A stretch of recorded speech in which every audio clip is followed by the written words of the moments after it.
I'm ready for a beer now. And gentlemen, to a not so sunny, a bit cloudy at the moment, but nonetheless an exciting day at the Mallory Park circuit here in Leicestershire, near what is the town of Kirkby at Mallory. We're here today, of course, to kick off the whole weekend of what is none other than the Classic and Modern Motorsport Festival for 2024 over the weekend of Saturday the 18th of May through to the 19th of May. And goodness me, we have got a schedule for you, and it's all going to be brought to you live on YouTube at both what is the Classic and Modern Motorsport Club Southern and also the Classic Touring Car Racing Club YouTube channels. Check them both out, the CMMC and also the CTCRC, and we'll bring you all your presentation and commentary for this weekend. Is myself, Paul Walsh, and well, it's an absolute pleasure to bring you all the action today. And whilst we've got a little bit of time before we do go racing, and it is Saturday today, let's take you a little bit through that schedule. And well, qualifying is currently underway for our given series that are going to be racing over this weekend, but this afternoon you're going to have the pleasure and gentlemen, to a not so sunny, a bit cloudy at the moment, but nonetheless an exciting day at the Mallory Park circuit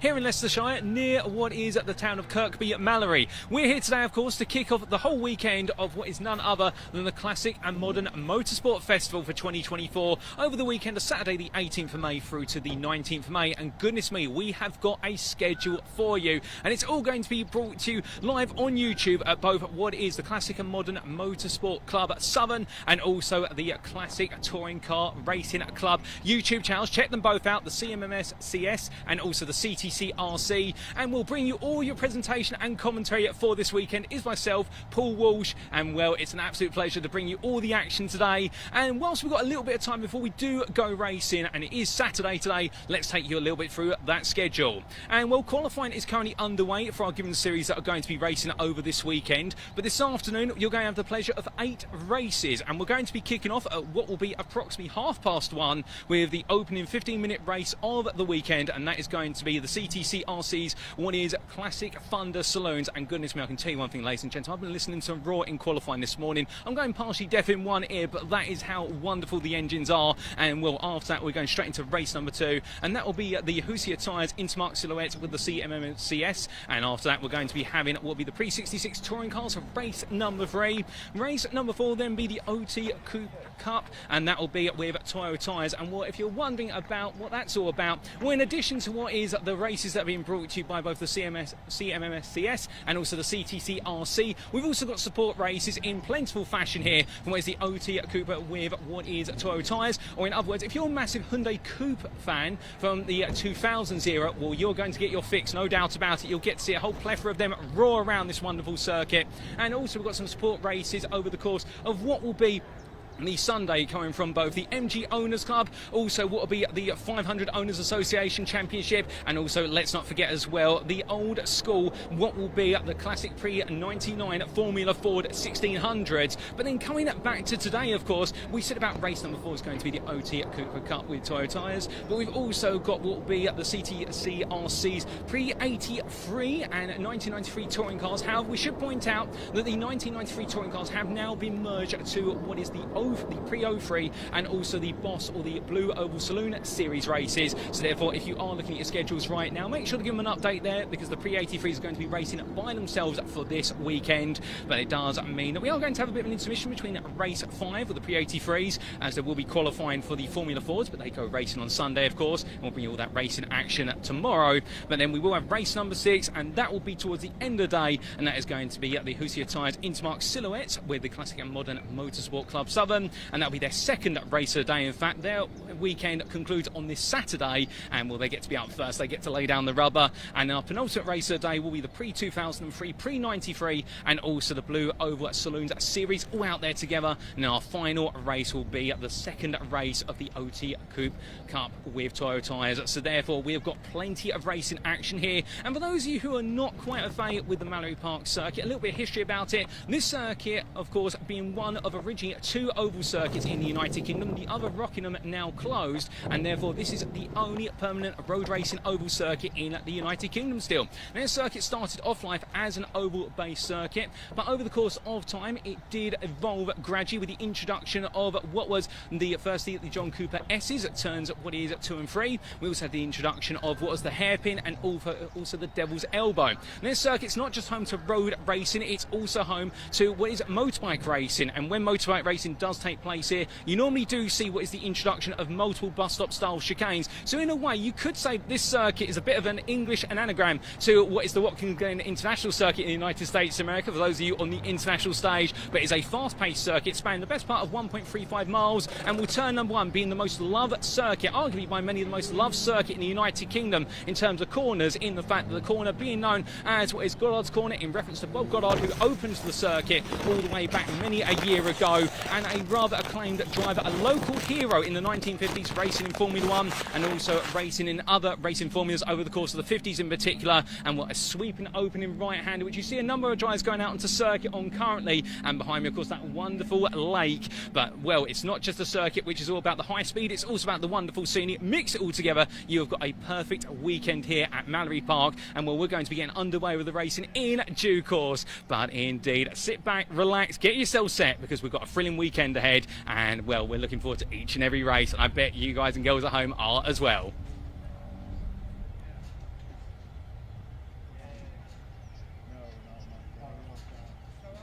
Well, ladies and gentlemen, time flies forward. It's now the afternoon, and we're only moments away from getting underway for the first of our 8 races this afternoon, this fine Saturday, the 18th of May. And first up is the Roar of Thunder, but thankfully it's not the weather. Instead, it's going to be the Roar of the Thunder from the Classic Thunder Saloons as part of the Classic Touring Car Racing Club Series. And as all of our drivers get ready and set to go, the grid is a little bit silent at the moment. They're all currently waiting to be released out into circuit in order to be able to get into position and get ready to go racing. But the good thing is, in the interim, we've had a chance to catch up with a number of our drivers, including what's the number 32 driver of Jonathan Gill, and well, we're going to be playing to you shortly what was an interview from Jonathan Gill. In fact, I think that's come up on screen now.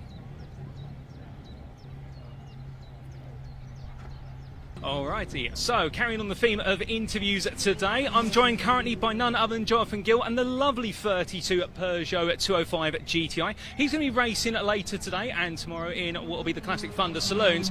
Jonathan, really great to have you here. Of course, it's a bit of a cloudy day at Mallory Park, but that smile doesn't look to be dampened by the clouds. No, not at all. It's an absolute privilege to be here. So, yeah, it's been a long time coming, to be honest. We've managed to get the car turned around in the last sort of year and a half due to budget and other things, but yeah, it's finally out, and so it's been a long time coming, and like I said, putting the grin on my face, put it that way. So. Well, I can definitely see the pride of your face then to turn the car around as well. And a key point there as well, talking about racing on a budget. Of course, a lot of people, when they think of motorsport, it's all the major series and the big money and that rolling around. But people forget about the grassroots motorsport, such as what you're participating in this weekend. Yeah. I mean, there's something for everyone when it comes to budget motorsport like this. Oh, 100%. I mean, you know, if it was a lawnmower engine, we'd be out in it. So, but yeah, like I said, we work really, really hard. I say it's a passion for us, not just for me.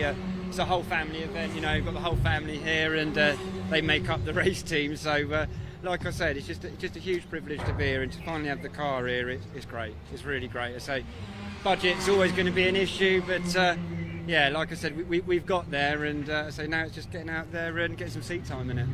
Oh, fantastic. And speaking about getting out there, of course, qualifying sessions are currently getting underway for a number of different series. Yeah. And if yours hasn't happened already, then it will be happening in due course. But for the Mallory Park circuit, how are you feeling here, given previous rounds have been more technical circuits, whereas here it's not quite fully flat out, but it feels like it? Oh, yeah, it's a very fast track, really, and it suits this car to the bone. But, yeah, we did a bit of testing here a few weeks ago, and we're sort of hitting the sort of 50-second mark, 52, 53, but I think a lot of people, including myself, know this car can go a lot quicker, but it's not the car that's letting it down, it's just the driver needs more seat time.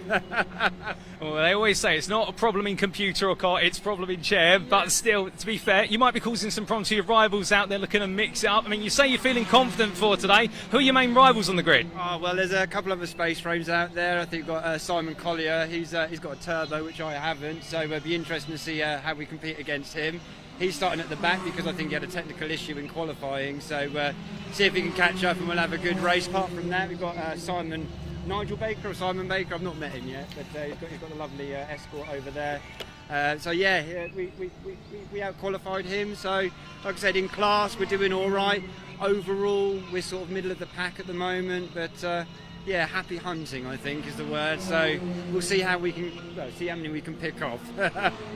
Well, we wish you the best of luck with that, but Jonathan, it's been a pleasure, and we'll see you out there on circuit. Thank you very much. Cheers, guys. Thank you very much. Take care.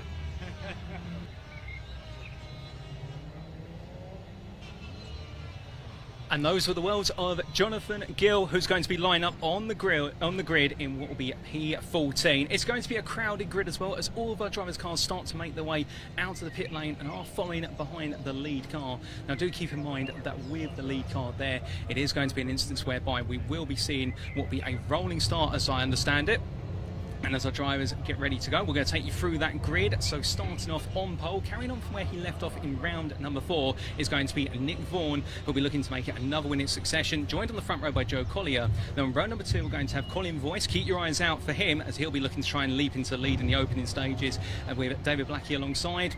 P5 will go to James Janicki, and Gary Hufford will start P6, ahead of Ian Bower and Kevin Denwood. Then completing your top 10 will be William Davison and Sean Morris. Behind row number 6, we have AJ Owen and Kevin Wills, followed by what will be Mike Nash and Jonathan Gill. Row number 7, row 8 goes to AJ Howe and Colin Trump, and we will have P17 starting Donald Hughes ahead of Melvin Hooker, who we had the chance to catch up with. Keep your eyes out for the Jaguar XR driver, we should say, in the fact that wonderful roaring V8 with roaring past our ears here. And then we've got Jonathan Cooper and David Davis completing your top 20. But that is going to be what will be your top 20 as we continue to take you through the gradual row order of the grid. And well, towards the back end of the grid, we'll have Nigel Baker and Steve Walden, and what will be Vic Hope and Simon Collier.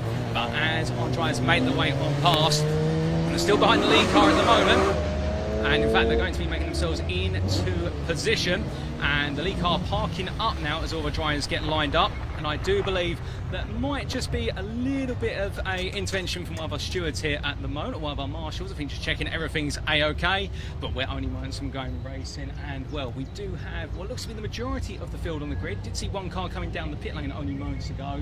A couple of drivers also getting the doors open there, letting as much air into the cockpit as possible before they go racing, because they know it's going to get hot in there. And well, it's not just going to get heated in the drivers' cockpits, it's all going to get heated between our drivers out in circuit, as they will get themselves absolutely set and ready to go. A couple of other drivers to keep your eyes out for, of course, would be the wonderful Nissan Skyline there of Janicki, always a favourite, a fan favourite.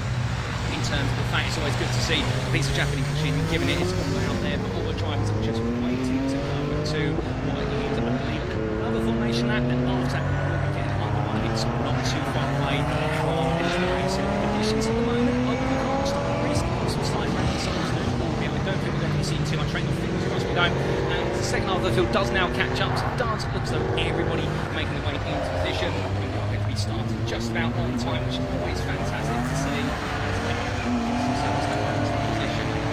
We're going to settle in, ladies and gentlemen, because we'll see the green flag, and the next time the drivers come around, it will be to go to that race start. And well, I get the feeling you're all itching for racing, so away. Indeed, the paddock right now absolutely buzzing, and well, the local hills and stands being absolutely packed with fans here. Indeed, it's a wonderful Saturday afternoon of racing lying ahead of us for the Classic and Modern Motorsport Festival, and it will be the Classic Thunder Saloons and the Classic Touring Car Racing Club that gets us underway very soon. As I hear an ice cream van whiz past me, indeed, there's a wonderful theme going on around here in the fact that it does feel as though it's not just for the motorsport maniacs, but for families and all. And well, as our drivers sit on the grid right now, all getting into position there, and we're only moments away again. But as we do, I think we're just waiting for the last couple of cars to get themselves into position, and then it will be lights out and away we go.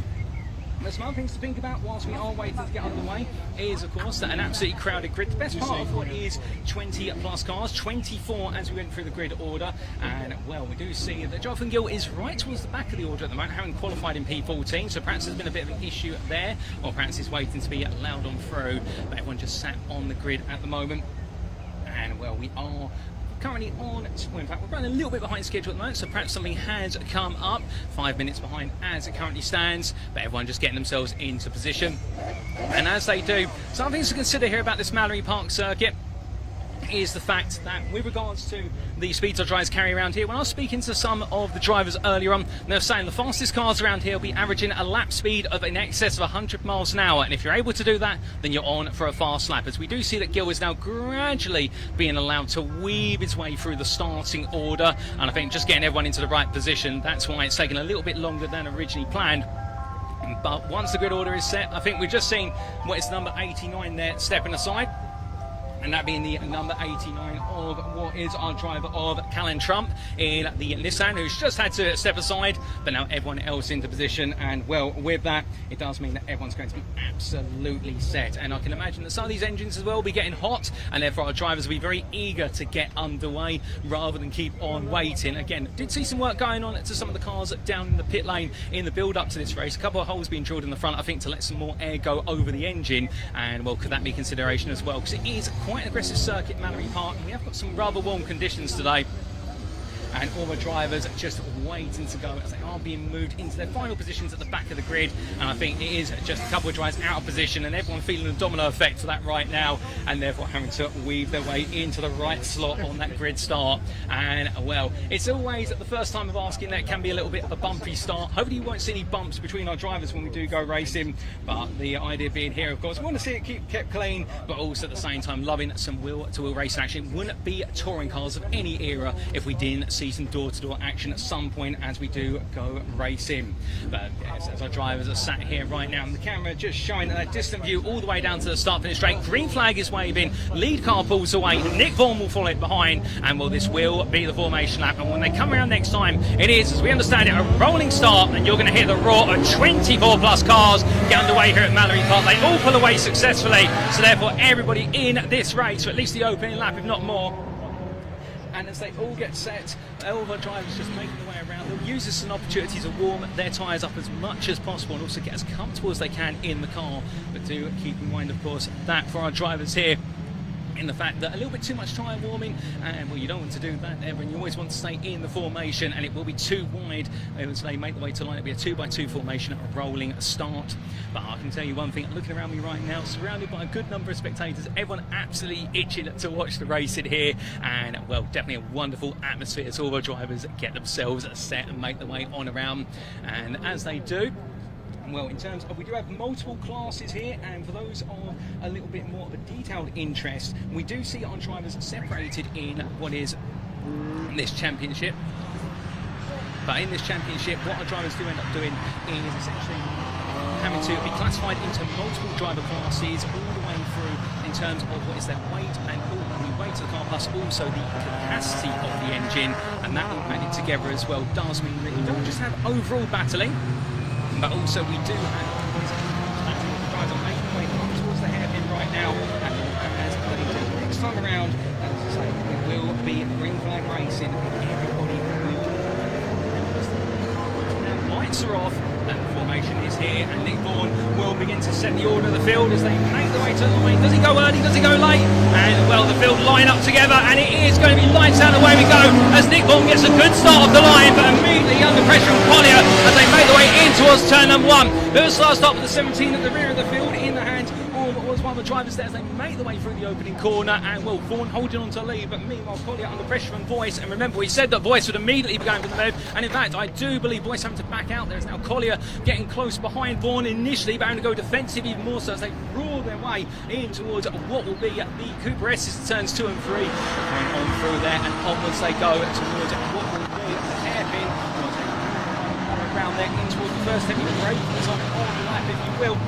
And the one only heavy braking zone, it could be arguably as they come around. Unfortunately, we do have what I believe is a red flag, and well, I'm trying to confirm what exactly happens to cause that red flag. But as I try and make the way on down the hill, the field has been brought back together with Vaughan at the front of it. So we've had a halt to the racing after what is essentially one, well, not even one lap, 3/4 of the lap, and as all drivers just crawl their way to what is the starting line. They'll all line up together, and once we know a little bit more information about what's caused that red flag, we will update you on it in due course.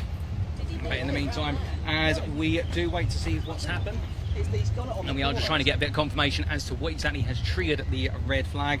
And well, as we do wait for that, ladies and gentlemen, definitely a fast and furious start in amongst the field. In terms of some gainers, we did see a little bit further back. In fact, we've got the replay coming up as to what happened with regards to the red flag.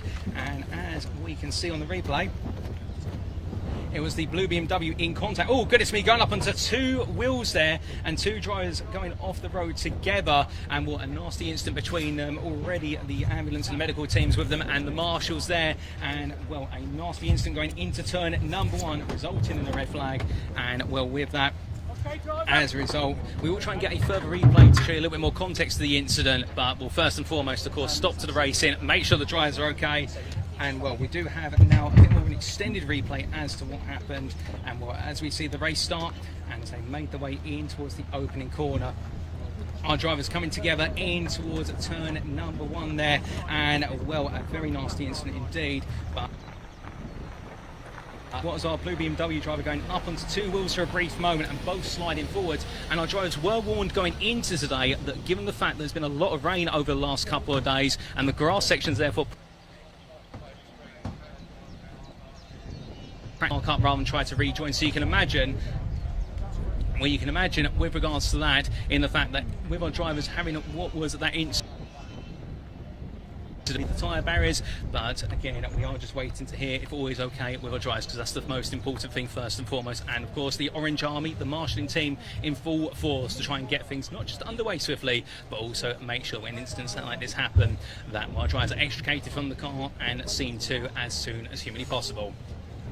But as we do wait now, and of course under red flag conditions at the moment, this will mean there might be a bit of a shuffling to the schedule later on today, but of course that's the bigger picture. And we do have a further replay here of what exactly happened between our drivers, and I do believe that was the BMW there.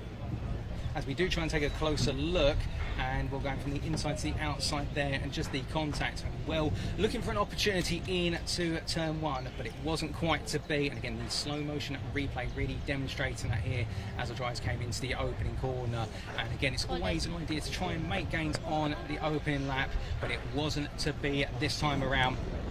And very unfortunate there. And well, as I say, then afterwards, that was the story of the incident. And our two drivers came together. That was the 288 of what was, I do believe, was the 288 of Baker, and also I believe that was the 224 of Collier coming together. And well, unfortunately, both drivers there not having a great start to their racing afternoon, and we are 2 cars down on this grid at this time. And as we continue to wait for any further updates, all the drivers at the moment on the grid, well, they've got the doors open. I think a couple of drivers as well potentially getting out of the cars, just get a bit of a breather, or at least having the doors open to get some fresh air in the car. And of course the fault here being that when you do have incidents like this that bring the racing to a halt, the drivers on the grid, they're not just there to go racing, but also it is a wider family, and well, everyone will be worried about what's exactly happened to involved by Collier and also Lopez Baker, and well, they'll be hoping to get some good news. And after that, then they'll be getting themselves set back down and be thinking about going racing once again. But again, it is a family at the first and foremost of any given series, and that's still being paramount to the Thunder Saloons, the classic Thunder Saloons, we should say. Now, as we do wait to return to the racing, well, as we do wait to return to the race, and of course absolutely buzzing down here in the paddock. And if you are here today, alternatively tomorrow at the Mallory Park circuit, and you do see us walking around, don't be shy, feel free to say hi, in the fact that we here and the commentary team and also the broadcasting team always happy to have conversations, not just with drivers but also the fans, because it's the fans that make it just as much as the drivers, and that's why grassroots motorsport in the United Kingdom and around the world is much loved. And well, with regards to this series, much like many of the series you'll see here today, if you are an individual who is looking to get into motorsport and you're thinking, well, I perhaps haven't got the budget for something of the likes of, say, British Touring Car, well, the thing is about these series as well, speaking to a number of drivers up and down the grid, somebody, it is really a case of how much do you want to spend on the car after you've got your initial car and you've got it into race spec and meeting with the compliance and regulations of the series. Well, beyond that point, it's all about your personal investment, and you'll find in a number of what is our series here you'll see this weekend that our drivers ranging from what is on quite tight budgets all the way through to invest a lot of money. Indeed, for some, it's a labour of love. Others, it's become what is their main true hobby. But all in all, whether they're running on a budget or whether they're pumping plenty of money in, we love to see such a full grid, and that's what makes this series so fantastic. But as we do continue to wait here, ladies and gentlemen, and indeed, we're just patiently on the wait for any updates at this point. I think everyone right now, most importantly, concerned about our two drivers involved in that incident of what was, I do believe, Baker and Collier. And it did look as though the space frame Tigra at 2450 looked, well, a very light car. And all these cars lightened, of course, having all of the interior items such as all the racing seats and also most of the electronics stripped out of them. So therefore, you are looking at a lightweight chassis with a roll cage and also the driver's seat and the bare essentials to make it go racing. But you can imagine with the space frame Tigra in particular, an incredibly light car, also very low to the ground car, and that's why you did see it leap up onto two wheels with that contact versus what was Baker's Ford Escort 2100. And that car being a bit higher to the ground, but also a bit of a heavier car by comparison. It really is when one of the lightweights met one of the heavyweights and coming together. As we continue to look at the distant view as we are under those red flag conditions at the moment, whether it continues to move overcast with a little bit of blue coming on through, wind picking up as well, but there is some plenty of sunshine here, and well, definitely sunscreen weather if you do burn easily. As our drivers are sat on the grid, we are having a couple of cars moved around at the moment. I believe that's just to bring the order together. And as our drivers do sit on the grid here as well. Well, just to remind you, of course, plenty of racing to come today. This is just the first of what is expected to be 8 races on our schedule at the Mallory Park circuit. And well, a little bit more about the Mallory Park circuit and the fact that as our drivers sit there patiently, of course, this circuit being opened up a long time ago, if my memory does serve me correctly, and I'm going to try not to cheat by looking at my notes here, opened up all the way back in what was 1946. And this circuit originally envisioned as an oval and then gradually added to over time with more corner complexes. And you can still race the oval or drive around the oval at Mallory Park.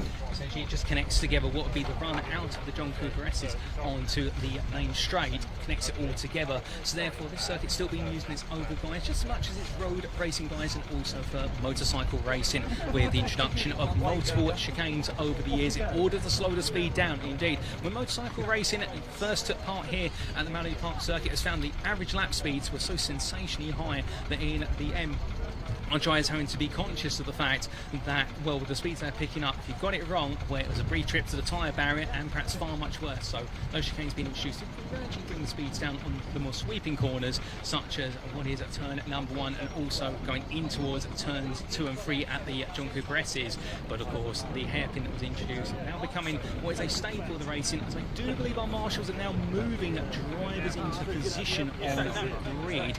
I think everyone being bunched back up together at the moment, being brought into a 2x2 formation, and therefore we are going to get a race restart. I'm just looking to number 17 of William Davison being told to come forward to a degree. Davison being at the back of the order at the moment in the BMW, and well as he is, in fact that is in the 117, I should get myself correct there.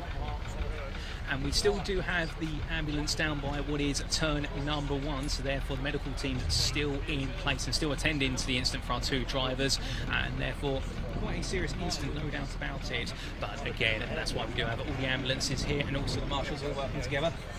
And it does seem as though everyone has mostly made it out of the cars by now. If they've not, and everyone seems to be in positive spirits here, so therefore not a dark cloud falling over the racing, whether it be weather-wise or instant-wise, and that's always a good sign. And therefore I think we are gradually now getting ready to play up the resume button with regards to our first race of the day.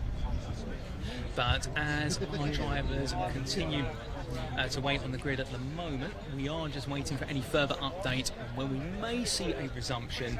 But in the meantime, in fact, we are just able to confirm that the ambulance and medical unit is gradually now starting to move away from the scene of the incident. In fact, the car's also being towed away, and that will mean that we are going to gradually start to make our way back to what will be green flag racing. But again, time will be taken, of course. Those cars have got to be taken off the circuit, and all the drivers on the grid will need to be told what the restart procedure will be. Of course, it will be in the regulations, but I suspect the marshals will be politely giving them a reminder, because at the end of the day, when you do go racing, everything else seems to go out of your mind other than two things. One, you want to get the car back to what is the pit lane after the race, but also two, you want to go for the win, and that's understandable. That's the inner racer coming out.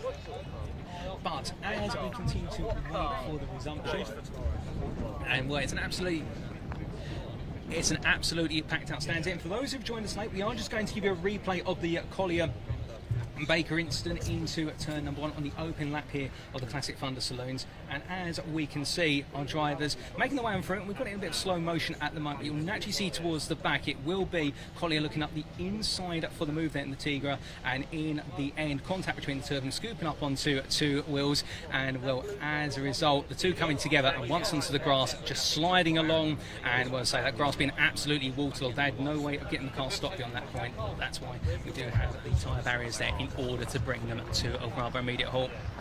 But as we do return to the pitch tonight, as you can see, cars now being towed away, both cars being escorted off the circuit, medical unit with them, and I suspect we will be resuming the racing probably within the next couple of minutes, if I have to be a bit of an optimist on my estimate. But then again, our Orange Army, indeed the clerk of the course, and everyone in between will be the decision makers on that. Because the first and foremost important thing is we're here to go racing, but to go racing safely. As we do continue to wait for the restart here, and what we were saying a few moments ago is that looking around, we look into the banks of the circuit, we've got plenty of members of the public all parked up in the cars, alternatively sat in front of the cars at the moment. Deck chairs are plenty. You can see a barbecue on going off in the distance, not trying to make you all hungry tuning in at home if you've had your lunch and waiting for your dinner, but the point being here really is a huge family outing. And well, I can definitely tell you, looking around me right now, absolutely packed out. Wherever somebody can get a view of the racing, they've been able to find it. And well, as our drivers are, I think, now being told to get ready to start closing the doors and get ready to go into race mode again. And well, as they do get themselves set here, we will give you a revised running order when we can, when that restart does get underway. As all our drivers have been told to turn over their engines, so we are going to be going back to racing very shortly. Excuse me, when we do, we'll give you an update on that order. But the doors are now being shut for our drivers, so therefore everyone get themselves set. I can imagine the little window slits will go open to try and get some air into the cockpits. It's going to get very hot in that car. We are just looking from our perspective here in terms of the commentary. We're just looking at the 151 of what is Hope in the Honda Civic Type R2000, just being called forward a little bit at the moment. So again, I think a couple of drivers just out of position. We've also got the lead car making its way through. Also the number 89 being in the form of what is Trump in the Nissan 350Z 3500, and they're all making their way through. But as we do see the starting positions on the bottom of your screen, and those whipping on by right now, we are just about to get underway with the restart. And well, again, we're going to have that brilliant battle at the front of the field between Vaughan, Collier and what will be Boyce. And we'll further down the order, we do have starting P7 Ian Burr ahead of Kevin Denwood. They're going to be lined up exactly how they started the race moments ago. P9 will be William Davison ahead of Sean Morris to complete your top 10. Then AJ Owen will be starting in P11 on the restart ahead of Kevin Willis, who starts P12.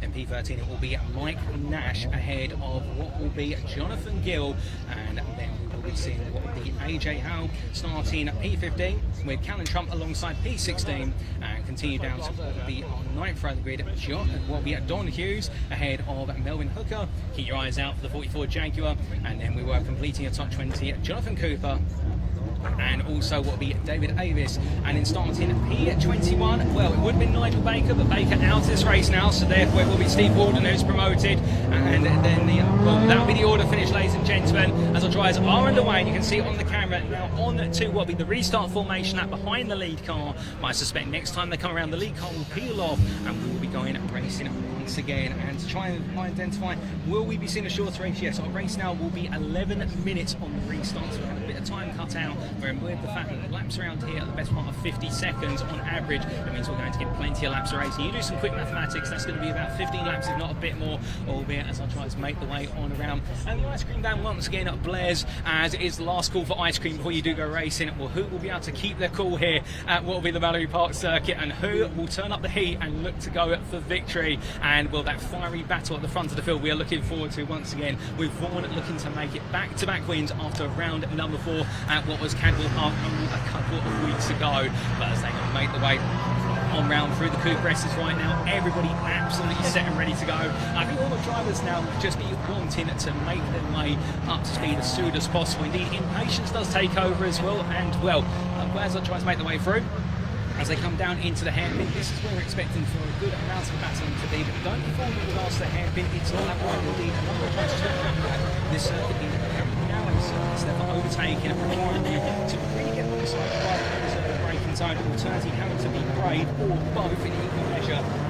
As the lead car has the lights off, here we go once again, ladies and gentlemen. The restart of race number 1 of the day, and it is going to be Vaughan versus Collier as they get underway. Vaughan will dictate the pace as we will go away once more as they roar their way in towards turn number 1, and as they charge their way down in towards the opening corner, going into the right hand right now. Will it be Vaughan still ahead as they make their way across line? We'll have to wait and see, but as they come on through, it does look so Vaughan holding on at the moment, albeit looking for a move around the outside. There is Collier who's going to sweep ahead just about. A lovely move there from Collier to take lead in this race, but Vaughan coming back as they make their way down. It's going to be absolutely brilliant between them. In the end, Vaughan does get back ahead into the Coupe presses, and well, meanwhile, we see some moving going on there. I do believe that's one of the Honda CTRES, the 1-2-3 making some great progress, and well, as they claw the way onwards, with right now in towards the hairpin they'll go, and well, as they make their way in towards that break, but it's still Vaughan ahead, but the pressure is on. I do wonder whether it's been caught napping slightly on this restarted race, but as they make their way towards the end of lap number 1 the restart, it is Vaughan who holds on to the lead, being chased closely by none other than what will be, I do believe, a Voice there, and followed by Collier, who was passed in by Voice on the opening corner. So that was Voice you saw attacking hard. Then we do have Janiki Beatport ahead of Public, followed by Barr, then Denwood, then Owen, Blackie, Morris, and Nash, and that will be what will be the top 10 as they make the way on through. But as they charge their way on round and down towards the good presses once again, now Vaughan starting to open up a gap with that Audi A3, but meanwhile, closer together. Back, we do have that going battle between Owen and Blackie for P8. He rides out for that with the 1-2-3 Honda Civic right now, doing its utmost to try and kick what is a fast BMW M3 straight behind it as they make their way on through the hairpin. Well, while the losers in the slightest race, being leaking in that Scarlet, not quite able to hold on to P3, but they make their way past Vaughan now starting to open up the gap as they make their way onwards towards turn of 1 once more. Also making some great progress, the 441 of Boa, who's now up to P6 with Denwood just behind him. Blackie and Owen continue to fight. And in fact, Blackie getting ahead of Owen, and that being down into the hairpin as we're to understand it. As meanwhile, we can see the full focus on Slater Howe is up into P12. We have got a couple of drives falling down the order by the looks of things, and well, we do have a bit of an issue for Gill, it would seem, who's dropped down to P20 somewhere on the circuit. But meanwhile, plans are we're looking at towards turns 2 and 3 at the moment. It's now starting to get more and more to the right start direction. Racing around the circuit, I think we've got the flag oh goodness me, and now the Jonathan Gill is pulled up outside of turn number 5 is Devil Zerbo, and well, the Devil has claimed the driver, and it's for more of Gill in terms of his race has come to hold the car. He's smoking with the marshals there to immediately put out the fire, or to at least cool things down. That being off camera, meanwhile off camera, as our drivers make the way through in turn 5, that will stump any momentum that their rivals want to get one another in towards turn number 1, and therefore it's going to make overtaking even more difficult, and perhaps relegate out into the hairpin at this time. But as throwing on through, where it's still going to lead, but gradually opening the gap now, setting the fastest lap so far of what is a 48.9, but meanwhile, Boyd's continuing to push on that. There we can see on camera, ladies and gentlemen, 2 out of the right slow, with jumping through the parts up there. The car no longer smoking, it will be a little bit coming off, but it has pulled down right now, and that's not quite straight away. Yellow flag being just around the corner at Devil's Elbow, and therefore everyone can take it easy through there, and now prevent them from overtaking. As we say, also inside the try to not look to make any gains to our number 2 significantly with the yellow flag zone, as otherwise they may get a little bit of stern telling off from our stewards. But meanwhile, as our race we're still just about 7.5 minutes of racing to go. But meanwhile, the battle with P2, Voice may have got ahead of Collier early on, but red flag, ladies and gentlemen, we can confirm for the incident there has been a attributed to Jonathan as a result of Jonathan Gill's car being parked at turn at number 5. At least we believe that's the cause for it, and therefore the racing does come to another halt for the time being, and that will be INTERMARQUE, please get to assembly area immediately. I think everyone is going to just gradually cool it down, and well, as our drivers make their way down, red flag, they are being told to go on, and I suspect well, unless our drivers are being told to go on for another lap before they line up on the grid, could we potentially be seeing a curtailing of this first race of the day in order to keep in line with the wider schedule? Well, as soon as we know the answer to that question, we will let you know. And in fact, we can confirm that this race has been classified as finished after what is the best part of 4.5 minutes of racing. Unfortunately, we have had 2 red flags, but it does mean that Vaughan will take the win ahead of Boyce, and then Collier will be finishing in his P3. But Vaughan and Boyce,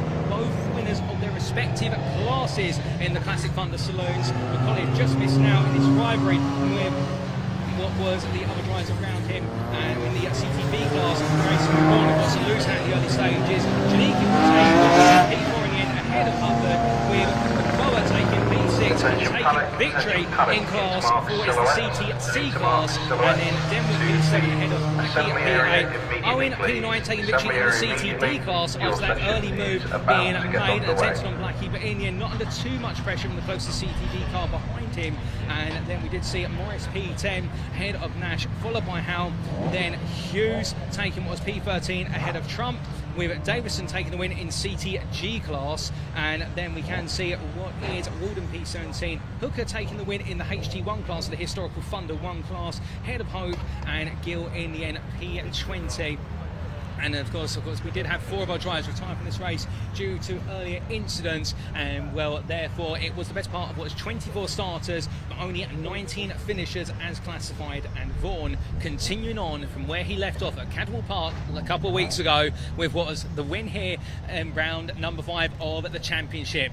But as we have our drivers cooling down right now, and we do continue to look at what is the ongoing issue for the car of Jonathan Gill. Very unfortunate to see the 205 go up in smoke. Of course, the car, by the looks of things, will definitely be salvageable, and some work will be done between now and perhaps race number 2 of the weekend. If not, it may be that some work needs to go on behind the scenes before we do head to the next weekend. But we do have the full results now coming up on screen, ladies and gentlemen, and here they are. And as we can see, that confirmation, Nick Vaughan taking the overall win and win in his class ahead of Colin Boyce, winner of his respective class in the Ford Escort. Joe Collier P3 ahead of James Janiki, with Gary Hufford what was P5 in the end ahead of Ian Boa, winner in the class there in the BMW M3. Then Kevin Denwood, David Blackie and AJ Owen to complete what was the run to P9, and Owen taking the win then in the CTD class, with Sean Morris I should say, completing a top 10. And well, as we look to what was the top 10 finishers plus a couple more,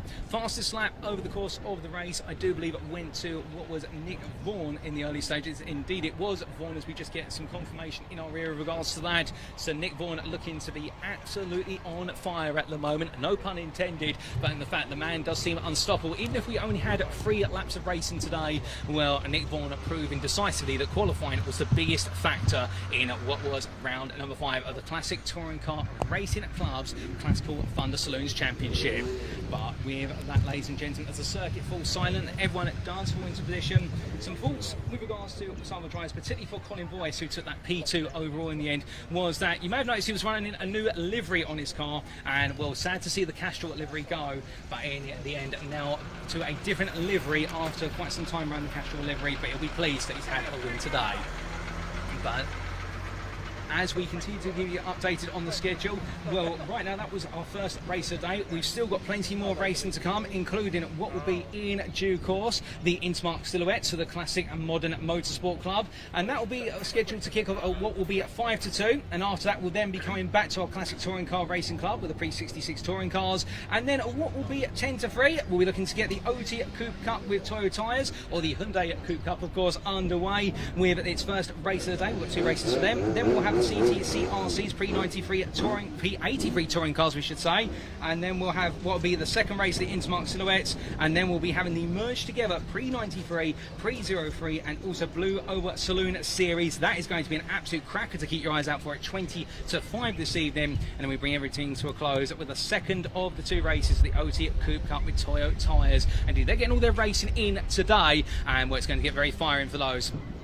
But we are going to be very shortly cutting over to an interview I had earlier with one of our drivers racing in the Intermarque Silhouette, and it's going to be none other than what is Warren Farrismond.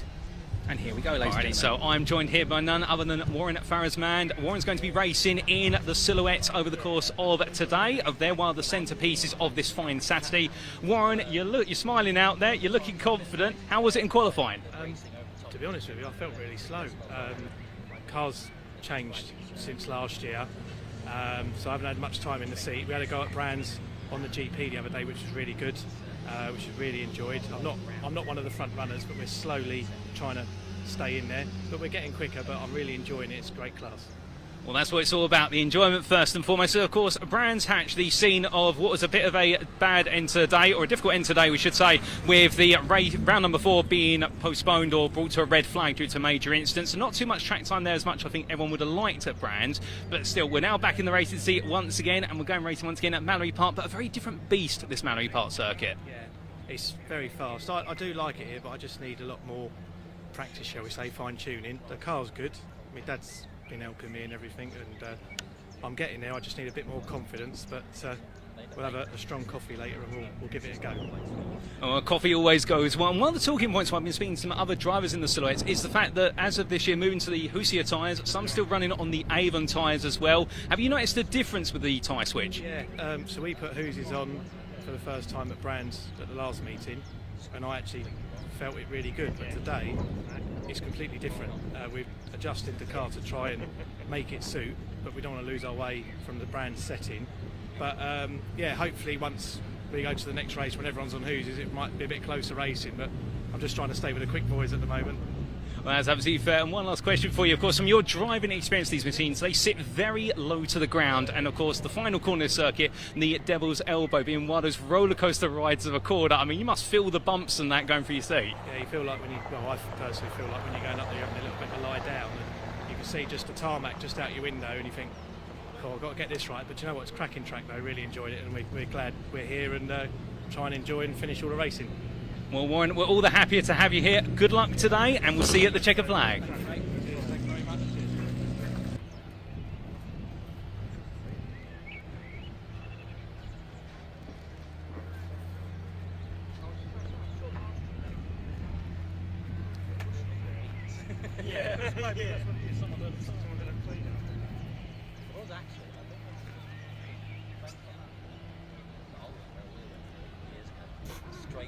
Went through, there used to be a barrier here, a chain, it went straight through that, straight across there, through that. Then just getting back, buried itself in the edge, and thought to them. Adam the blow around the back camera, so there you go.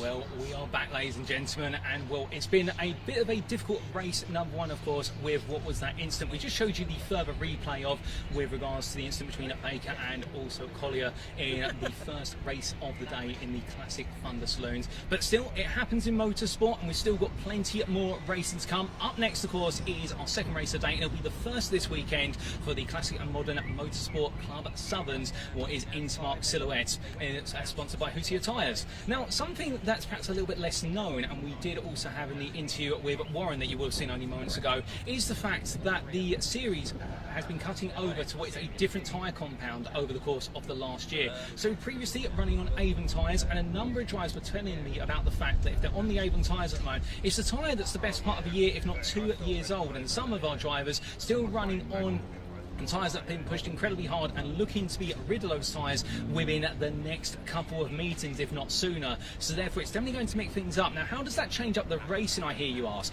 Well, the thing about the Avon tyre versus the HOOSIER tyre is in the fact that it adds just a tiny little bit more grip, it's felt by drivers. It's not necessarily a placebo effect, but it is telling in perhaps hundreds, perhaps a tenth or two, depending on the circuit. So therefore we may see that mix things up, but then again, our drivers will be changing their setups on the cars in order to be able to get themselves set in the best possible manner.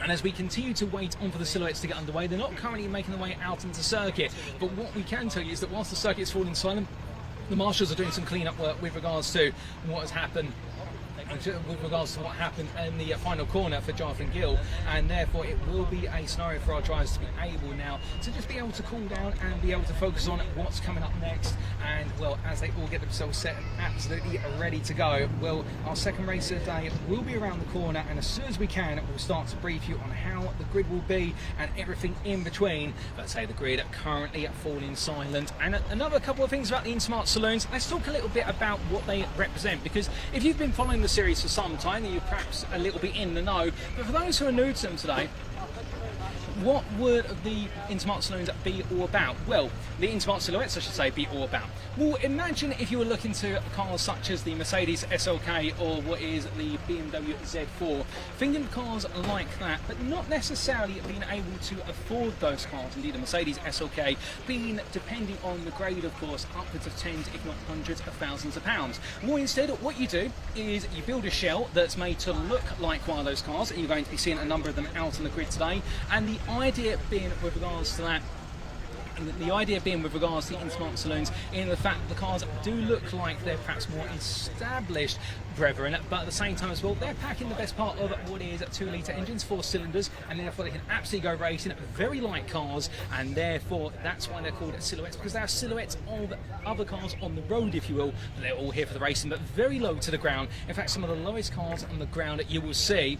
And as our drivers get set, I think what we are going to do, ladies and gentlemen, is we're going to try and grab a word with what is Jonathan Gill. You will have seen we just cut to him only moments ago in terms of the car parking up. We're going to see if he's open for a word, so we're going to make our way down there. But as we do, of course, right now racing not underway, we will try and get the racing back underway as soon as we possibly can, or at least the marshals can, I should say.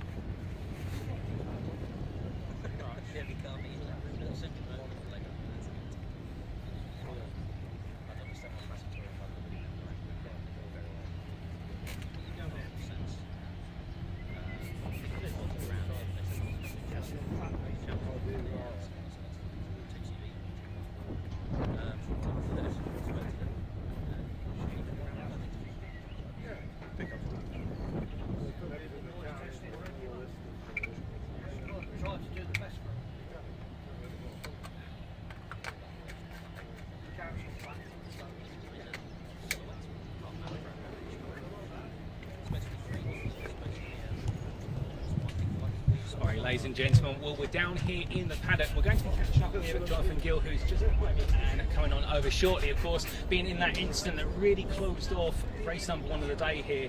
And Jonathan, it's sorry to see it's so much happiness going into today, and it's all just falling apart. Oh, look, you'd be a fool to come into motorsport and think you're going to turn up, have a drive, and go home, and it'd be hunky-dory. And it seems to be my story anyway. But yeah, God love the trial. That's my motto. So yeah. My head says, let's go and have a nice life and stop spending money on racing. And then the heart saying, hell no, let's get back out there. So yeah, give it a minute, let the adrenaline cool off, and be spanners out. We'll find out what's going on and try and get out for tomorrow. Has to be done. Has to be done. Have you got any idea what may have caused it at the moment? Is that something you just need to take the time and have a look at? Yeah, I cut round the hairpin. I was in second, changed into third, and then there was just an almighty bang.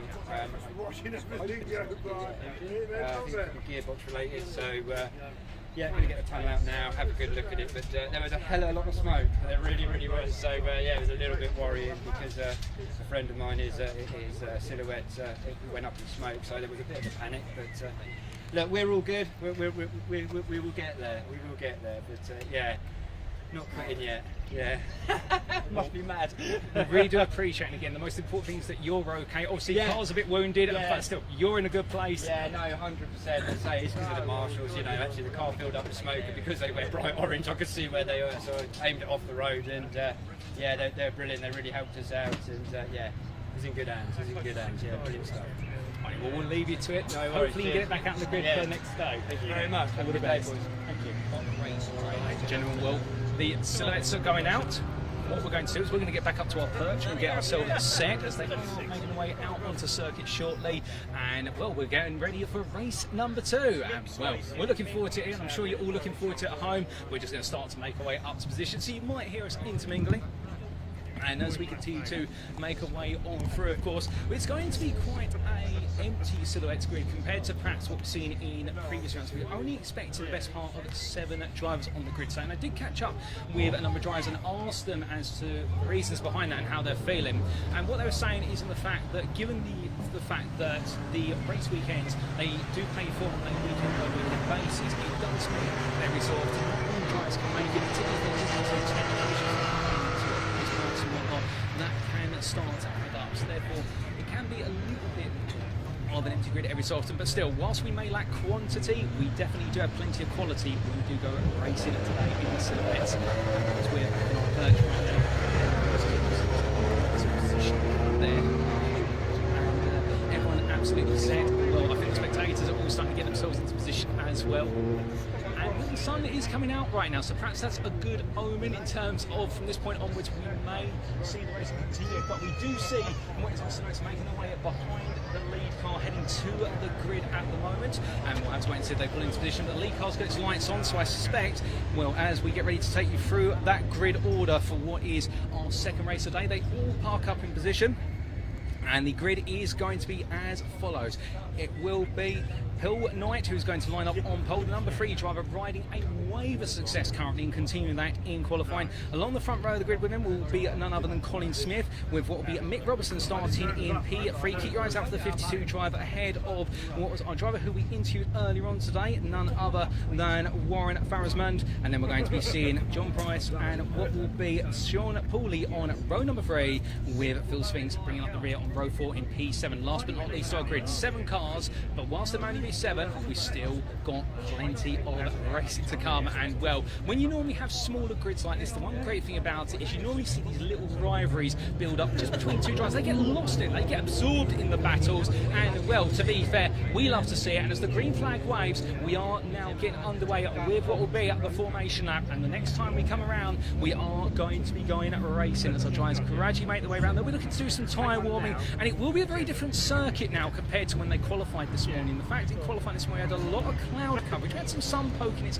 eyes through, but the circuit temperature was considerably less compared to what it will be now. Indeed, we've had quite a bit of sunshine in the last 30 minutes now, plus we had a race before this, so therefore track temperature will just continue to build, and that's going to very quickly get in the sweet spot. But the question will be, will our drivers feel comfortable with the amount of tyre temperature? Have they got their cars set up correctly? And this car's very setup dependent. That's one thing that we have definitely taken away from speaking to some of the drivers on the grid. But as they get ready to go racing, well, they're making their way on down towards what will be the John Cooper S's, not too far away from going to green flag conditions. And well, the big question that will be between what will be Knight and his peers behind him. Can Knight hold on to continue that momentum that he's taken into today after a great set of results in the last meet of the series? And well, that is going to be a question we'll try and get on to after 15 minutes of racing.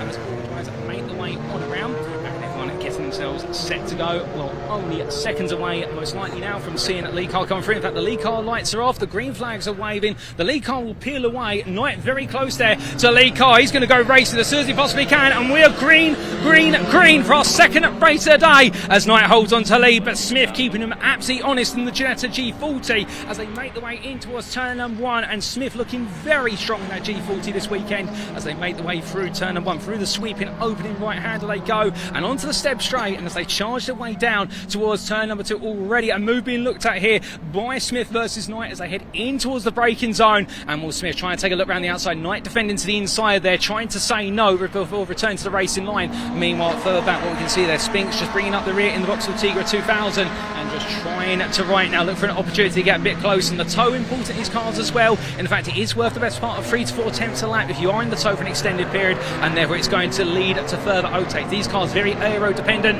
and as they make the way on through to complete one lap of racing, it is Knight who still leads with Smith in P2. He's going to be followed by Robertson in P3, and then it will be what is known. In fact, Robertson falling behind Farrisman as they make their way past us, and Farrisman right now up to P3, Price as well, Robertson down 2 places, and Pooley in P6. Well, in the end, we've only got 6 cars. I'm wondering where the 7th has disappeared off to, as well, at least our time screens are showing us there's only 6 cars running. I wonder if we might see a yellow flag of some description. We'll keep updating that when we can, but meanwhile, as our leaders make the way on through right now, It is continuing to stay as it is, although Knight is under increasing pressure from Smith as they make their way down towards the hairpin. This is going to get very tasty as they head in towards the braking zone, and as they do, right now it is still Knight holding on just about, but no doubt about it, the fact the pressure that is being exerted on him is going to be tantamount. It's side by side in fact, and it is going to be the 491 that makes its way into lead this race, and it is going to be Smith who takes the lead in the run through Devil's Elbow. Into turn 1 they go. Smith is flying out there, and as they head through the opening corner, Smith's still holding on to the lead now, albeit I think Knight's going to try and come back, but then again this race isn't going to be won or lost on a single overtake. It's going to run all the way through, and you can see just behind as well, closing up is also what is Razman there as he gets closer and closer in P3. Price behind, falling a little bit further back, so as the drivers make the way on through and down to the braking zone. We've got a bit of a battle building between Price and Robertson for P4, so they're not looking at the podium spots, but to be fair, they're not going to be complaining about that because they're enjoying their own little nippy battle. And right at the back of the field it's Paulie in 476 who right now falling away, but still out there looking to get the car on home today. But as our drivers get ready to make the way over the bank curve at the Devil's Elbow once again, well right now it is going to be Knight who's got back ahead, move being made into the hairpin, and he's retaken the lead, but Smith and Barrisman are not too far behind. Meanwhile the 267 of Price holding off Robertson for now as they head on to another lap, and as they roar their way this time and through. It looks to be line astern formation at the moment, nobody really changing or gaining places at this time, and well I think it's all going to be about the game of patience now. Do you want to keep pouncing, or do you just want to wait behind and wait for that opportunity on the final lap? But that's something that the driver can do. Imagine in a way this is 100-mile-an-hour chess, in the fact that you could make moves nice and early, but if you make your move and reveal your plan too soon, then do you end up falling behind in the battles? Because as our drivers make the way down towards the hairpin, and well we've seen plenty of overtakes here so far, attempted overtakes. Well, Knight still holding on there, but meanwhile Smith running close, and Farrisman is not disappearing anytime soon. And well, now as they make the way through Devil's Elbow, it is going to be the 491 of what is Smith, looking for an opportunity to try and poke his way up the inside in towards turn number 1. Well, as he does so, can he find a move? Well, we'll have to wait and see as they head on through the opening corner. And meanwhile, keep in mind that Farrisman is leading a class of 2, with Paulie being the other driver in the class, and Spinks unfortunately not out there. I do believe the car having to be retired before it could make its way out on to what was its second lap of racing. But meanwhile, field of 6 continue the way on around, and as they do right now, our leaders continue to push on, and well, it's a thumbs up from somebody next to me. They're enjoying the race, no doubt about it. The fans enjoy this right now. It may be a small field, but still, as we said earlier, quantity does not guarantee quality. We've got quality racing here as they make the way up towards the end of another lap, and right now Knight holding that lead firm. And interestingly enough, it does look as though the 637 of Farrisman running at much tighter lines through Devil's Elbow, and the reason why that's interesting is the fact not wanting to be necessarily in the tow, and I do wonder whether he might be feeling a bit too much heat over the front end of the car by running in the dirty air of his rival of what is Smith in front. But as they make the way on down again, Farrisman could just be playing the game of what is waiting for that opportunity and waiting to see if the two leaders have a little bit of an altercation between them. We've still got 10 minutes on the clock, remember, these laps continue to tick up, and with a lap time that is the best mark of what is in the region of 50 seconds, when in fact, to be a bit clearer, it's 49.4 seconds if you're your fastest driver out there, which is Knight, who is laying down fastest lap after fastest lap currently. Well, it does mean there's plenty of laps to go here, and consistency and keeping the course just going to be as important as being able to put in that one lap pace. And well, Knight will know that there's a reason why he's leading at the moment, so they make the way onto another lap. But as they do, Farrisman now starting to inch a bit closer to Smith. The gap between them only 2.5 tenths at the line as they make the way into turn number 1. But as they do, will there be a move? No, there won't. And again, I do wonder where Farrisman is of two minds. Does he look for the move here to go for P2, but then know that he releases Knight and he's got to put double the effort in to chase down Knight in the later stage of the race? Or does he let Smith hold position at the moment? And the Ginetta G40 driver, well, he finds himself between a rock and a hard place. I think right now he's going to try and move the rock in front of him. And that is Knight as he gets closer and closer coming out the Coupe S's, and we'll come into the braking zone for the hairpin. Will there be a move? As we do take a look, I don't think so there's going to be at this time, but right now Smith getting very close, and well, as they both go wide there for a bit, well, it is in the end going to be Knight that still holds on, and Smith getting closer and closer, and well, as they roar their way on down in towards turn 1. Meanwhile, the 52 of Robertson is now pulling away from Price, and Price in fact going a little bit deep in the final corner, having a poor lap there. And well, now as they make the way onwards towards the next lap, does this release Robertson, and could we see a four-way battle for a lead later on? But again, I think this is going to rely on a little bit of compliance from the top three to naturally battle each other and bring Robertson into the fold. But I think Robertson will be feeling feeling as though there is an opportunity here if he can inch close enough. And well, he'll be feeling that very distant drag off of the cars on the straights, particularly on the step straight, but he'll want to be much closer in this because right now, sitting on what will be 3.2 seconds back, it's not going to be enough to give him a bit of an overspeed in order to be able to naturally close the gap. But as they make the way on down towards what is the timeline again, well, the top three stay as they are, but the 637 driver of Farazman's still there, and again, does look as though Farazman's car really catching up in the toe. Absolutely loves to be in the air of another car on the straight. You can see it just naturally wanting to gravitate towards its rivals, but it's in the corners where the 637 seems to lose out the time. Meanwhile, by comparison, Smith does seems to be naturally running his race at the moment behind Knight, not closing, not losing out. And I do wonder here whether Smith is really trying to play the mental game of just letting Knight make a mistake of his own and trying to break away as they wind their way on through the Coupe S's, but no change between them. Meanwhile, further down the order, we can tell you that both Price in P5 and Cooley in P6, they're running, albeit separated from each other in the rest of the field, so therefore they're running their own race and looking to get to the end. Of course, it's a big achievement to get to the end of the race, let alone come home the winner, and everyone deserves a round of applause for that. But meanwhile, as our leaders make the way to the timeline, well, as they roar the way on past us, well, Knight now has only got Smith 4 tenths behind him, and Farazman meanwhile falling what is the best part of 7 tenths back, so therefore it does seem as though, well, right now Smith has been waiting, but the Ginetta G40 driver setting the fastest lap of the race in that previous lap at 49.091. We'll likely see some 48s towards the end if the tyre grip stays there and the fuel continues to come out the car, but I think Smith might be building up now. We've entered the second half of the race, and it might have just been the case. It's been waiting to see how the first 7.5 minutes play out, and then the final 7.5 minutes is where he's going to gradually build up that attack. And well, it's sometimes a good idea to save energy towards the end, albeit as they make the way on through the hairpin. You can see there what is no change at the moment, but definitely Smith is closer here. But of course, running this close, as we do have a bit of a mischief there from Knight missing his gear, and Smith is going to come through on the inside, coming out Devil's Elbow, but can he hold it? As now they make their way too wide into turn one, and as they go side by side into the opening corner, will be Farazman who also tries to take a peek up the inside, but it looks as though at a distance here, it looks as though Knight may have just been able to hold on, but indeed Smith literally left, right and centre behind his rival. Farazman just watching right now. He's in the popcorn bucket seat view, if you will, in the fact that he's getting all the entertainment in front of him, and I think he's just waiting to see whether the two of them potentially send each other wide and he can sneak through for the lead. But as they power their way onwards towards what will be the hairpin from the Coupe S's, well, right now this race is very finely poised and time continues to tick away. The clock ticks and the laps tick up, and as I try to make the way on towards another lap shortly, they'll make the way to the Devil's Elbow now as they make the way past us. Well, this time Knight not missing a gear and therefore finding the pace he needs to be able to hold on to that lead. But whereas previously it was Smith who got his nose ahead briefly into turn one, well, this time Knight has re-established that lead and re-established it to 4.5 seconds, but the fastest lap still sitting with Smith. And Smith right now, I think the confidence will be absolutely bolstering in the fact that if he can keep up this pressure, Knight may make another mistake. And it just takes one small mistake to open up that battle.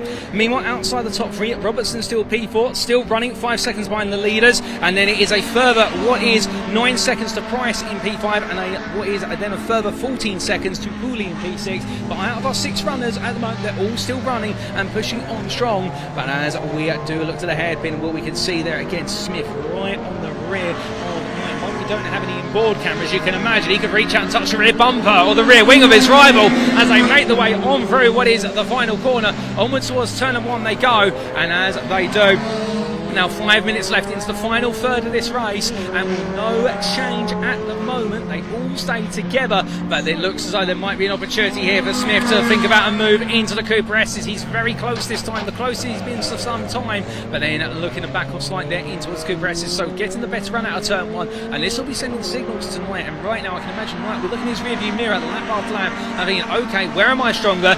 Where is Smith stronger compared to me? And playing that way up of where do I need to go defensive versus where can I just afford to run the pace of my race. And when you've been running this close together as well, it's those little subtleties that you'll start to spot versus your rival that could be the difference between you still leading at the end of the race or you losing out. But as they come down through turn number 5 and onwards they go towards another lap, making their way on down the start finish straight. Meanwhile, Robertson outside the top 3, he's in P4, he's just come across the line as well, and the VW Corrado 2000 still running, albeit now 6 seconds off of the top 3, so therefore not really closing this time, losing about a tenth or 2 at a lap to leaders. In fact, on the last couple of laps, he's lost the best part of half a second a lap, so therefore it does look as though it is going to be a three-way fight all the way to the finish here. But remember, for Farah's man, he doesn't need to pass the top two in order to be able to bring home the class win in terms of Class I versus INS for what is Knight and Smith. But the difference right now is the fact that, well, even though you might be the class leader, you want the overall win as well, because that's the statement in itself.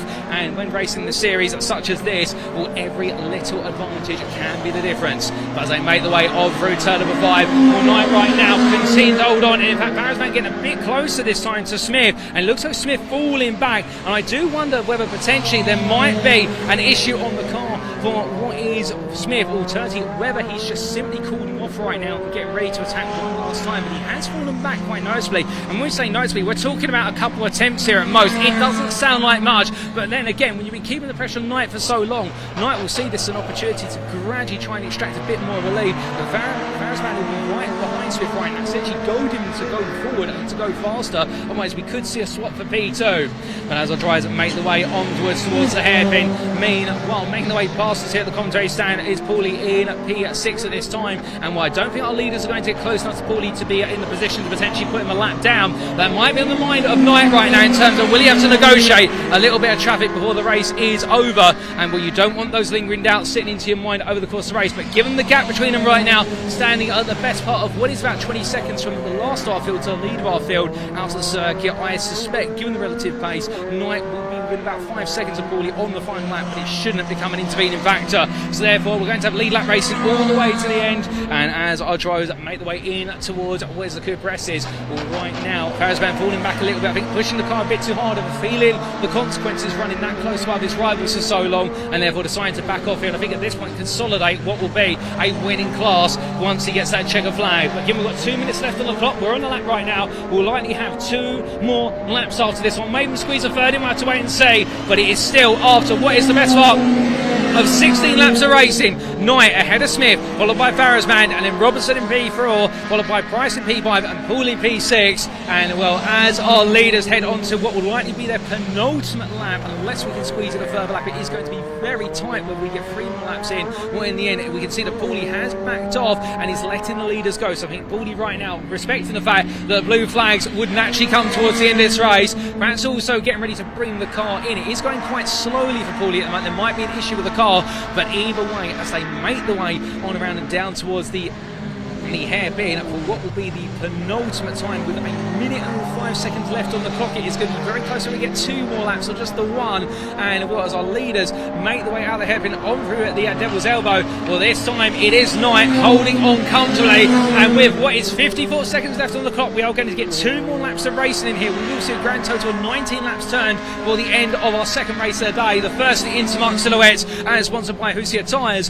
And as they make the way on through turn 1 in towards turns 2 and 3 they go. Well, Knight right now with an advantage of 1.1 seconds. He's broken the deadlock, but meanwhile behind Farahsman and Smith are battling, and Farahsman has got ahead of Smith through turn 1. So right now Farahsman deciding now's the time to pounce, and he's going for it. And well, if he's able to hold on here, this would be a huge result for him, given the fact that the majority of the race he spent it following the 2 leaders, and now he's going to be moving on to the second place spot of the overall podium.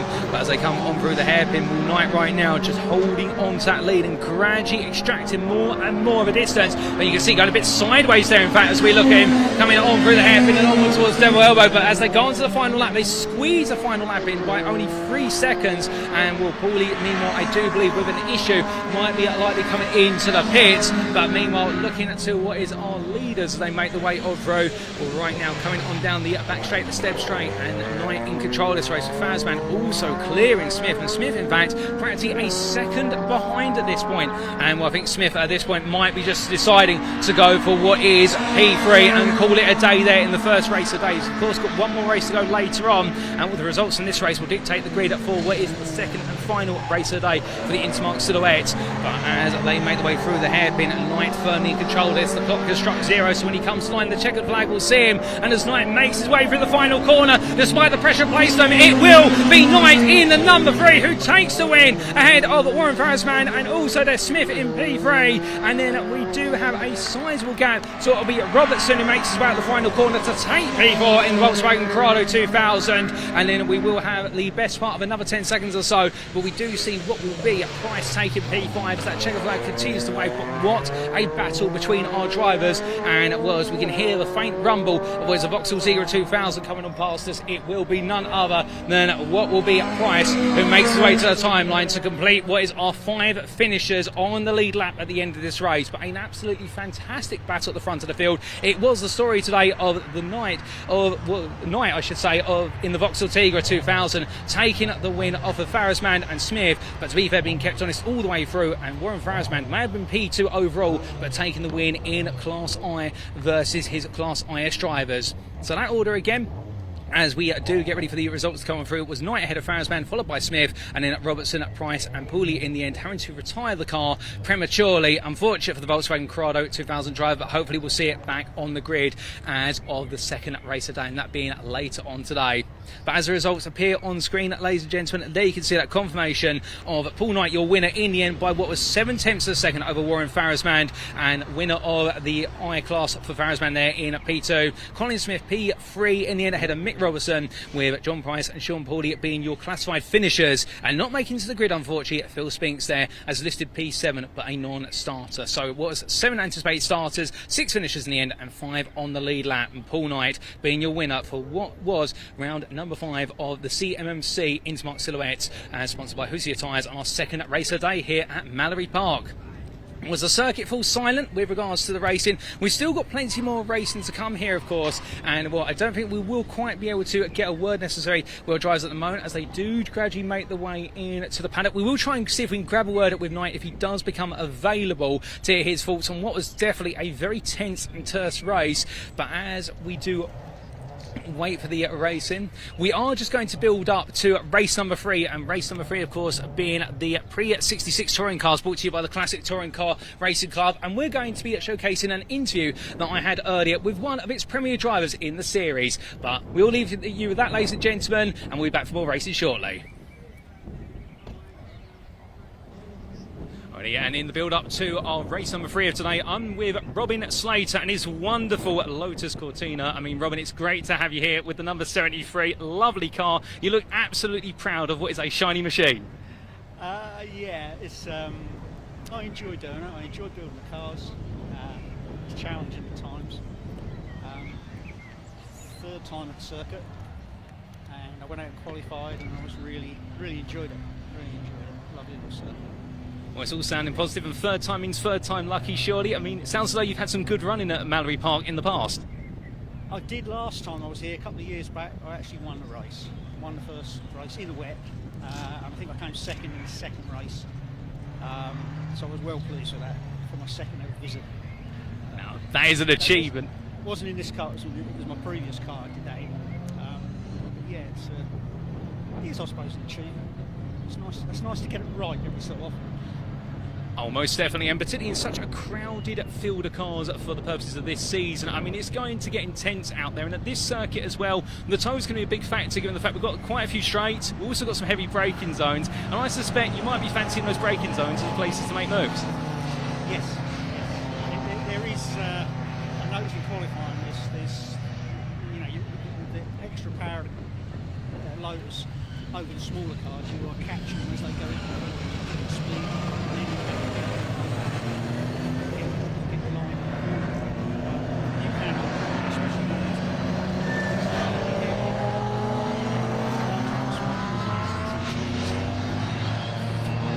but yeah, I'll just go out and enjoy this. It's nice to do well and get good results, but my main reason is to love the engineering of the cars, build the cars, set them up, make them fit, and then just like that, race and don't get anywhere, I don't know, To be fair, that's where it is. The fun is all in the racing and getting to the point of getting onto the grid. And one last question for you, Robin. I mean, the fact that we do have the potential risk of some slight wet weather this afternoon, but sunny day tomorrow. But if we do see the rain, is it going to be a positive or a negative for yourself? Depends on how much rain.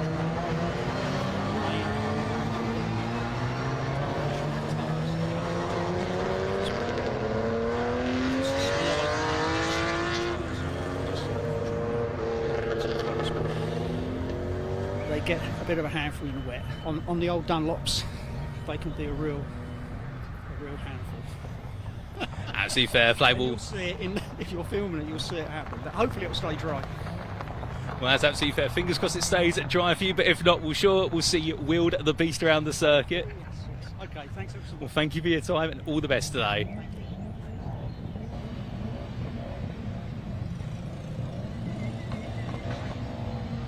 Alrighty, ladies and gentlemen, well, without further ado, we are now getting ready for our third race of the day, and it is none other than the Pre-66 touring cars. And, well, these cars part of the Classic Touring Club Racing Championship Series, and absolutely fantastic to see they're all lined up on the grid. This is an absolutely stacked grid, no doubt about it. And, well, if you are tuning in from home, you're in for an absolute treat now as we do start to make our way through the grid order. And, well, as you can see the grid order appearing on screen there, and we'll walk you through it. It is the best part of what is 3 sets, but taking pole position is none other than Dan Lewis ahead of Alan Greenhall, and then we do have on row number 2 Ian Thompson and Gary Townsend, followed up by row number 3 James Ibbotson and Billy Kennelly, followed then on row number 4 by Robin Slater, who we talked to in the interview, ahead of Ed Gibbs. Row number 5 will go to Kevin Swan and Andy Jones to complete your top 10, with row number 6 being in the form of Edward Crossley and Adrian Oliver. Then on row number 7 we've got Brendan Rooney and Jake Swan, with Luke Wilson and Paul Clayton line up on row number 8 to complete your top 16.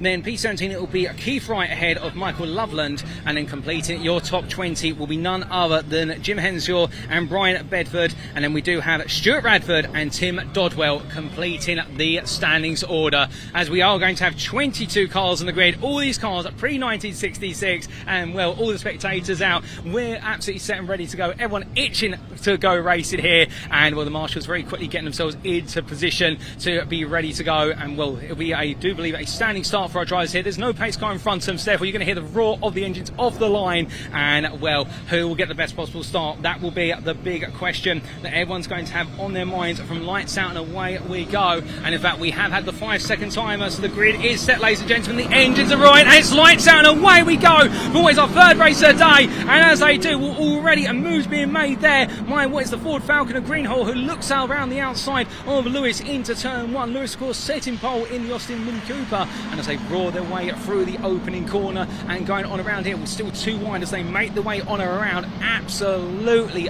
right to left between the two drivers as they make their way through. But in the end, the Mini will get back ahead, and as they make their way on around and coming on down the step straight right now, the middle field all getting close together here, and everyone right now trying to pick their spot in this open lap battle before they wind on through. But as they do, and all making their way on through what is the Coupe S's for the first time, and will all the drivers right now and try and get into some sort of order before they make their way into the hairpin, because that hairpin is where things are going to get very tense on the first time round. And as they make their way in towards that hairpin, everybody was settling down. We see a couple of two wides going on through there. We may do indeed.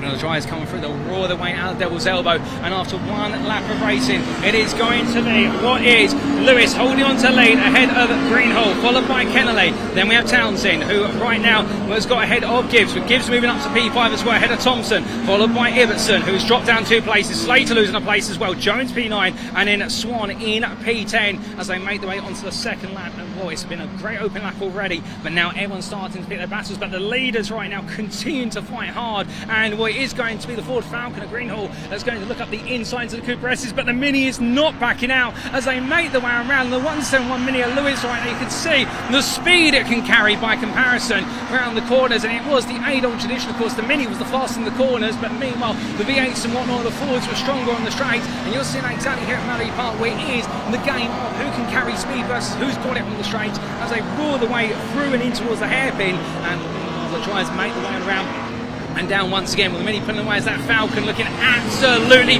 beastly behind, but it is still Lewis who leads ahead of Greenhall, with Kennelly in P3, and as the top 3 make the way across the line. Meanwhile, further down the order, we've got side-by-side battling between what is Slater and Crossley for P10 as they head in towards the opening corner. And right now, Crossley trying to get ahead in the Mini versus the Lotus Cortina, and the Lotus is known for a bit more straight line speed compared to corner speed, and therefore We're seeing this constant question of is it handling or is it top speed that makes the difference at Mallory Park play out here all the way through the field. But again, these pre-66 touring cars, that's what they're knowing about, and that's why they're some of the greatest generations of touring car racing action. But as our drivers roar their way in towards the Coupe presses, further down the order as well, we do have some pressure being applied by Swan on the 62 of Clayton, the battle for P13. Clayton being the leader of Class D, Swan meanwhile down in Class C. You've got multiple classes on this field as well. Everybody right now interchanges. They make their way in towards the hairpin, and as they come on out then head down towards the timeline, well, right now it is still Lewis who leads, but the Falcon in the 77 of Greenhall now being caught gradually by the number 1 of Keneally, and well, the top 3 really breaking away. And then further back, well, we can see that the 73 of Slater has found its way past Crossley for P10, so Slater up into P10 now and making its way gradually up the order. Meanwhile, further on down the order, no change at this time, and it looks like all the drivers absolutely set into the run as they roar their way onto another lap. But as they do, and well, I can tell you one thing, the spectators right now absolutely going wild for this pre-66 race, and a few people around me, huge grins and smiles as they get to see the old school machinery go absolutely hammer and tongs on the Mallory Park circuit. Well, as they roar their way on around still, we do have what is a black and white flag, I do believe. In fact, not black and white flag, just a warning for car 53 with regards to its transponder, but nothing to worry about here. It won't stop the racing, ladies and gentlemen. And well, as our leaders make their way down in towards the hairpin, a couple of drivers going wide there. I think some brakes starting to get very warm as our leaders turn onto what is a 5th lap, and as they do, with the number 1 of Kinley now up under pressure from Townsend, the Ford Lotus Cortina now starting to make an impact and starting to get closer and closer, and therefore this could mean that we do start to see the battle for P3 blow out compared to the battle for the lead in terms of how it's going to really dominate the top 5. But as they make their way on through the opening corner, meanwhile further down the order we still do have what is the best part of a second covering the battle for P7 between Ibbotson, Swan and Jones, and even further down the order still we do have a growing battle between Loveland, Rooney and Bedford, with Rooney in the Hillman Imp getting up into P17 as they make their way across that timeline. And well, as they try to make their way as they go through the S's again, and this is probably one of the sections where we can go too wide all the way through, particularly this contrast of machinery.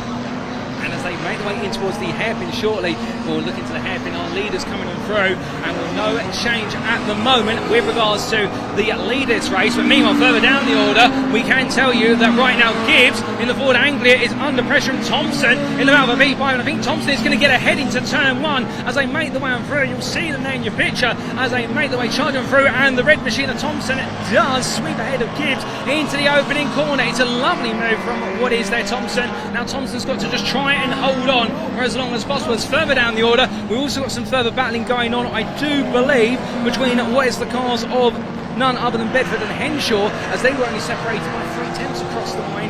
But the update there being going into the S's confirmation, the number 71 of Thompson has got ahead of Gibbs as they now make their way down towards the hairpin once more.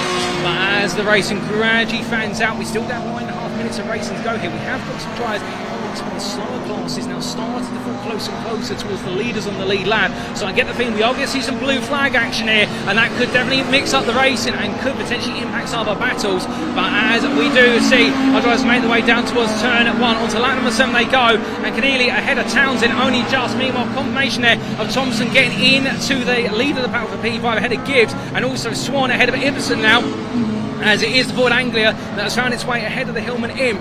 But that's going to be your top 10 who've made the way through the picture. And we have got a green flag waving at the start-finish line, which means we have had some sort of incident near the Devil's Elbow at the final corner. We have got yellow flags, we're not quite sure what exactly for, but the final corner right now under yellow flag control, and therefore it does mean the racing will have just taken a slight step to a slower direction as we try and understand what the situation is. We'll update you on it when we can, ladies and gentlemen. But meanwhile, down at the hairpin, well, still it is Lewis who's just gradually extracting a little bit more of a gap time and time again. And what I can tell you, the leaders right now, they are only about 2-3 seconds away from what is the number 83 of Dodwell, the last runner at the moment in P20 with Bradford in the Triumph. I believe the cause of the yellow flag, and therefore that's why we're now down to 20 runners at this time. But still, as the race goes on here, we've still got plenty of time to go, or at least the drivers will be thinking that. Meanwhile, as we do see Dodwell starting to step aside out of turn 1 under blue flags, with our leaders making their way on through, cutting their way through the first of the back markers.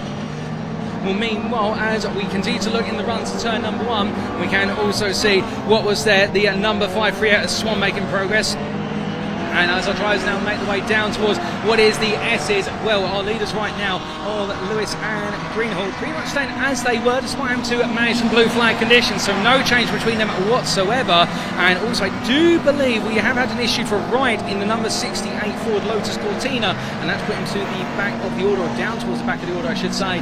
And well, as we continue to look at our leaders making the way on around the hairpin, and now onto the start finish straight once again, and well, the blue flags continue to wait for a number of our back markers elsewhere on the circuit. Well, it is still Lewis ahead of Greenhall, followed by Keneally, with the top three separated by 5 seconds, and it's 1.4 seconds between our top two. But meanwhile, Keneally right now only what is a 10th or so ahead of Townsend. That battle for P3 absolutely heading towards a crescendo at this point as they come out of turn 1 and onwards. They'll go towards the Coupe S's, and well, I can tell you these blue flag conditions where we are seeing what is our tries to earn lap down getting in the way into a degree, albeit they don't mean to. It is only causing to bring the Keneally-Townsend battle closer and closer together, albeit everyone negotiating the situation safely, but at the same time as well, it is definitely going to lead to an even more thrilling running towards the end. Meanwhile, further down the order, to give you an update, Loveland has lost 2 places down to P18 versus Bedford and Henshaw, and I believe that has happened down towards the hairpin on the previous lap. But as we see our drivers making the way through the hairpin, again, that very tight sequence right now, and everyone trying to find the right place to go in order to be able to maximise the situation and not lose that any time. We've still got plenty of battling further on down the order, including that what is the Keneally-Townsend and Thompson battle. You've also got a growing battle between what is, I do believe, the cars of Oliver and Clayton as they battle for P12, and well, they're fighting across 2 different classes. And to give you an update on your class leaders, for those tracking particular classes, so in Class C it is currently your overall leader, that is Lewis in the Austin Mini Cooper. Meanwhile in Class A it's Greenhall in P2 in the Ford Falcon. Meanwhile in Class F it's Townsend in the Ford Lotus Cortina who's in P4, and further down we've got Ibbotson P8 in Class E with the Hillman Imp. You've also got what is Clayton in Class D, who's just ahead of Wilson at the moment by 4 seconds, but Wilson is gradually closing on him as we do understand the battle for what is P14 overall but class lead as well. And meanwhile Class B it's Bradford who's in P20, and Jones unfortunately all the way down in P22 but still leading the class of G as they make the way into what is the final third of this race. It's coming up with only 5 minutes or so on the clock.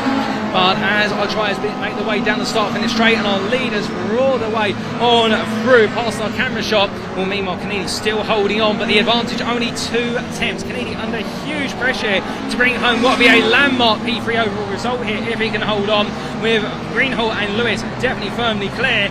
And meanwhile, even further down the order still, some of the battles now starting to spread out here, and it does seem to be that battle for P3 that is really taking front and centre stage, as Keneally being passed on the outside by Townsend into the Coupe S's, and as they make the way through the all-white machine, Townsend finds its way into 3rd place. Behind still, Thompson still waiting. I think Thompson right now is probably asking himself, hey wait, where's my turn to make a move? But as they make their way down in towards the hairpin, well, we'll get to see there the change of positions between what is Keneally, Townsend and Thompson, as our leaders have made their way onto the start finish straight already. Such is the gap, they've opened up the top 2, and then you do have what is there, Townsend into P3, but Keneally under pressure here from Thompson as well. Thompson looking for the move in the 71, he's going to look to go around the outside. Can he find it? And that will be the challenge that he's confronted with as he tries to promote that outside line. Of course, it requires you to be brave, but then again, these drivers wouldn't be on the circuit if they weren't brave, and he's got it done. It does mean now that Keneally drops to P5, Thompson moves up into P4, and that is a swap of position overall, not in class, but it does also mean that now Thompson can go hunting after Townsend once again for the winning Class 7, as their battle will be for P3 overall. As they charge way in towards turn number 2, coming on through. And as they make the way through, we have a change of position there with regards to what is, I do believe, well, I think Townsend find his way even further up the order, although we'll have to keep our eyes on that when we can, when they come around next time. But as our drivers make the way through the hairpin, well, meanwhile, it does mean that now we do have a move coming up here, so they make their way past us, and it is going to be none other than what is the move there being made, and it is the 2-2-3 of Townsend. It is in P3 now with Keneally at P4, and then we have had what is, we've had Keneally's dropped down behind Gibbs even, and well, Gibbs falling falling up the order, I should say climbing up the order. You don't fall in reverse, or do you? As he's made his way into P5, Keneally down to P6, and it is starting to fall away from Keneally as Gibbs has gained second place in Class C versus Keneally. But now the question will be, can anybody go hunting after Lewis in Class C? And my gut feeling says they haven't got enough time to be able to do it today, given the fact they're so closely matched. But still, as they begin to make their way in towards the S's, well, we've also got what is Swan in the 539 looking for a move on Keneally. Keneally, I think, might have a problem with the car as he is dropping down the order like the proverbial stone. But as they make their way in towards what is the hairpin coming in towards turn number 4, you'll see that there, that swap of position as they make their way on through, albeit still Swan having to take a wide angle there in order to be able to give the space to Keneally. But as they charged away on past us now and make their way on towards the time line, well, the leader's already roared through with 2 minutes to go. But meanwhile, looking on further down the order, Gibbs comes on through. Keneally has got back ahead of Swan coming out of the hairpin in towards Devil's Elbow, so no change there quite just yet. But as they roar their way in towards what is turn number 1, well, the drivers right now absolutely going all in here. And whilst we might have a little bit of a brief battle at the front of the field that's gradually worn away, we haven't lost the sight of a battle for what is the final spots in the top 5, if not further on down the order. But as we continue to see going into the S's there, and that is going to be the 539 of Swan up the inside of Keneally. So right now, Swan, I think, has got the speed on the straights. I think Keneally's got the handling in the corners to bring him right back into the fight. Well, either way, they're also coming up behind what is Gibbs there. Gibbs, in fact, falling back into their clutches. So as they come into the hairpin, it's going to be too wide there as they make the way on through. And as they come past us at Devil's Elbow, it's going to get even closer here as the fight right now for what is P5 is raging on. The 2-2-3, always Townsend comes on through with Thompson just behind, and then you'll see the 102 of Gibbs with what is Keneally a little bit further, with Matt Keneally falling further back, and we have got Swan now up, confirmed into P6. Crossley was the driver getting past Keneally. We'll correct ourselves, they're going into the turn number 4 hairpin, and therefore it is now Crossley up to P7, Keneally down to P8, and what was a brilliant start for Keneally. All the pace, all the huff and puff in the car just seems to have faded away, but then again he might be saving the car. Perhaps he knows that the car right now is running hot. Alternatively, he needs to conserve things for the second race this weekend, and therefore doesn't want to push it. You want to finish both races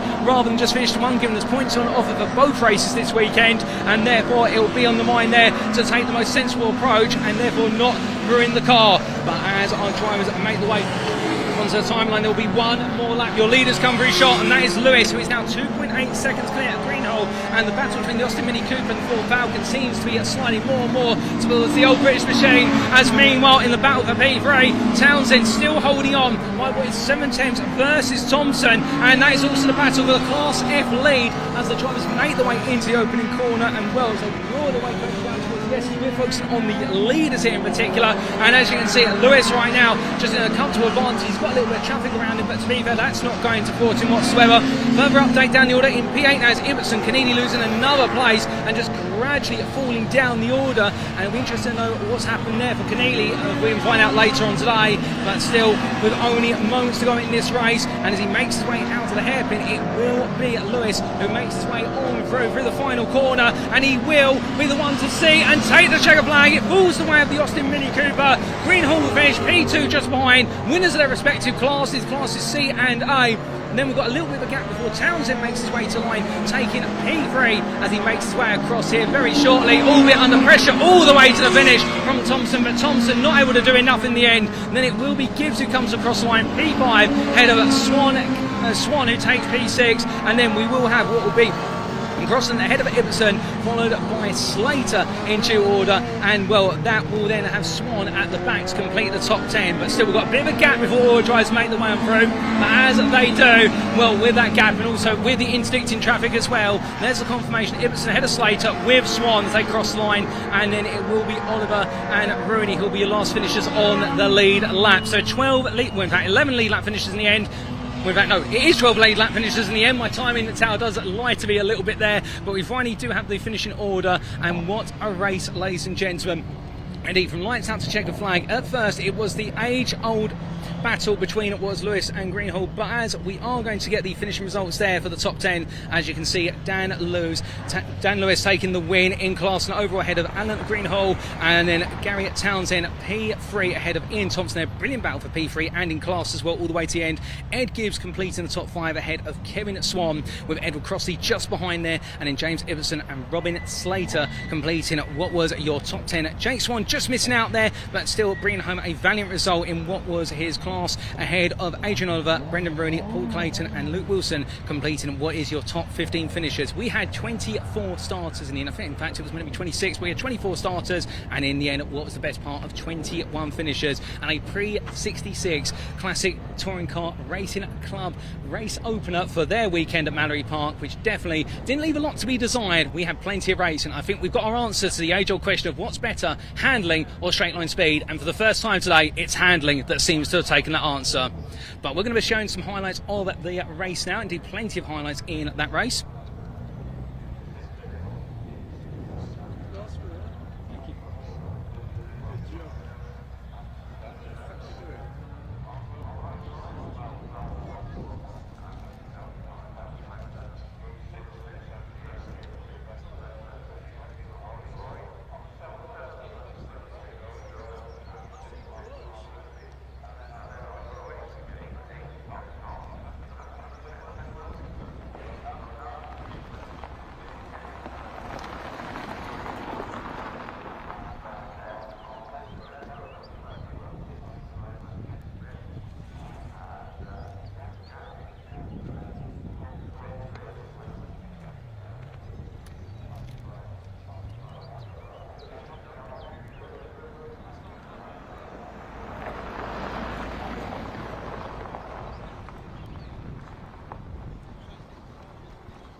Alright, ladies and gentlemen, what an absolutely thrilling third race of our day. Indeed, the tempo continues to heighten, and as our racing continues to reach what is a crescendo, we've got more racing to come as our cameraman follows me, and not because I'm looking to have a cheeky look at what's next on the schedule, anything like that at all, but next up on our racing today will be race number 4 of the day, and it is going to be none other than the OT Coupe Cup with TOYO tyres. So if you're a Hyundai fan, and well, this is your time to be tuning in. If you're not a Hyundai fan, still tune in anyway, because I can tell you one thing, we have got an absolutely packed grid of cars out there, and well, with the fact that we had some brilliant interviews earlier, and one we're going to be showing you very shortly now is none other than from a defending champion, and that is going to be with our lead driver, who's very affectionately known as Luca in short. Well, here we go with the interview from earlier.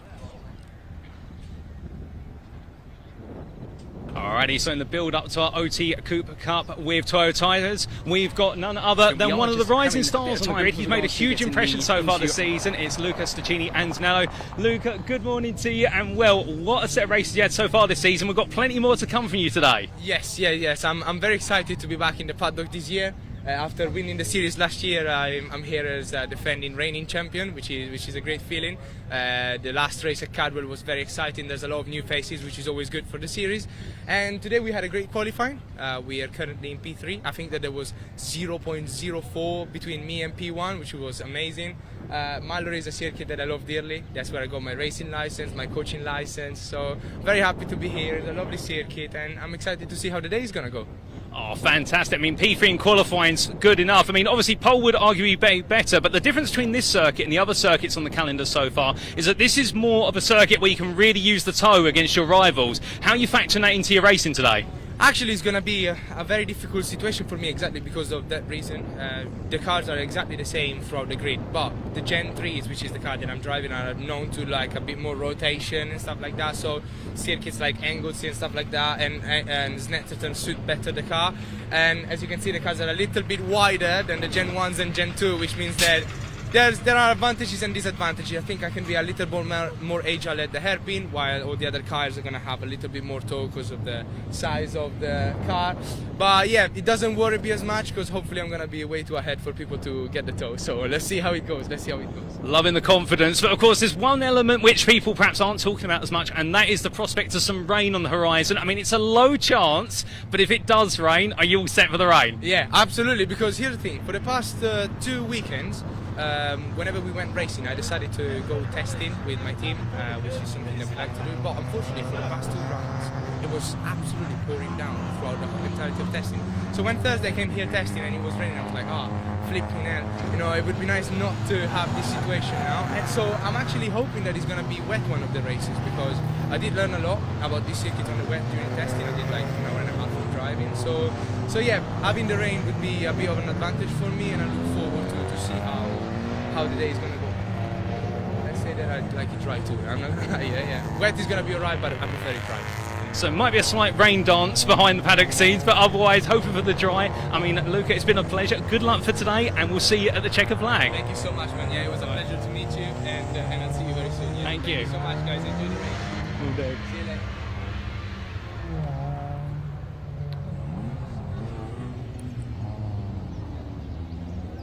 Alrighty, ladies and gentlemen, well, there was a word from our defending champion as the grid is just gradually getting themselves set up, and well, I think everybody trying to get as much heat in their tyres as humanly possible as they get ready to go racing for their first of 2 races today in the OT Coupe Cup with Toyo tyres. But let's walk you through that grid as it does appear on screen currently, and as you can see, taking pole position is none other than what is Dan Lewis there, ahead of Ian Thompson, well, in fact, ahead of Alan Greenhall, I should say, as in fact, I do believe we've got the names from before, so give us a brief moment and we will get that corrected for you. But what we'll do in the meantime is we'll still read out that grid for you, albeit it won't be correct on screen. We do apologise for that, but still, things happen, and that's why we've got backup plans in place. So let's talk a little bit about that grid then. We have got none other than Daniel Munro, and keep in mind, Daniel Munro right now is absolutely on fire. He's on the front row ahead of what is Neil Hurren, with Luca Stacchini Anazello in P3 ahead of Darren Banks, and then we are going to have Mark Ridout and Dan Swift. But it's lights and away we go already, ladies and gentlemen. So cut the grid there, and they make the way away down towards turn number 1, and as they roar their way away, well, that grid is set. A very quick turnout between the racing, and they make the way up towards the opening corner. But as they do, roaring on around right now, and as they make their way through the opening corner, it is going to be Ridout who holds on to the lead as they weave and wind their way through the opening corner, and onwards they go. But as they charge in towards turn number 2, and as they do, well, right now it does seem as though it's getting very feisty in the middle of the field there. I can definitely see some battling back and forth outside the top 10, albeit the 28 also under pressure there a bit further down. And in terms of that order between drives, well, the number 20, well, that's the number 26, I should say, of Owens under pressure from Worsley as they make their way through the corners and onwards towards what is the hairpin for the first time of asking. But as they come down in towards that heavy braking zone, of course, it's going to be relatively cold tyres and cold brakes this first time, so therefore all drivers are going to be under a bit of increased pressure to get it right. Well, they make the way on through to complete the opening lap, and it is going to be Daniel Munro in the 41 who carries on from where he left off in the previous 2 rounds of racing, who leads by what is only half a second over Hurren with Ridout P3. He's made his way up 2 places versus Antonello and also Banks, and will both drivers there losing out. But meanwhile, Ridout having one of the fantastic starts as they make the way from turn number 1 and onwards they go in towards the S's shortly. Meanwhile, further gains down the order for Jones versus Swift in the battle for P6. Fletcher ahead of Watson, and Laurie getting ahead of Sylvester in P9, P10, 11 and 12 respectively. And Hobbs up to P13 and Heron's up to P15. Meanwhile, Owens has lost out practically every place as they make the way on through turn number 2, and as they do, coming on through the right hander and onwards they go in towards the hairpin once again, and Munro being closed a little bit by Hurren. And one thing to know about these cars as well is you've got multiple generations of the Hyundai Coupe. You've got Gen 1, Gen 2 and Gen 3s. The Gen 1 and 2s, when I was speaking to the drivers earlier today, were telling me about the fact the cars are absolutely flat. Meanwhile, the Gen 3s are very spicy, but they're very fast as well. And as Munro is under pressure now as they make the way up towards the timeline, well, your leaders come across the line. Munro still leads, but it is only going to be what is 2 tenths as they make the way in towards turn number 1, and as they come on through and onwards they go towards the next right-hander, where it's going to be all about now what we're trying to hold on as the field behind right now absolutely close together, everyone forming into 2 or 3 way battles. And as they wind their way on through, we've got a move for lead potentially coming here as Hearn's looking around what will be the outside into the Cooper S's. It's too wide, they're going to braking, but can he find it? No, he can't, as Munro gets his elbows out there and says no you don't, and makes him wait on the outside a little bit longer. But the pressure is absolutely building to boiling point, and as they come on down in towards the hairpin, well, it's still going to be Erin who's putting the pressure on time and time again as they make the way down into that braking zone, and Munro holding on just for now. And as they come out the hairpin, they'll now make the way over the Devil's Elbow, and you're going to get an absolutely lovely shot here as they roar the way on past. And there is the pressure that our leader faces, as right now there's nothing in it between the two of them. Meanwhile, in the battle for P3, there's also plenty to talk about there, as we can tell you that also the pressure is going on to the back of Ridout with Antonello right behind him, and Antonello keeping what is the charge on all the way through as they make the way in towards turn number 1. And Antonello, of course, looking to try and come back as soon as possible if he can find it. As they make the way down towards the Coupe, is still your leader, holds on. But not just to talk about the top 4 here, albeit it's getting very close again in towards the S's as they make the way on through. Well, we can tell you as well, we've got battles further down the order, including a battle there for what is, I believe, as a move up the inside goes none other than Fletcher on Swift for P8 into the S's. And right now, everywhere you look, there's a 2 wide moment occurring in the OT Coupe Cup. And as they come down in towards what is the hairpin once more, will we see any time wides here? Well, a bit of run wide coming out of the corner there from other drivers, but still our leaders holding on to each other. And then you can see behind the battle for P3 through to P5 close together, and a rather menacing looking at Banks there in the number 27 with the headlights on full, where he's trying to find his way on past Antonello and rid out as soon as possible. But it's literally nose to tail between all the drivers right now, and indeed a sizable gap from Worsley in P13 to P14 of Hobbs, 3 seconds. But otherwise your top 13 is separated by only what is there, 10 seconds in all. And if you do the mathematics, that's less than a second between each car. And as they come towards the Coupe S's, it's going to be a diagonal 3 wide here, as there's going to be Antonello looking up the middle versus what we rid out. Banks also trying to get in, but he can't get involved there. And as they come through the right handle, Antonello in the end is going to, I think, make the move based on what we can see coming up for any D. He does get ahead, but Ridout hasn't backed out yet as they start to go 2 wide into the hairpin. And as they do make the way down in towards the braking zone, well, it is still going to be very close between them. And as they charge their way over the hill, well, in towards the Devil's Elbow, there come the leaders firstly, and then after them it is going to be what will be the battle for P3, and it's Antonello who's got ahead as Luca roars his way ahead of what is Mark Ridout, that is, as they head down towards turn number 1. And as they do, making the way in towards the opening corner. Meanwhile, we've also got Middleton ahead of Jones. That's the battle we were talking about a little bit further behind. Also Sylvester versus Laurie, where I do believe Sylvester got ahead of Laurie down the step straight, but now you're leaders, they're battling side by side again in towards the Cooper S's, and will this time Hurren is absolutely in a hurry as they make the way on through, but he can't find it, gets made to go a little bit deep. That's going to send him well back in terms of losing the best part of a second there on that outside line. And well, it's definitely proven the fact that Munro right now knows exactly where's to put the car in order to hold on. But meanwhile, further down the that's not the only battle we've got, as we've also got some further fighting going on. Laurie trying to come back at Sylvester, also what is Swift chasing after Fletcher as they come down into the hairpin as they make the way in towards what is the heavy braking zone here. No changes, albeit we've got some defensive manoeuvring going on for a number of tries, and everyone getting close together. But as they make the way out of the hairpin onto the start finish straight, your top 5 stay as they are. Meanwhile, we can see that the number 32 versus the number 75, and well, they're getting closer and closer. The 78 and 51 as well, also in a close battle between them. And as they make the way down towards turn 1, we've also got the number 8 of what is Hobbs in P14. Right now, he does have quite the train of cars. In fact, a move being made by what is Owens on Giles in that long line of cars from P14 down to P18, all staying together and separated by less than a second. That's 5 cars. They may be outside the top 10, but to them, a win's a win, they'll feel, and winning place of their roles is going to be ever so important. But as our drivers make the way on towards the Cooper S's, what is the 7th time of asking? Well, right now, the question is how long can the battling hold up? We've still got 8 minutes of this race to go. Indeed, it feels like it's been a lot longer than that, but it just goes to show you how hard and fast they're battling one another, and we absolutely love to see it here at Mallory Park as your leaders make the way through it. It's 2 wide coming out of the final corner, albeit for a brief moment. On the outside, Hurren once again looking for a move, absolutely fighting and pushing every step of the way. And right now, Munro just finding a way to frustrate his rival to no end.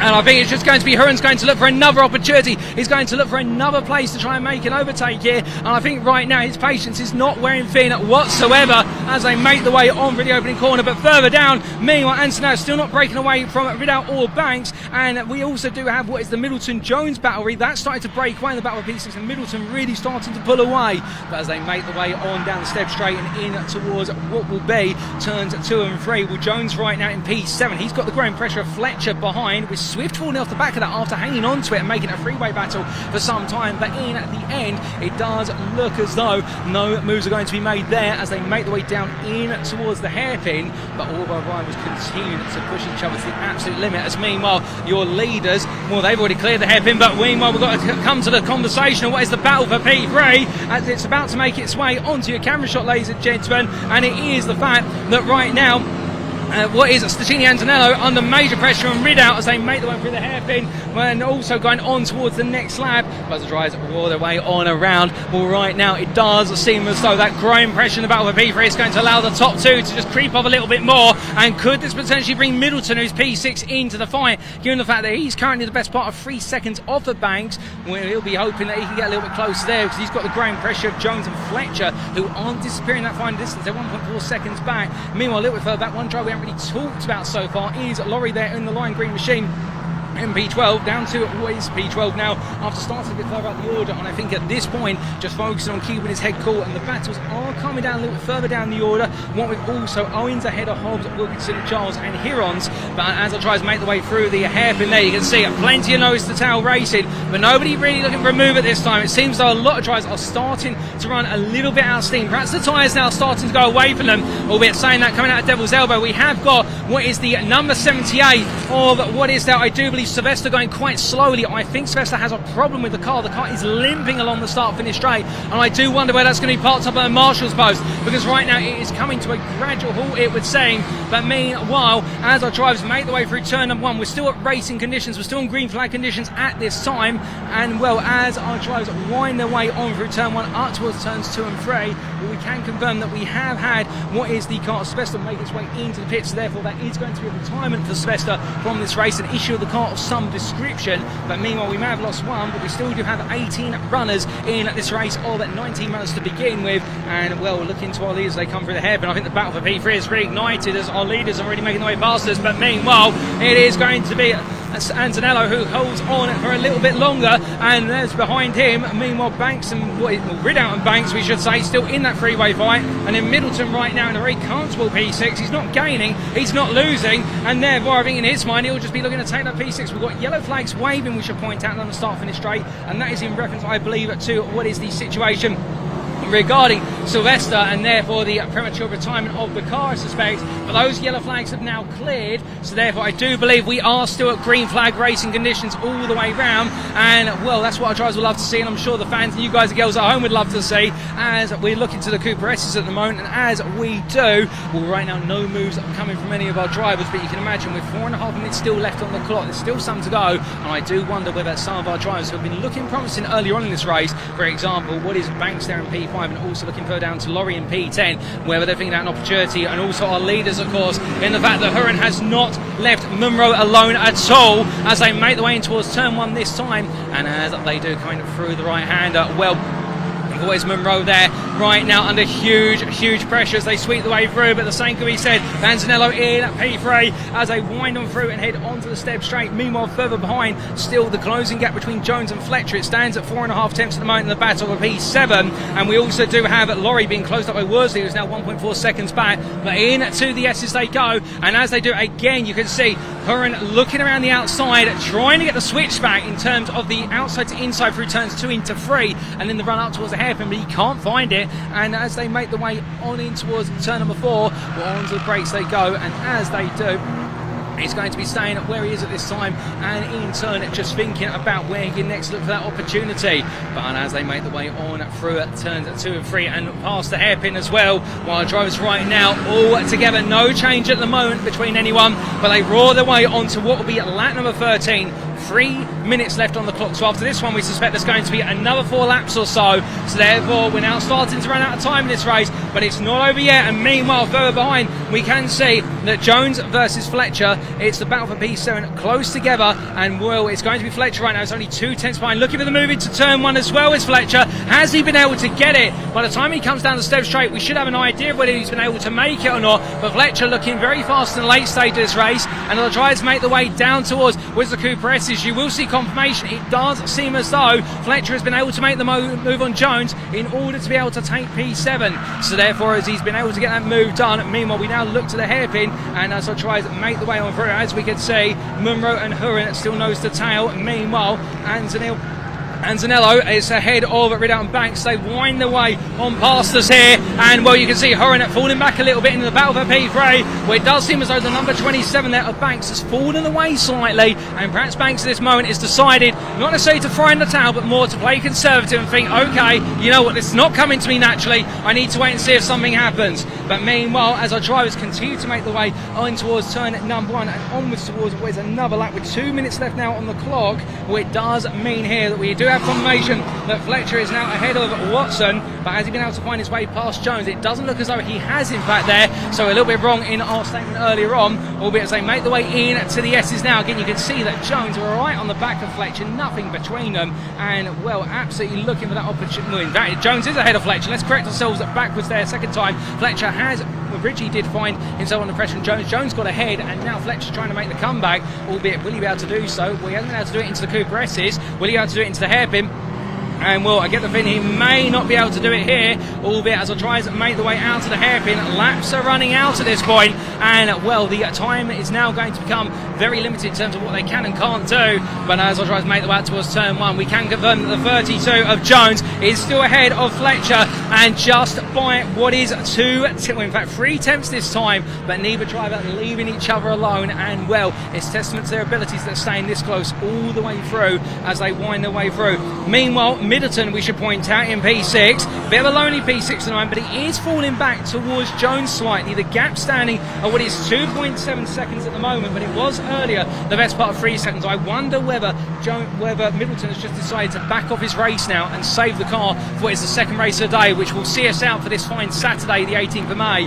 Well, as I try to make the way down in towards the hairpin, we will be heading on to was one more lap after this one, and in your lead battle, well, there you can see as they make the way towards the opening corner, there is Munro, who has opened up a gap now, standing at what is the best part of none other than practically 7 tenths, and looking at very comfy there in the lead now, looks to be in control. In fact, the gap up to 1.1 seconds as they made the way in towards the opening corner. Meanwhile, Anzanello still holding on to P3 at this time by 7 tenths over Ridout, and then Banks in P5 there, and it seems like that battle for P3 as well has just started to break its way open. A lot of drivers at this point, I think, now getting to the point whereby the tyre's not comfortable, they may not have anything left in reserve, and therefore it's now just about surviving to the end of the race, which sounds a little bit contrary when you do consider the fact this is only a 15-minute race, but to them, they're pushing it to the absolute limit. And as I try to make the way on down towards the hairpin, what is the final time, will making their way shortly out to that and to what will be the checker flag. Well, will it be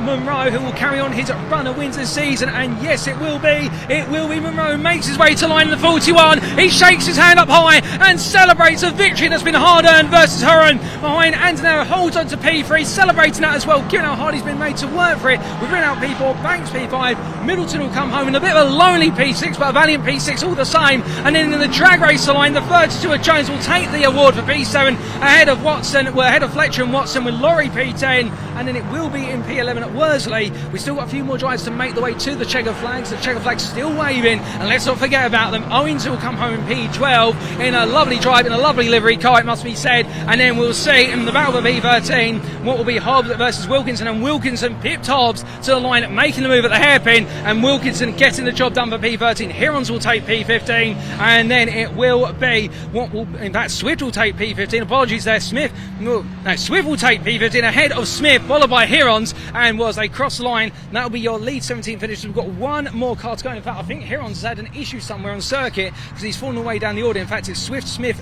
and what is Gilly ahead of Hirons, and Hirons will be P18 as classified, but I wonder if that car might be parked out on circuit as we haven't seen it coming through. In fact, we've got double yellows down towards the Coupe S's and what is the hairpin, and that will be the sign that Hirons, I think, has had to retire on the final lap. So 19 starters and 18 classified finishers in the end, and we'll get those race results up on the screen for you, ladies and gentlemen. But what a thrilling opening race for the OT Coupe Cup with Toyo tyres, and well, for our drivers here, if they haven't had a glass of water already this afternoon, given the sun shining down, then they've earned it right now, because it's been an absolutely thrilling race. But we We're going to pop the results up on screen for you, and as we do, this will be, of course, your top 15 finishers. And as you can see, Daniel Monroe taking the win in the end after 16 laps of racing by the best part of a second over Neil Hurren, and then Luca Stacchini Anzanello taking P3 there, a hard-earned P3 for the final spot of the podium ahead of Mark Ridout and Darren Banks. Kevin Middleton taking P6 ahead of Mark Jones, with Dan Fletcher, Matthew Watson and Paul Lawrie completing your top 10. And considering that Paul Lawrie started much well down inside the top 20 to finish P10, well done to him. And then Mark Worsley P11 ahead of Roger Owens, with Ben Wilkinson and Gary Hobbs completing your top 14. But we are going to be looking to go on to our next race soon. And, well, we've got another race coming up very shortly, ladies and gentlemen. Our fifth race today is going to be the Pre-83 Classic Touring Car Racing Club Championship Series. They're not going to be running with the 93s. The 93s have been moved to what is the 03s and the Boss Ovals race series for today. So, therefore, we're going to be catching up with our driver Williamson, who we had a chance to speak to in the build-up to this race. And we'll be back shortly for the build-up to our next one. So I'm here with none other than Nick Williamson, who's wearing his first place cap in reference to winning one of the races last time out at the previous meet, and with his lovely Rover SD1. Nick, it's good to have you here, and well, you're smiling, you're feeling confident. Yeah. It's the first time driving at this track actually, so it's taking a little bit of getting used to. It's a bit tricky, but you know, we're pushing as hard as we can. You know, we had the win at Cadwell, which was great. So, but I'm not sure how we'll go today. You know, it's probably build up through the day, I think. That's absolutely fair. Now, many would refer to Cadwell Park as a little bit of a mini Nürburgring, if you will, given all the twists and turns and also some rather changeable conditions there. We might have some changeable conditions here at Mallory Park if the rain does rear its ugly head, but otherwise, a bit more of a power and straight line speed focus circuit, this one. It is, yeah. Some of those Escorts are quick, actually, so I'm not sure, though. I know people think that V8's got all the power, but I'm not really sure about that, actually. So I think some of the other cars are maybe a bit quicker in a straight line, so and maybe quicker around the corners. So we'll have to see what we can do, you know, generally getting used to the track and just go as quick as we can, yeah. Now, being the first time that you've raced here, of course, many who are in the grassroots levels of motorsport and also looking to visit tracks for the first time, what's been your main focus when you've been going out here and sort of learning the circuit? Well, sort of let people through who are quick and then try and follow them. You know, that's the way to do it. You know, sort of as long as they don't go off, you won't go off, hopefully, and learn it that way. Yeah, I mean, there's no real runoff here, which is a bit tricky. There's a Gerrard's, which is a big sweeping bend, goes all the way around. You can run out of road there very easily and put it into the barrier. So just sort of balancing it around there, getting used to where your braking points are. I know there's time in the car. I was a little bit tentative, but you know, I think I can brake later, and I can sort of see where we go. I don't know where what the qualifying results are. They're not on the page yet, so I don't know where I stand. Hopefully top 4. So you know, get a good start, which I normally try to do, and then see where we go. Yeah. Everything. Yeah. That's absolutely fair. And just talk a little bit about your car as well. I mean, it's a lovely machine. I'm sure many tuning in right now who are Rover enthusiasts. We look at it and thinking, goodness me, I'd love my hands on that. How much of a sort of effort has it been? Has it been a family effort or just a sort of personal effort? I've been building it for the last year, and actually we did Donington was the first race, and we only got it finished at 2:30 in the morning, and then had 3 hours sleep, went to Donington, then it wouldn't start, missed qualifying, failed scrutineering, so it was quite a good start. And then got black flagged in the second race because of the oil leak. So Cadwell was actually quite a turnaround to get a win. You know, that was a good result. So yeah, we'll hopefully keep the second race luck carrying on rather than the first race bad luck. That's absolutely fair. Definitely a labour of love. Well, Nick, thank you for your time. Good luck for today, and we will see you out on circuit. Thank you very much. Thank you.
momentum straight away.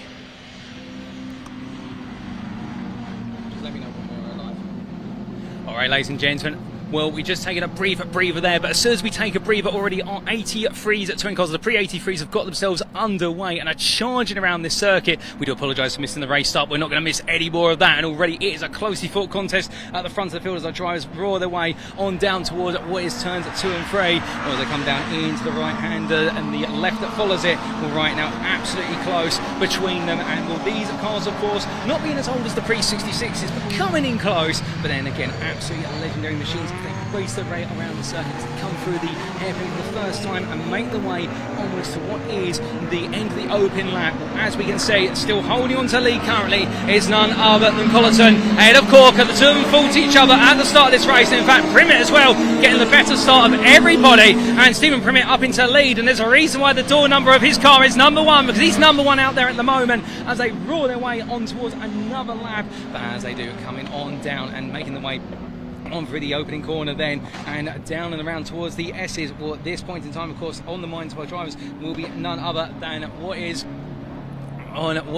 the battling coming through in towards the opening section of the Coupe S's. And as they come on down and around through there, the drivers right now starting to form line astern, albeit further back. We do have a bit of a battle ongoing. I believe that's Jeffs versus Fowler, the Volkswagen Golf versus what is the Ford Escort, and well, going into the corner sequence, it was side by side between them. We'll get confirmation as to what's happened to them when they come across over the line. And meanwhile, your race leader still the number 1 of Stephen Primmett as they make the way onto lap number 3. Meanwhile, the number 60 of Williamson. We spoke to Williamson, of course, in the build-up to this race, and well, talking about the fact he qualified well and was looking forward to going racing, and well, holding on to a very comfortable P3 at the moment, leader of Class B. But as they come charging on through, meanwhile, Smith versus Thomas, well, the Ford Escort 2045 has moved up ahead of the Ford Capri as they make the way onto this 3rd lap, and around they go. But as we can see, the field now starting to spread out to a degree. They still do have always the best part of 13 minutes of this race, of course. Therefore, I think we're going to see some hot-headed charges initially, and now everyone begins to calm down and starts to really feel their way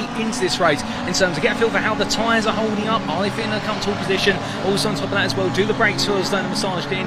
And with regards to our drivers as well, just getting comfortable in the car and absolutely feeling as though, right, head down and carry on. But one driver may not have that comfort as he makes his way across the timeline. Is your race leader of Stephen Primmett, as still is got Corker right behind, and that gap only 2 attempts. As meanwhile, the V8 Rover SD1 of Williamson roars on his way past us, but as he does so, will no change in the battle for P3. But your leaders most certainly staying nose to tail together and not backing out at all as they continue to push on here. But as they do, well, it is going to be absolutely close towards the front of the field at the moment. But it does seem as though what Primmett has on the straight, Corker has in the corners, and it's the battle of the Escort versus the Datsun.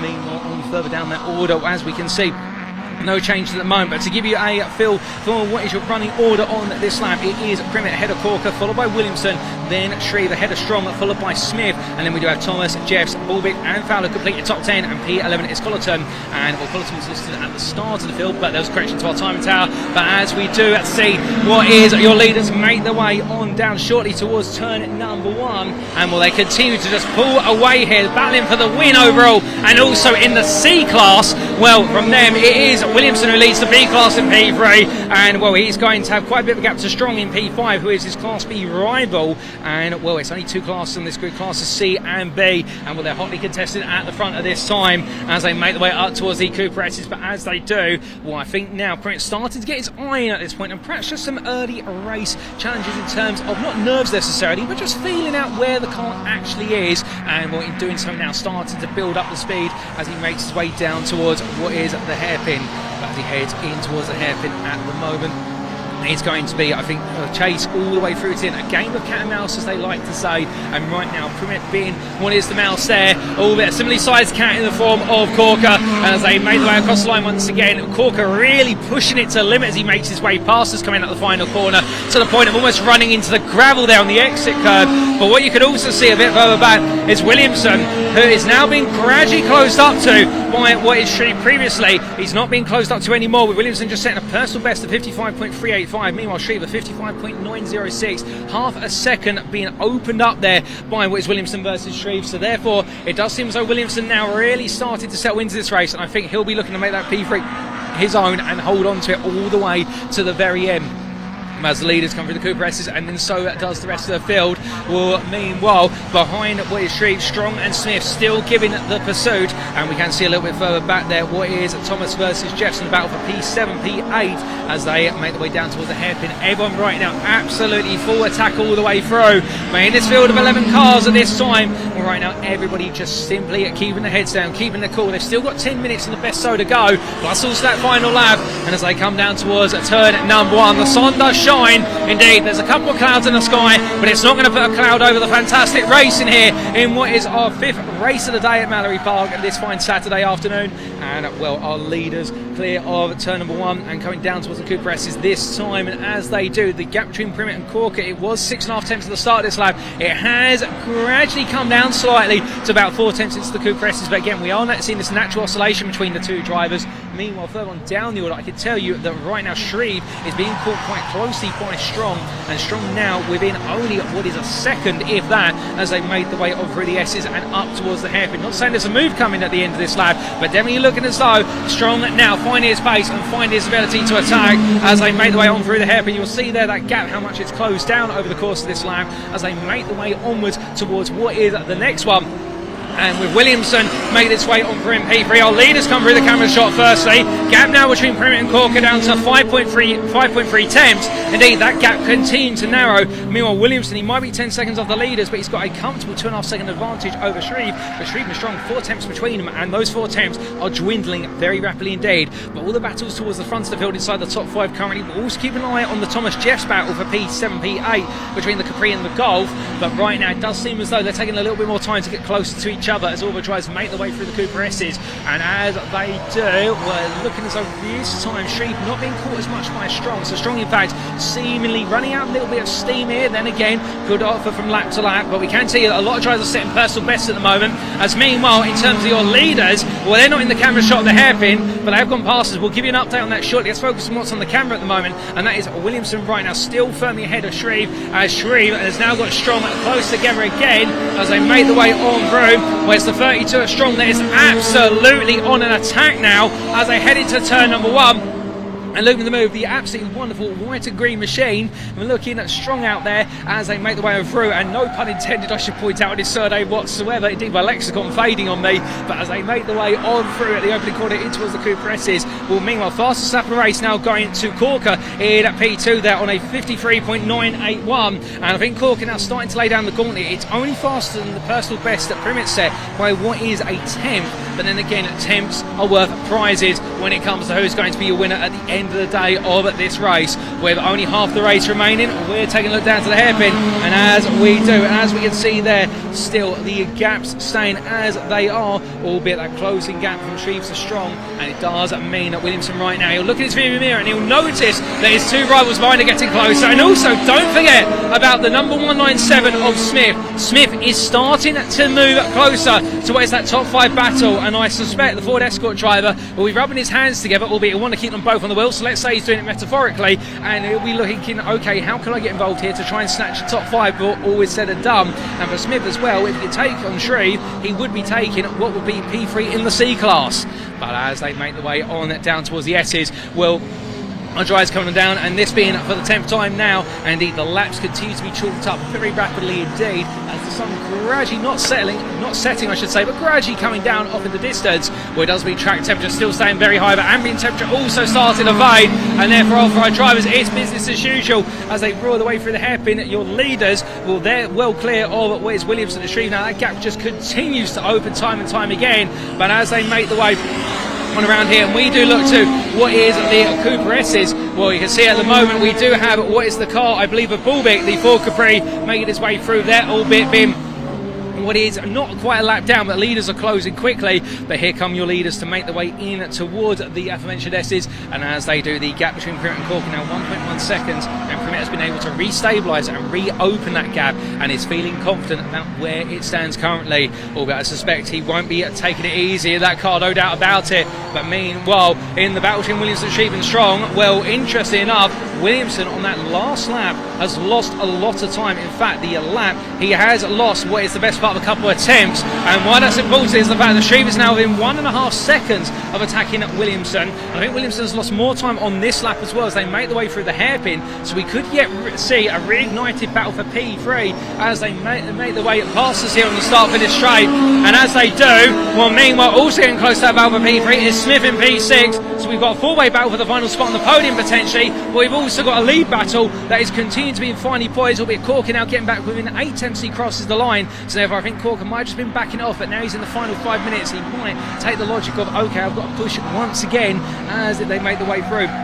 As we continue to look at your leaders as they make the way through the Coupe is there, you can see that gap of 8 tenths and how he's not been allowed to get more than a second, and if it does, will Corker immediately responding through the hairpin they go, and will, as they do, will Primmett right now still holding on to that lead, but I would imagine he'd like it to be a little bit bigger by comparison. But as they come down, meanwhile, down the start for this straight, all the way they go, and with 4 minutes left on the clock, it's going to be this lap plus at least another 5 more.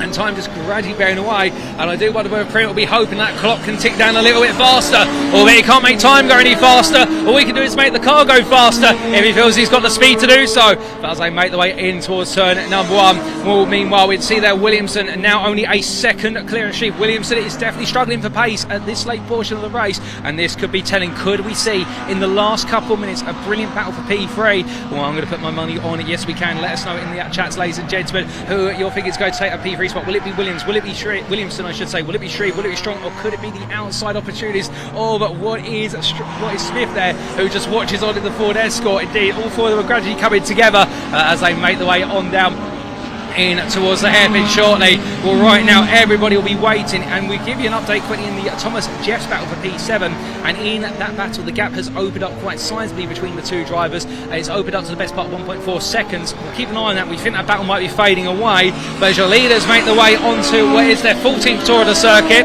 under these race conditions. Well, meanwhile, update on the Williamson-Shreve battle, the gap now back into what is 1.1 seconds. So perhaps Williamson taking a similar approach to what was previously done by Primmett, which is just let the car cool down, also just focus on consistent laps, and then gradually up the pace once again to keep that gap nice and open.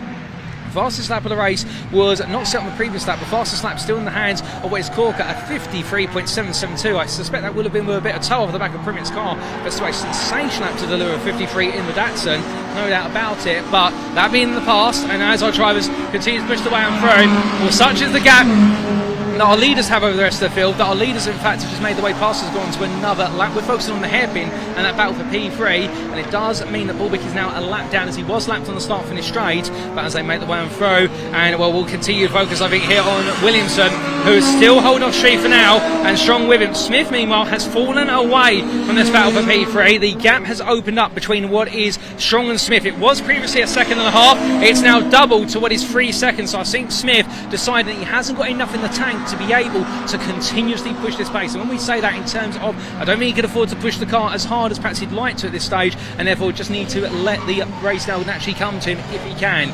But meanwhile, as we continue to look down at the hairpin, we're taking a look at your leaders here as they make the way on through, and indeed right now that gap that Primmett and Corker got over the rest of the field, the best part of 15 seconds, and well, these two are not giving each other any respite whatsoever, as we do have 1.5 minutes left or just under that. So we'll get this lap plus 1 more. They're going to be doing what is the best part of 17 laps of this circuit in their first race of this weekend, and as they come on down on through the opening corner, well, right now Primmett holds on by what is 6 tenths, and it is Corker who is coming back. On that previous lap it was Corker who stripped 7 tenths of a second out of Primmett, and such is how the gap has come down. Meanwhile, Williamson has dropped behind Shreve and Strong. That has happened off camera, or as far as we can see, it's happened off of what we've been able to notice. But right now, Williamson down to P5 and losing the lead of the B class to what is Strong. The Ford Capri driver moved up into P4, and with the number 32, you can't miss it with what is white and green colours, now ahead of the Rover SD1. But as we look at the race leaders here as they make the way on through the hairpin,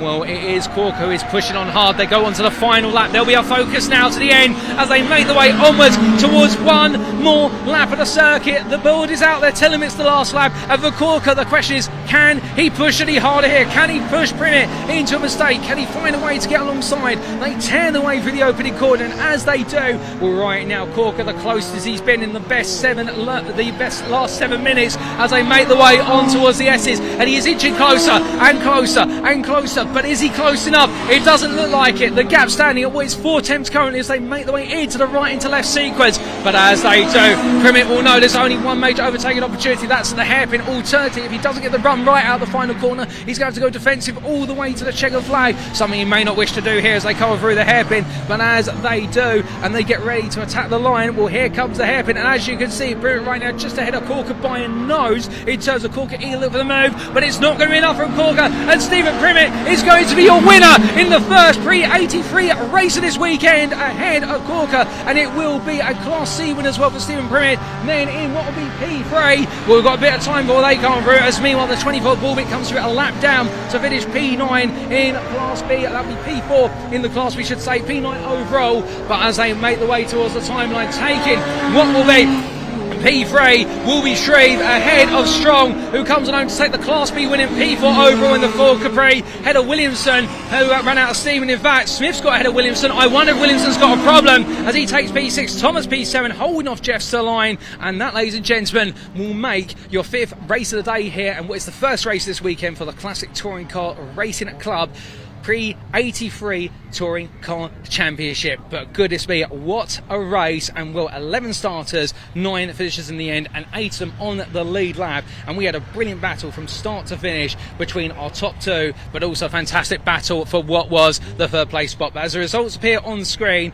well, these are as follows. Provisional course to all stewards' inquiries, and it is Stephen Primmett who has taken the win after 17 laps of racing by 2.5 tenths over Jonathan Corker, with then Carl Shreve finishing at P3, having to fight his way through all the way through the race. And then we saw the Class B win in P4 overall for Nick Strong ahead of Graham Smith, with Nick Williamson with a late fall of pace taking what was P6 in the end ahead of David Thomas, Malcolm Jess, Peter Bulbick, and what was Mark Fowler completing a top 10, albeit Peter Bulbick the last classified finisher, with Fowler there P10 16 laps off, and the same for Mark Collerton. They're both drivers having issues with their cars as we're to understand it. And well, that wraps up the first race of the weekend for what is the Classic Touring Car Racing Club Pre-83.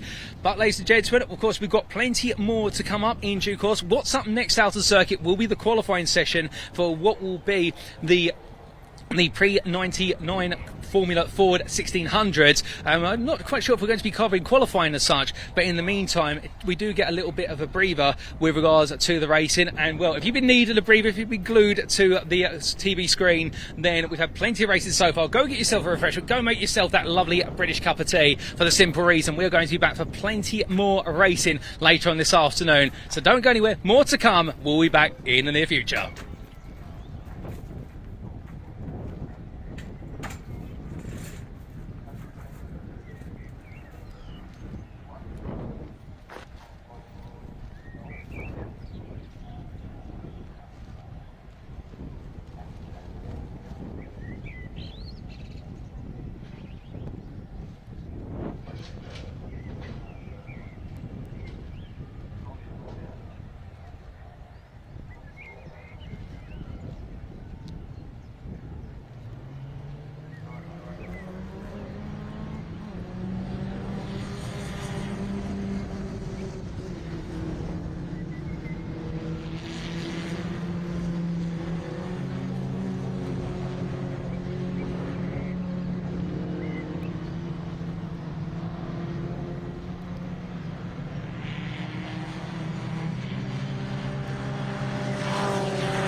sure there's something else that's only here today that's not here tomorrow.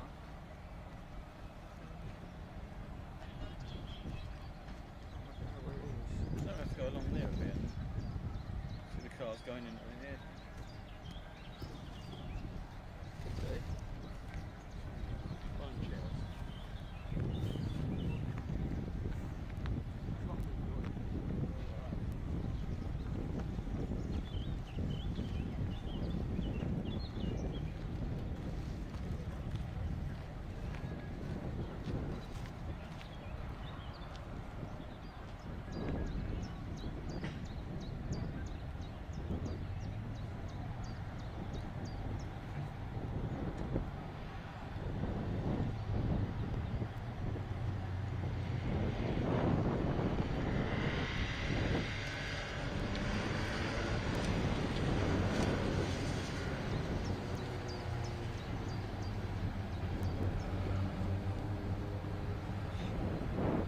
He needs to come back soon because they're going around for this is the grid lap.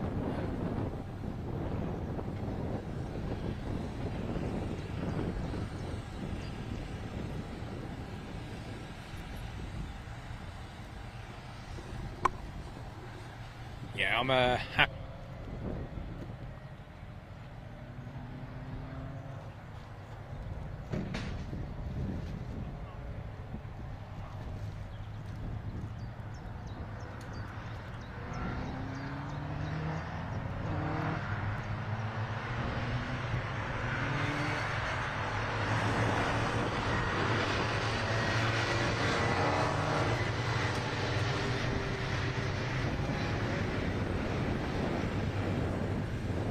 And welcome back, ladies and gentlemen. We are back for the remainder of the afternoon on this Saturday, the first of the 2 days of the Classic and Modern Motorsport Festival here at Mallory Park for 2024. And we're going to be getting underway shortly with the second of the 2 races, the INTERMARQUE Silhouettes, as part of the CMMC. And as you can see there, the grid on screen now. We do have a little bit of a limited grid, but still, we will be having Mick Robertson, who takes pole position for this second race of the day, ahead of Colin Smith, with Ryan Farrisman starting at P3 ahead of Paul Knight, your winner from race number 1, of course. Then John Price and Sean Pauly will make up the third row of the grid, and Phil Spinks will be taking the final spot on the grid. Our drivers are just making their way into position on the grid currently. They're behind what is the lead car, or the formation car. Remember, they get underway with a rolling start for this series, so therefore, whilst they're parked up on the grid at the moment, all the drivers will be ushered into position. Then they'll make their way behind the lead car in 2x2 formation, and well, when they make their way around, they will then be going green flag racing for what will be the second and final time this weekend. And will the INTERMARQUE Silhouettes all looking absolutely fantastic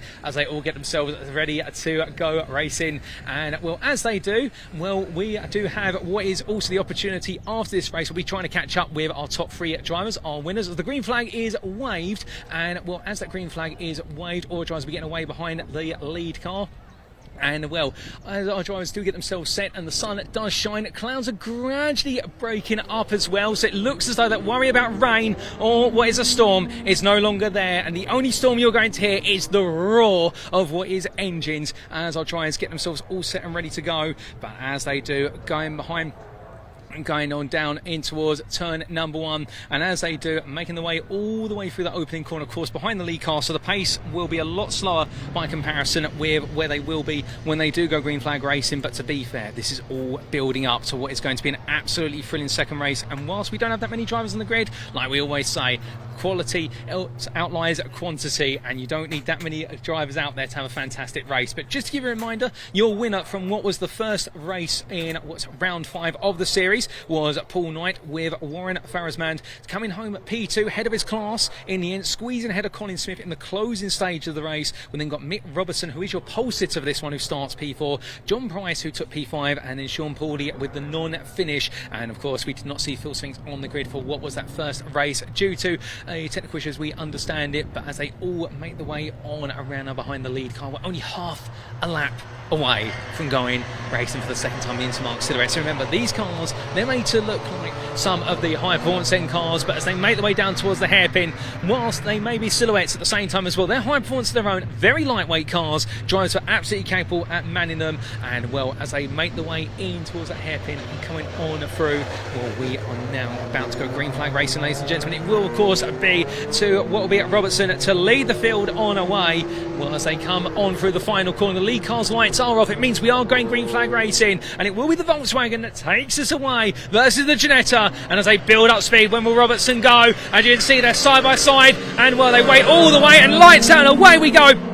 Where's our second race of the day? And as they pound their way in towards turn number 1, Robertson ahead of Smith, albeit briefly, but hold what is the inside line as they make their way through the opening corner. But who's going to be leading after it is the big question. Or as they make the way on around, it does look as though it looks as though our Ginetta driver has made his way ahead, and that is Smith now who's leading this race, and will look to try and break away from Farazban and Knight as soon as possible. Remember, those three contested what was race number 1's win, and meanwhile we can see Robertson just gradually falling down the order there, and well, much like the pace in race number 1, perhaps not the pace to change the top 3, but he'll be looking to try and stay within earshot of them in case any drama does happen between them. But as they make the way in towards the hairpin there, and as you can see, more progress being made, and well, already Robertson falling into the back of the quartet as they make the way to the end of lap number 1. And after one lap racing, it is the 491 Ginetta that leads ahead of the number 3, followed by there what is the number 637. And as they cross that line, well, it is therefore Smith ahead of Knight, followed by Farazban, then Robertson. Price a bit further behind, then Pooley and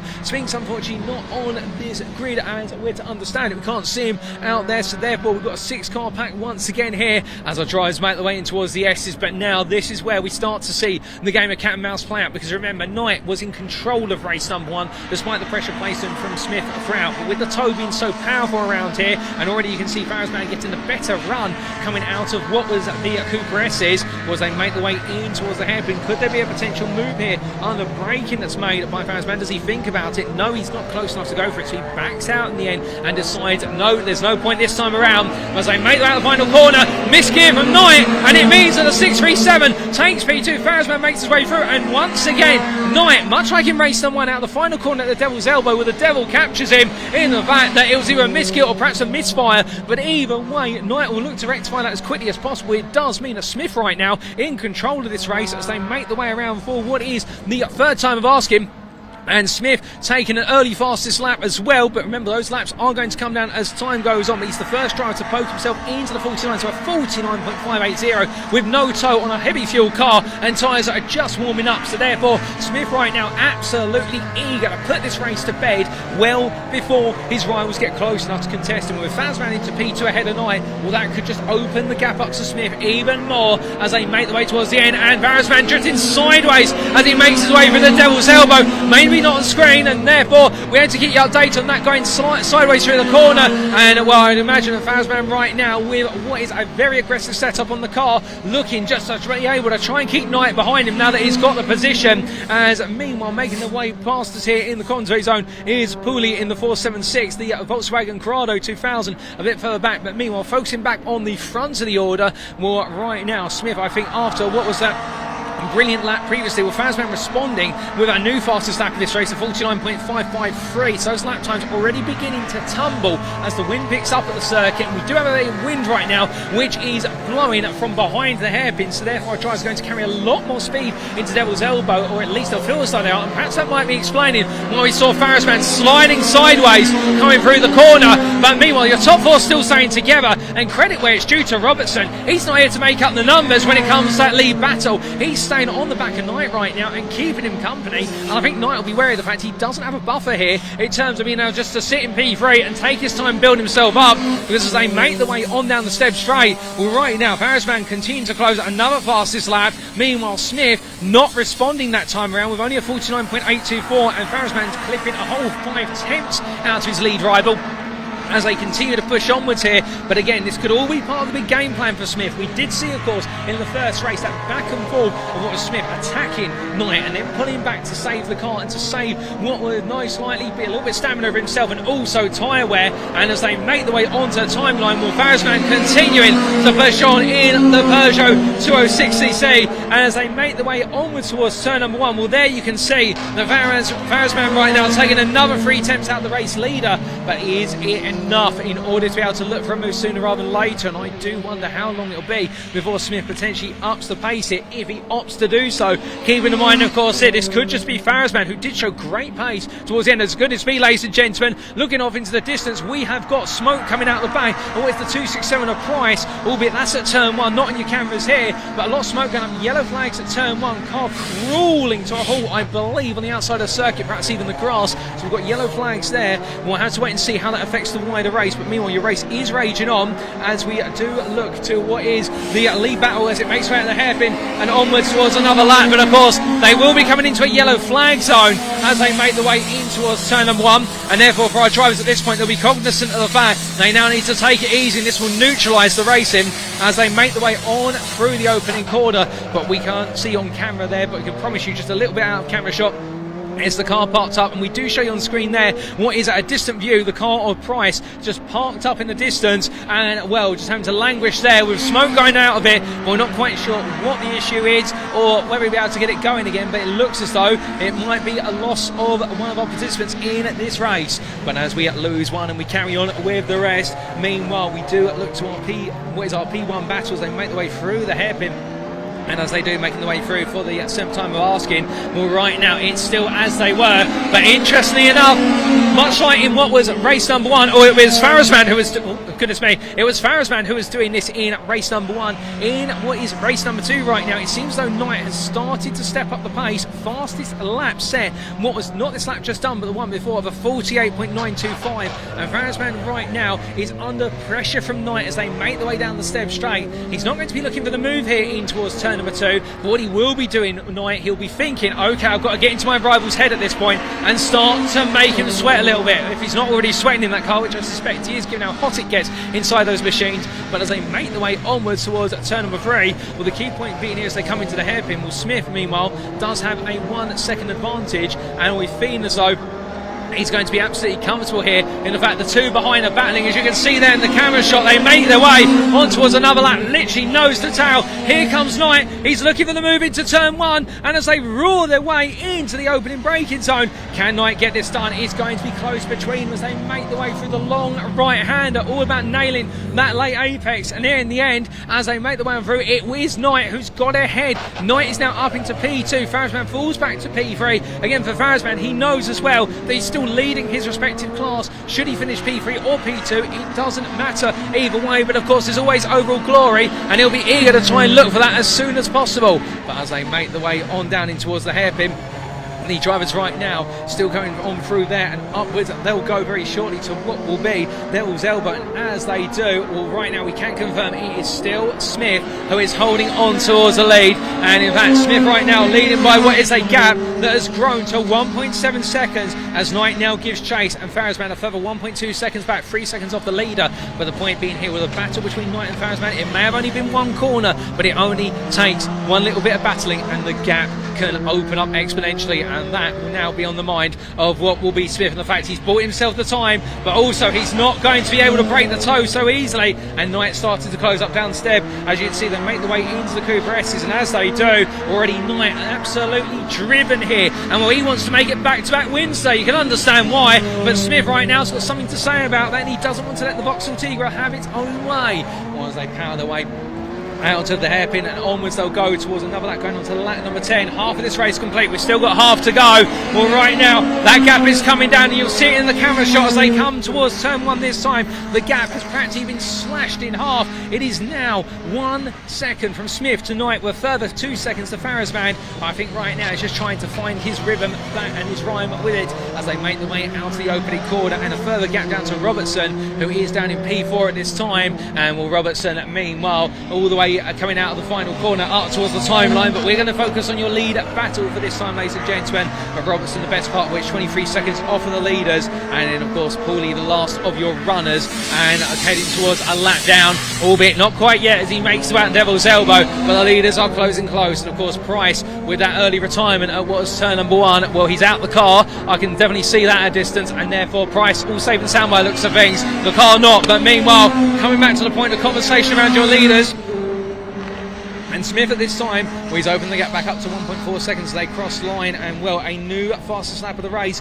Previous time out from Knight of 48.925. But meanwhile now it does seem as though Knight, having put all his energy into the previous lap, now on the one that is just completed, well, he is 3 tenths slower compared to Smith. And again, we're starting to see Smith turn the tempo up, starting to step up the pace here. And I won't be surprised now if Smith looks to respond with a fastest lap of his own in order to keep what is this lead in his comfortable hands. We'll have to see as they make the way in towards the hairpin shortly. As they do, you would imagine at this point in time, with the fact that now the cars will feel quite light on fuel, they're feeling quite confident as well with regards to how the car is in terms of trim. Well, as they make the way onwards towards turn one, hit of a red limiter there as they made his way past us for what was Smith. So therefore, I think Smith right now absolutely knowing that nothing is certain in this race. The only thing you can be certain of is that you will have what will be Knight chasing after you all the way to the end, and Paul Knight right now absolutely doing everything he can to try and hunt down what is the race leader. But still, for what is Colin Smith, it's a win that come beckoning, and he will want to try and rise to the challenge there. As they head up for turn number 2, Warren Fazman still sitting a bit further behind, not quite able to get back into this fight. In fact, falling to 2.3 seconds now of the leaders. The gap just inched itself open, so it really is now a 2-horse race for what is the win here. To use the old proverb, 4.5 minutes left to go. And well, as your leaders make the way out the hairpin and past us here at Devil's Elbow, it's on to another lap. And well, I can tell you that that gap continues to wind down. It's now a second between Smith and Knight, and once again, it is going to be Knight who is the man on the mission. 7 tenths stripped out of Smith on that previous lap, and well, closing the gap up, no doubt about it. But then again, of course, it goes from lap to lap, and well, as they make the way closing up behind what is Pooley in the 4.76, that being Sean Pooley, well, as they make the way in towards turns 2 and 3. Well, right now I can imagine he'll be looking for the blue flags that'll be beginning to wave behind him shortly, and in front of him I should say shortly, and therefore that'll be on his mind to be able to steer clear of what is that lead battle. But as they make the way on through what is turn number 4 at the hairpin, and onwards they'll come towards Devil's Elbow. This time we do have the blue flag waving, so Paulie will step aside on the inside. Difficult place to be able to get clear, but still they manage to do it. And as they make the way onwards towards what will be 4 laps remaining, it is still Smith ahead of Knight, gap up to 1.6 seconds this time around. Farrasman a further 3 seconds back as they draw the way onwards towards turn 1. Meanwhile, Robertson further down the order, and a sizable gap to Robertson in the Volkswagen Corrado at this point. But we're going to stay with your lead battle, that top 3, as they continue to push on. 3 minutes on the clock, ticking away second by second. And as they come on through at the right hander there, well, as you can see, it is going to be Smith who's just holding on. It's a delicate balance, however, and he knows that any mistakes, any slight misses under braking, and that gap, which is a comfortable gap right now, could be slashed very quickly indeed. Such is the pace which the two are bringing to the table, albeit it should be said that Smith having a much more consistent pace in the second race today compared to Knight, and Knight right now last lap dip into the 50s, but as they make the way past us and on to another lap, again I think it might just be a blip for Knight, who returns to the 49, takes 3 tenths out of Smith, and the gap back to 1.4 seconds now as they head in towards turn number 1.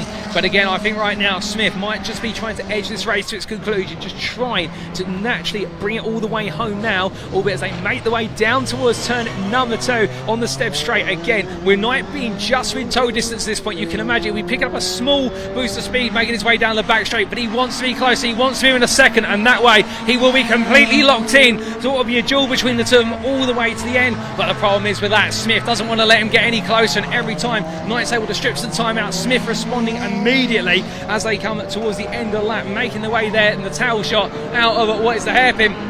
And on to what is going to be another lap. We may be able to squeeze in another 2 laps after the one they've just gone onto. It's going to be marginal, much like in the first race. But as they head on to lap number 17, well, you could cut the tension with a knife right now. In the fact, it's a 1.6 second gap from Smith to Knight, and Smith getting that gap back open once again with what was a lap that was 3 tenths faster. And it seems to be every single lap, either Smith or Knight 3 tenths faster than the other, and they seem to be swapping the story around right now each and every time.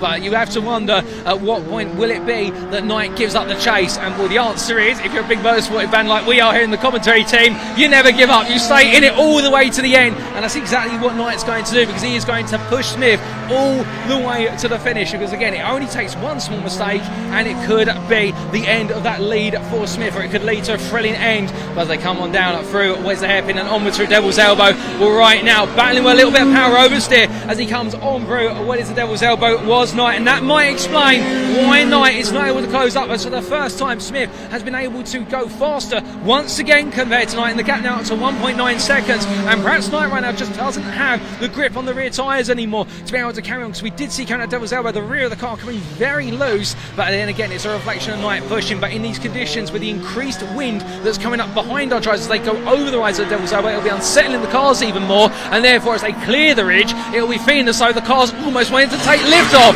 And as they make the way on through, and I was just deafened there by Mick Robertson deciding to use all the track and then some coming out the final corner and taking the final exit curve there, and we'll show how close he can run to those track limits. Well, meanwhile our leaders making the way on through. We've got 7 seconds left on the clock. We will get one more lap in, and it will go to a 19th lap here. Smith leads by Knight by 1.8 seconds. And all Smith needs to do now is hold on to the very end. Ferris Man is the best part of 6 seconds back. I think he's backed off and decided, you know what, let's just bring home that final spot on the podium and make it a double podium today. We're P2 in the first race, of course, and as our drivers make the way on towards the S's, well, right now down the step straight, there's no change. It is still Smith in control, and Colin Smith right now must be absolutely just praying he can get the last couple of corners done. Indeed, all the family tuning in, whether by circuit side or home, will be feeling the same as well. So there's been one great battle between the two of them, and as they make the way through the hairpin, no change there. Smith just absolutely nailing the run through the hairpin this time around, and as he makes his way through the final corner, he may have missed out in race number 1, but in race 2 of the Silhouettes, it is Colin Smith who is your winner ahead of Paul Knight, and then it will be a further 6 seconds back to say a valiant P3, none other than a Warren Ferris Band, as they cross the line. Then the checker flags wave, and well, as they gradually cool them down right now, it's a well-earned cool down, no doubt about that. Next across the line will be none other than what is Sean Pooley, who will take P6, and we might be a lap down, but still bring it all the way to the end, and that's what matters in the 476. So give them a round of applause, just like our winners as well, ladies and gentlemen. And then we are going to have coming on home what will be in P4. It will be Mick Robertson, and what we did have, what was 6 starters in the end, we'll have 5 finishers, and Robertson will take P4. So that concludes our second of the HOOSIER Tyres Intermarque Silhouette races for this weekend of what is the Classic and Modern Motorsport Festival here at Mallory Park. And we're going to start to make our way immediately, as those race results will appear shortly, down towards what will be at the paddock, for the simple reason we're going to try and get into with our 3 winners, a quick chat with them, as helped by Rod Good. Oh goodness me, getting stumbled over my words there, but as helped by the series organiser Rob Birdley, as they make their way down. And in fact, we're just going to make our way down the stairs here, ladies and gentlemen, to give us a brief moment. Results on screen there, and that confirmation. And well, as we make our way through, and as we come on down here to the pit lane, well, first and foremost, we're going to have a chat with our race winner. And well, thank you to Rod for being able to get them for us, as he has brought them all together.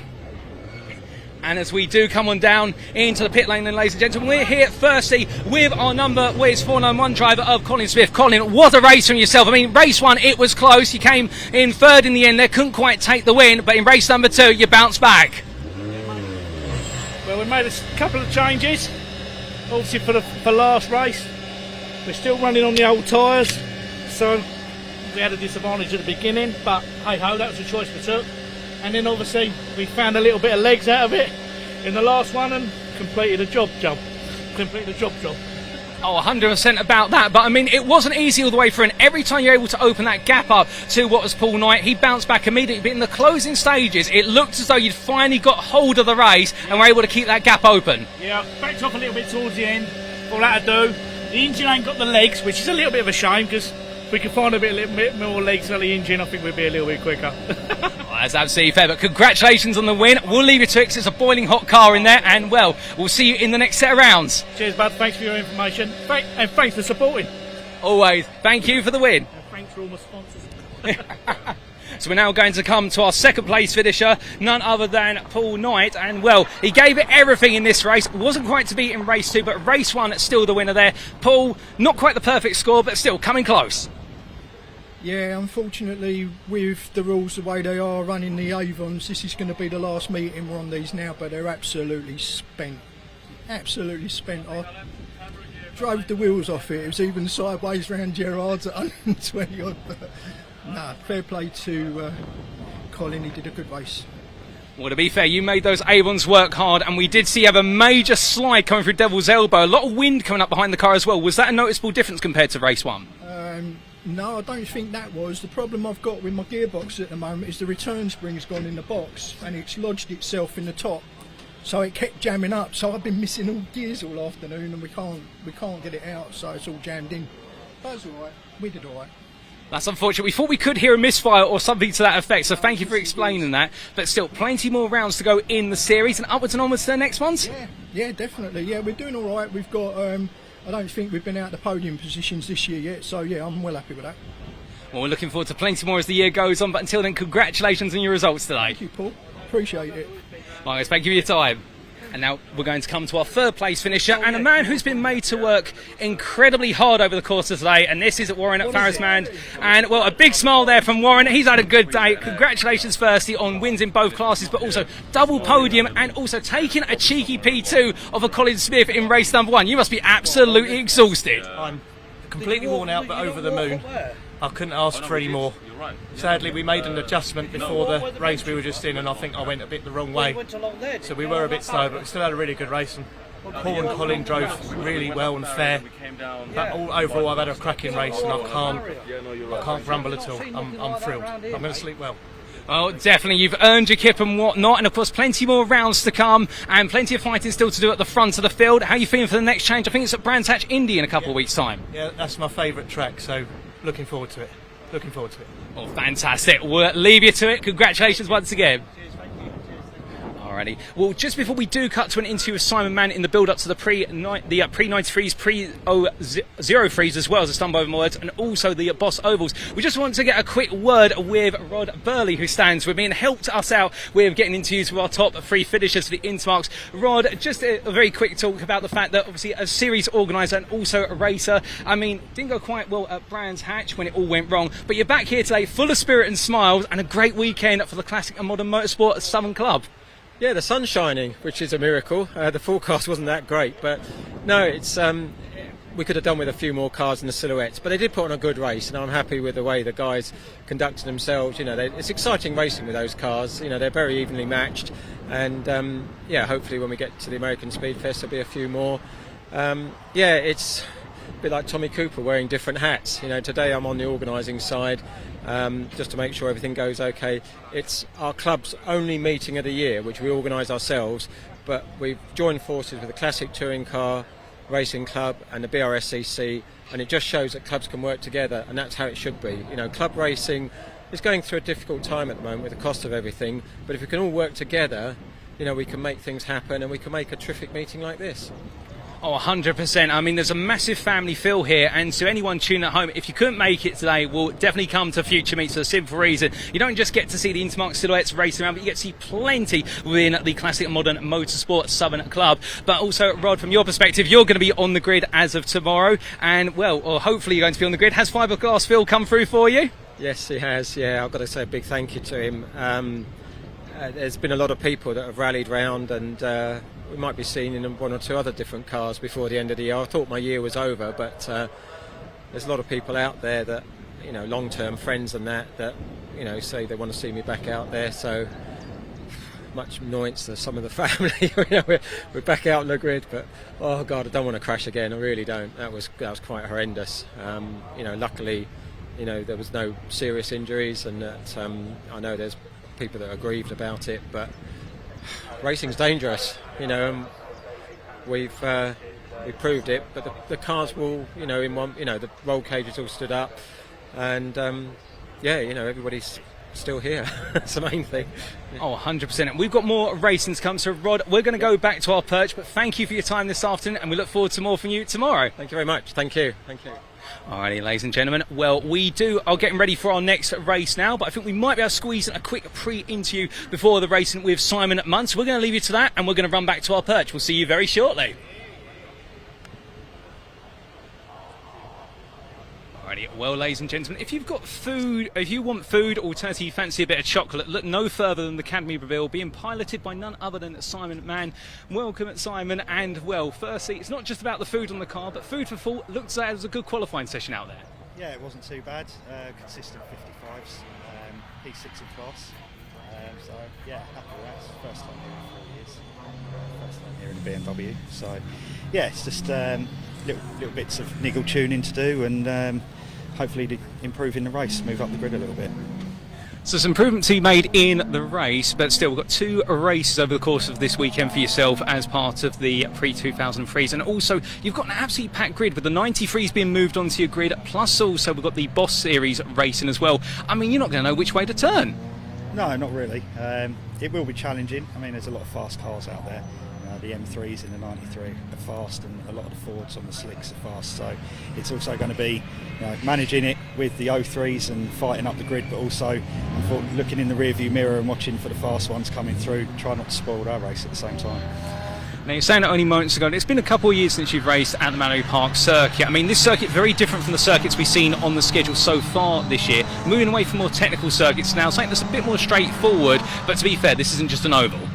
No, I mean, you say not a technical circuit, first corner, very, very easy to get it wrong. I mean, qualifying nearly right slightly, all it takes to get the grass, and that's it. You're going across the track and heading towards the lake. So, I mean, on a day like today, it will cool you down a little bit, but not the ideal to be. It might be worth a jump in the lake after the racing rather than during or before. Ladies and gentlemen, well, we are back, and we have got plenty more racing to come. This is our penultimate race of the day here this Saturday on the 18th of May, and now we have got a treat for you. As the grid lines up here, it is going to be Piers Grange on pole for the first of 2 races, the pre-93s, the pre-2003s, and also the Boss machines. And as Piers Grange is joined on the front row by Ollie Allen on row number 2, it's Stuart Waite and Ian Bower, with Gary Preble and Terry Davis on row number 3. Row 4 goes to Sean Morris and Kevin Willis. William Davidson and Dom Hughes on row 5 ahead of Mike Nash and Craig Owen. We then do have Kevin Granger and Graham Myers, followed by John Hillier and Sam Daffin, John Coupe and Darren Owen, and Anton Martin and William Hunt complete your top 10. Steve Walden and Tim Minson behind them, followed by Andy Abrams and Simon Mann and Vic Hope make up your grid. We've got to go for it quickly though, ladies and gentlemen. We have got a 23 car grid here. They've been merged together, these 3 different disciplines, and well, to be fair, we have got an absolutely brilliant race to come. We've got a couple more drivers to get into position, but once they do, well, it's going to be absolutely thrilling. I can tell you one thing, I'm surrounded by fans who are going to be cheering on their favourite drivers here right now, and whilst we can't get a word with them right now, they're absolutely glued to their seats, and we have got what is another 15 minutes of racing. And as we all get set and ready to go, well, the last couple of cars are falling into place, particularly what will be, I do believe, the number 29 that's right at the back of the group here, getting into its position. I think it might be weaved on through, we'll have to see. But also, in fact, we've got even more cars coming on. I'm getting ahead of myself here. This is a much bigger grid than I originally anticipated. And, well, to be fair, I do apologise for that, but that goes to show you what happens when you merge the pre-93 touring cars in with the pre-2003s, plus also what is the Blue Oval Saloon Series, or the Boss Series in short, that Ford logo, of course, being the blue oval, if you will. But as the last couple of cars make their way into position, well, if all the races so far have not caught your interest, this one from the Classic Touring Car Racing Club definitely will. It is a packed grid. You've got a whole variety. You've got Fords, you've got BMWs, you've got Honda Civics out there, you've got everything, you name it, it's probably racing in it. And as they get ready to go charging for the first time today, well, the pre-83s set up the scene, as did the pre-66s, but this is going to be absolutely intense as everyone's still being moved into position here. Indeed, the marshals are getting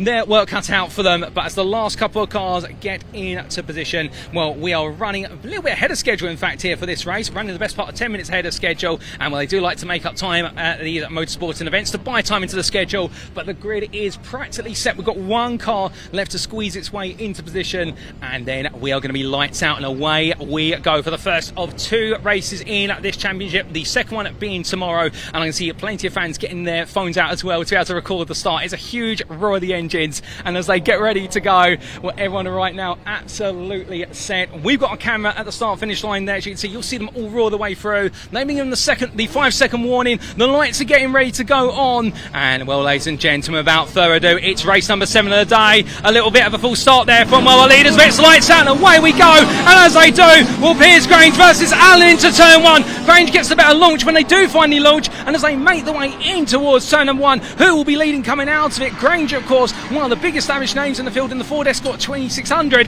and he holds on to lead. Meanwhile, Allen, with that slight full start, having to back himself off, he's got weight for company as they make the way down the step straight. They charge the way down, and already you can see Grange holding on to that lead. But meanwhile, we have had, I believe that is Weight who's been able to sneak his way ahead. Also there, well, it's a dismal start for Allen. He's dropped down 4 places. He's having to fend off there. Where's the charge of Preble? Keep your eyes out for Preble in the fact that he had a great time last time out at Cadwell Park. And as they make the way on down towards what is the hairpin right now, Overdrive is coming down in quick fire fashion as they get ready to head onto the anchors, and as they roll the way on out, we've got a couple of 2 wides, and as I try to lean back here to give everyone visibility as they make the way on through, well, here they come, and as they do, it is going to be what is Grange ahead of Allen, ahead of Weight in fact, followed by Bauer, then Allen, then Preble, then Davison, followed by Davies, then Morris, then Willis and Granger to complete your top 10. Major places being gained by Grange on the open lap, 3 places up, also 3 places up for Davison, who started in what was P9, but he's found his way through as they make the way through turn number 1. And as they do, well, now everyone into line of stern formation here, but this is where it now starts to get very interesting. As meanwhile, look up the inside there for P3 from what was Allen trying to take a cheeky peek versus the BMW M3 of Bauer, but the Ford Fiesta having the brakes but not having the speed to get the move done. And as they make the way out to the Coupe presses, and down they go all the way through it towards what is the hairpin once again here. Well, I suspect there's going to be more. That came from Allen looking for the move to recover his way back into the fight, but the leaders make the way on through, and pressure is on Grange as Weight right now continues to chase after him. Meanwhile, the 44 of Bauer is under huge pressure from Allen, as in turn Allen's got Preble absolutely nipping at his heels. Indeed, they're all pushing each other to go faster, and I think it's the question of who's found the pace in time as they make the way across that timing line. But as they do, meanwhile further down, also keeping you in the loop here in the fact that we have to have some progress from what is the 48 of Hughes, who's found his way into P16 ahead of Martin and Hunt. But as they make the way on through at the Coupe presses this time round, as you can see now, really it's the battle for what is P3, P4 that is really taking centre stage in our top 6 at the moment as they roll the way on through. Fastest lap so far being the 50.392 from Weight in P2. So Weight right now is, and excuse the pun here, I don't mean it, he's not waiting around for anybody as he makes his way roaring down into turn 4 and onwards. And as they make the way on through turn number 5, we can see this lead top 5 pack right now all nose to tail as they make the way onwards towards turn 1. Grange opening the gap up to a second here, and afterwards a brilliant start for Wade. Now I think the pace might be starting just to tie off a little bit. Alternatively, Grange is now finding his feet, or is perhaps just turning on the taps. But either way, Grange seems to be in control at this time, as meanwhile Weight and Allen now start to move closer and closer to each other, and it could be the big question as Allen has set the fastest lap of the race, a 49.824. The question could be at this point is, Allen, is he going to be the one now to try and take the fight to Weight as they make the way down in towards the hairpin? Well, as they head on down towards the heavy braking zone here, and all the drivers continue to find the right positions, well, we have got battles happening further down the order as well, and well, that win right now as they come into the hairpin, we can see the prospect of a potential move between Granger and Myers. But meanwhile, as the leaders make their way on across the timeline, heading in onwards towards turn number 1 once again, well, Allen continues to set fastest lap after fastest lap, and in fact finding the move into the hairpin. Excuse me, ladies and gentlemen, my voice gives way for a brief moment. Finding the move into the hairpin versus what is Weight, so therefore Allen right now starting to make further progress, and well, he started on the front row, he almost had a full start, and now is looking to try and make his way back up the order to take on Grange for what could be the win here in terms of what is the Boss Oval machines. Well, as they make the way on down in towards the hairpin, we've also got battling happening further down the order. Let's not forget that Hughes has recently gained another 2 places versus Cooper and Hillier. And well, as they come on through turn number 2, with turns 2 and 3, and well, the packs right now starting to spread out, but you've got 3 different classes here, and no wonder they're spreading out. Well, meanwhile, as our drivers are making the way for the hairpin, our leaders are getting closer and closer, but meanwhile, the leader of the 93B class, Weight, has got Preble behind him, and well, as they roar their way on down the start finish straight in towards turn number 1, you can start to see how the lead groups, whilst they might be breaking open, we are seeing some brilliant class lead battles starting to merge. You've got Grange and Allen for the Boss S class. Meanwhile, you've got Weight and Bauer battling for the P93 B-Class, and meanwhile we've got a bit of a battle side by side going to start for this straight, where Myers trying to go around the outside of Granger into turn 1. We'll have to see how that's unfolded next time they come around, but meanwhile, as we look to the leaders, they head into turns 2 and 3. What we can see here is that the long line of BMW is interrupted only by a rather suspicious looking Honda Civic, because it's not a BMW. Well, they're still battling for what is a P3, and Waite holding on versus Bauer, with Preble keeping them under pressure as they roar their way on down towards what will be the hairpin and through. No change between them and no change right at the front of the field as the laps continue to be ticked off one by one, and Grange only 2 tenths clear right now of what is Allen, and well, there's a little bit of a blue flag situation here, and Granger's lead has been completely eliminated as they make their way in towards turns 2 and 3, and right now Allen absolutely attacking, looking for the move left, right and centre as they almost make their way too wide out coming out of the Coupe S's, and whilst they make their way down towards the hairpin, we're going to be focusing on those lead groups for the time being, ladies and gentlemen. You have to forgive us because this lead battle right now is reaching fever pitch, and as they come on through the hairpin, we're still almost going too wide there as they make the way on through, and down they go, and here come the leaders as they make the way across the line,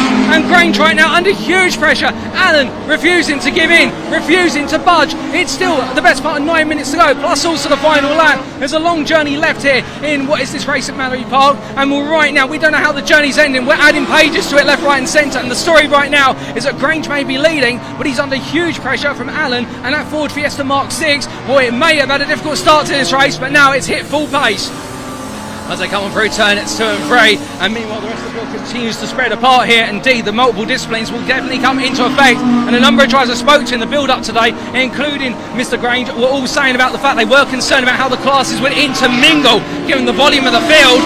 Well, as they make their way through the hairpin, you're seeing more of that right now, as it is getting very, very tasty here. Allen looking for another move out the hairpin, going through Devil's Elbow, but knowing there's no move to be found there, so therefore just backing off for now. They're going to go around the outside of a couple of cars that are now effectively a lap down, and knowing that with them, well, it's now about using those back markers to your advantage, using them to prevent overtakes from happening or to set up a potential move. But as they come through turn number 1, onwards towards 2 and 3, they'll go in due course, and meanwhile further down the order, no change in other positions at the moment, so we stay with the lead battle, and right now it's going to be a move for the lead. Allen goes up the inside, he dives the inside into the Coupe S's, and he gets it. Grange falls to P2, and whilst the drivers make their way out towards the hairpin, I can hear a few jubilant fans around me who are clearly Allen supporters, and right now this race is absolutely reaching an even higher peak as they continue to make their way through. As they do, well, meanwhile we wait for the leaders to make their way out the hairpin to come past us, but Grange is back ahead. Now what has happened to Allen?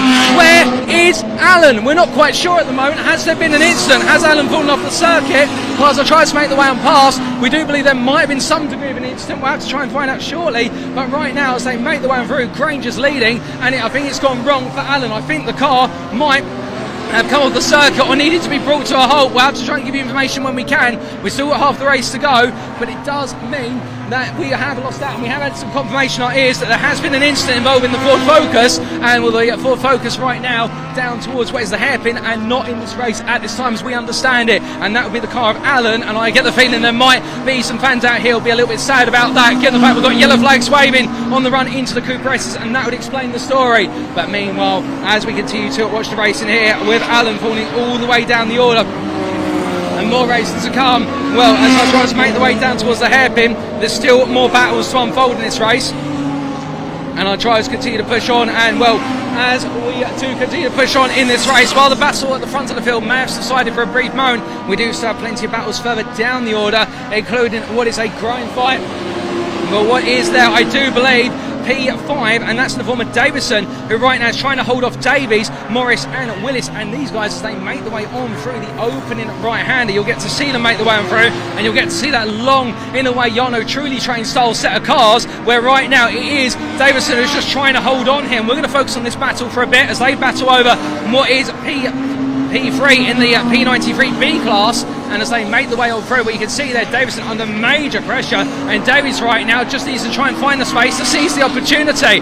But as they come on down in towards the hairpin, well, still as they push on towards there, more to come as they make their way on past our camera, and as you can see right now, it is just a long line of cars as they just power their way on through. Nobody right now daring to go up the inside. I think everybody waiting for the next driver in the pack to make a mistake, but speaking of mistakes, as number 17 is made to run incredibly wide, and that was none other than Davison absolutely pushing it to the limit coming on through the corner. Well, right now I can tell you as they make the way onto another lap that Davison, if he hasn't used all the track limits yet, he definitely has done so now, because he's found all of the curves on the outside of each and every corner from what we can see, and as they head in towards what is turns 2 and 3 and coming down to that braking time, well, this is going to enable Preble in the P4 Civic just to break away. But to be fair, we've got a thrilling battle for P5 that's ongoing, and that's not to forget as well all the other cars out on this grid making it what there is. As meanwhile, we can tell you that Daffin has got ahead of Abrams in the battle for P19, and will they continue to move forward. But as our drivers make the way on around here, well, right now we've only got 4.5 minutes left, and that's going to equate to the best part of what will be approximately another 5 laps after this one.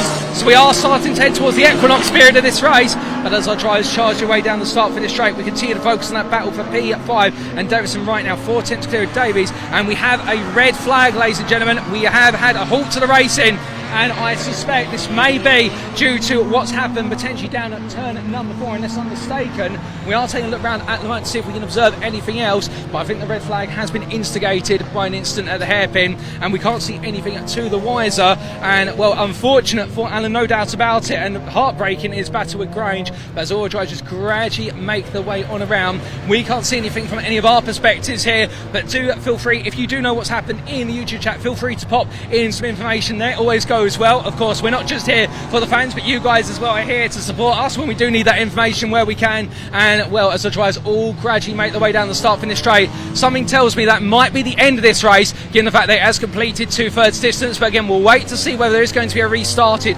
and what will be the sprint of the sprint to the very end, given that as the clock stopped, it was 4.5 minutes left. And well, if we do go racing once again for what is the first of the 2 races this weekend, for what is the Laser Tools Pre-93, the Bertie Pre at 2003, and also the Burton Power Blue Oval, well then it will mean that therefore we are going to be having an absolutely incredibly race. But well, in the meantime, as we do take a look at what is turn 2, turn 3 there, well, everyone just cooling down at the moment. But nothing stands out at the moment other than the absence of Alan, and therefore we believe that that is going to be at the core of what's happened. As meanwhile, I do get a bit of a chocolatey craving looking down the grid, because I can see the Cadbury reveal that we interviewed earlier. Simon Munn decides to park up on the grid, and well, that's not to say this is the perfect time for a Cadbury's chocolate or anything along those lines, but to the point here of the fact that as a lot of our drivers make the way down, I do believe this race is being brought to a halt, and with it, I think that will be all the racing we'll have seen here in this of the first 2 races today. So we're going to take a look at the replay here to see if we can understand what happened. And as we take a look, well, here was the battle side by side between what was Grange and Allen for the lead. And as they made the way up through the corner, oh goodness me, in fact we can see what happened here, and it was a car that went backwards into the barriers there on the run through turn number 2, so completely separate to the Allen Grange battle there. We're not quite sure who that was, but we will try and understand. But as our drivers made their way, and in fact the car that was into the barriers has come into the pits safely and happy, so therefore not too much of a major worry there. But that is one incident that we have had, so therefore we're not quite sure what happened to Alan. But what we can tell you is there was an incident. As we try to give you an idea of who that was who ended up in the barrier, we believe that would have been the Ford Escort Mark 1 of Owen, and that would have been Owen D, first name D initial of course, because we have got multiple Owens on this grid. But as far as I'm aware, the Boss B-Class driver out the car safe and sound. And well, also we've had a bit of an incident for Cooper in the BMW E36 M3, albeit he has been able to make it out of the car safe and sound as well. And also Alan there with that unfortunate, we're not quite sure what happened, but in the end all going wrong there right at the peak of what was a brilliant battle. But we're not seeing any movement at the moment. We have got a couple of cars parked on the grid, but we are still waiting for confirmation as to what exactly is going to happen. Well, we are going to get 4.5 minutes. In fact, no, we can confirm now that we have had a checkered flag called on this race, ladies and gentlemen, so it will mean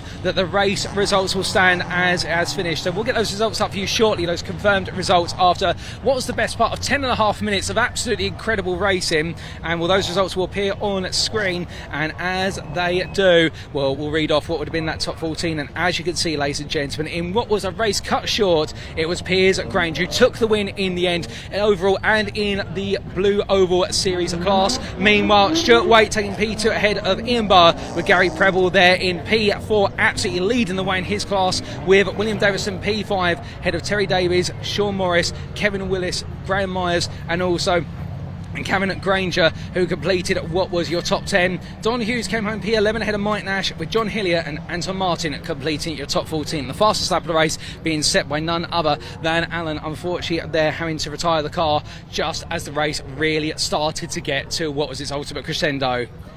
But still, with that, ladies and gentlemen, it has been one of those races whereby it was absolutely fast and furious, and I can tell you one thing, all the fans around me absolutely loved it all the way through.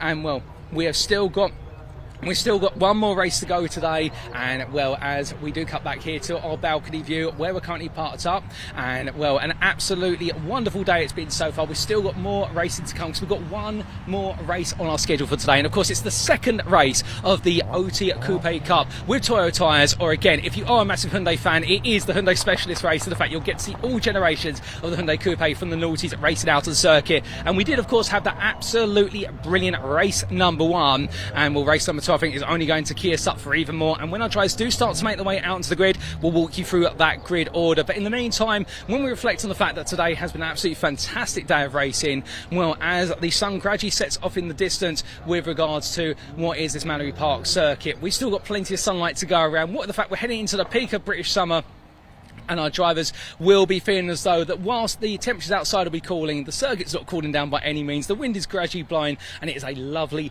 day here at the Mallory Park circuit. And well, as all our drivers just wait now to go racing for the final time, no action happening down on circuit at the moment. As we look down in the pit lane as well, well, I do believe we might be waiting to see whether the Hyundai Coupe cars, the OT Coupe Cup cars, will be making their way to the assembly area if they're not there already. But we might just have a brief lull in the racing at the moment, and again, that's all part of just transitioning over to our final race of the day. But we are running a little bit ahead of schedule at the moment, given the fact and the race did come to an end a bit prematurely in our 7th race of the day. And well, as we do get set, we talked a lot about earlier the prospects of some potential rain, but now as the sky continues to clear, well, there's not been any rain today. Indeed, it has been an absolutely lovely day, and as a result, therefore, it has been a day where I've been able to absolutely push the limit, and anybody who was worried about the rain potentially dampening or moistening what was their aspirations to go winning today, well, it definitely did not come about that way at all.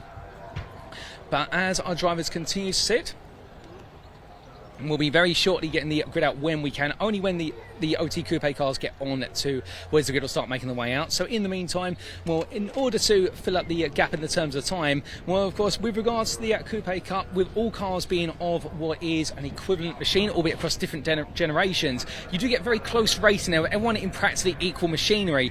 But again, different strokes for different folks. The racing you just saw between the pre-93s, the pre-2003s, and also what was the Blue Oval Saloon Series, a whole medley and mixture of cars, much like what you saw earlier in the pre-66 Touring Car Championship. And those series as well, it's all about knowing the strengths and weaknesses of your car and setting up the car in order to get the most out of it. It's almost as if you want to min-max the car, as some people would say, the terminology being that you minimise the weaknesses, you maximise the strengths. But meanwhile, in the series where you're practically all in the same car, perhaps a slightly different generations, but for the most part in very equal machinery, there it really comes down to driver, albeit driver a factor in any series, of course, let's not besmirch that, but on top of that as well, it really comes down to how you choose to set up the car in order to play to your strengths and also to the circuit. So many different aspects with regards to what is the racing. Indeed, it's not just about the setup of the car, but also how you feel in the car and whatnot. And we're going to start going through the grid very shortly for the OT Coupe Cup with Toyo tyres. In fact, that's going to be appearing on screen shortly, because our marshals are making their way up onto circuit, ladies and gentlemen. And without further ado, as we can see the Hyundais making their way out on circuit, this is how the grid's going to line up,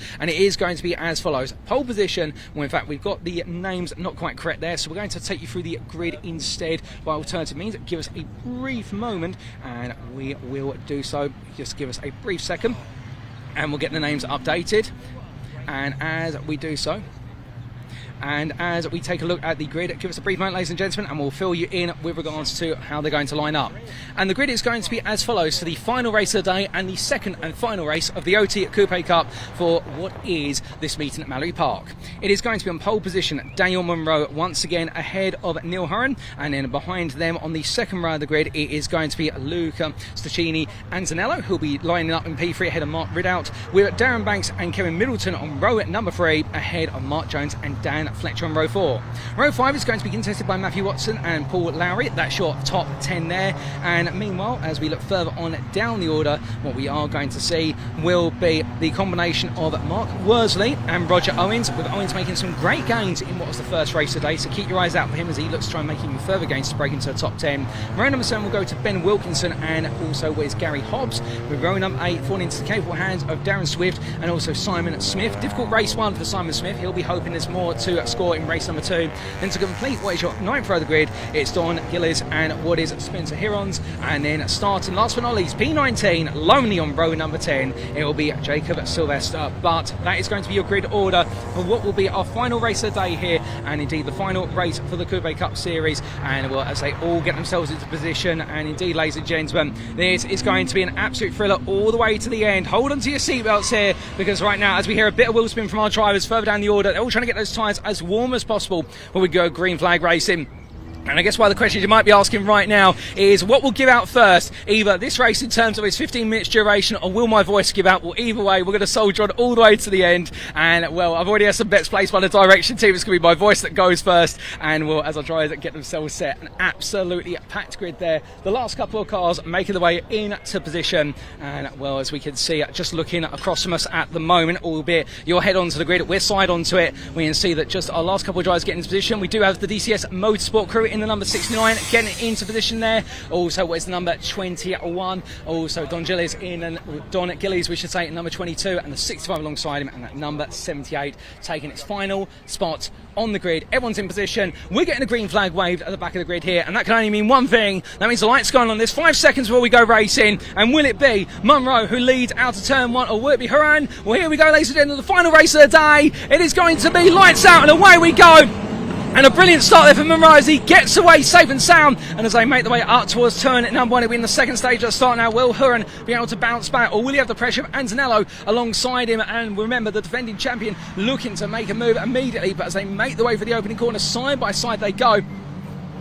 And Antonello making some great progress, but Hurren as well not having the best of starts there by looks of things. In fact, it looks as though we've had Ridout make 2 places off the line and move up into P2, because they come down towards what is the Coupe S's right now, with the orange machine absolutely charging on. And as they make their way on through the right hand, a side by side there, a little bit of a lock up from what looks to be the car of Ridout, with Antonello holding the inside. Cold brakes and cold tyres on this first lap, of course. No matter how much warming they do on that warm up lap, they are going to need to continue. It's going to be plenty of 2 wides that we see battling between Jones and Fletcher in the fight for P7 a bit further on down the order, and also Laurie trying to get into the mix of that, with Watson falling back to a degree. And as they make their way through the hairpin, well, right now everyone 2 wide to the best part, and as they roll their way over the Devil's Elbow, onwards they go towards the start finish line. And after 1 lap of racing, it is Munro who leads by half a second over Ridout, followed by Hurren, then Antonello, who's fallen back to P4, Banks in P5, Middleton P6, Fletcher P7, Laurie P8, Jones P9, and Owens completes your top 10, with Hobbs best the rest P11 as they make the way through turn 1 once again. But as they do, all the field now started to settle down. The biggest gainer at the start of this race is Hobbs, 3 places gained from P14, the biggest loser by comparison in terms of places. Watson down from P9 to P12, so therefore mixed fortunes for many a driver. But meanwhile, our leaders going in towards turns 2 and 3, and you can see they're Ridout right now already trying to hold off Hurren, and Hurren right now absolutely in a hurry to get back to the battle with Munro all the way to what would be the hairpin. But as they come down to that braking zone, well, right now Munro in control of this race, albeit it feels in control for the time being. But keep in mind as well, he'll need to break the toe if he wants to be able to look to try and break away and sneak off with this race. But as they make their way on down towards the start finish line straight and onwards towards turn 1 they go. We'll line the stone from all the drivers right now further down the order. And meanwhile, the number 46 there of what is Worsley now forming a little bit of a queue of cars behind him, and as they charge their way onwards towards turn 1, I would imagine that Worsley right now in P12, with Hobbs losing 3 places on that lap. Well, it's Worsley is just going to be trying to build them all back behind him. Munro setting the fastest lap as of what is the second tour of the circuit, so they've still got plenty of laps to go, but the idea being here that Munro right now really trying to extract a gap and just run away as much as he humanly can. And as they come on through what is turns 2 and 3 onwards towards the hairpin, they'll go shortly. Well, right now everybody separated by half a second at most here, and indeed what is your top 17 separated less than by 10 seconds when you've got 19 cars in this grid, which shows you how closely matched everybody is in these near identical machinery. But as our Hyundai Coupe drivers make the way on round to complete the lap, and onwards towards another lap they'll go. Well, as you can see, the top 4 right now staying as they were, but meanwhile everybody right now just trying to chomp for a little bit of time out of their rivals, but nobody making any gains on this lap.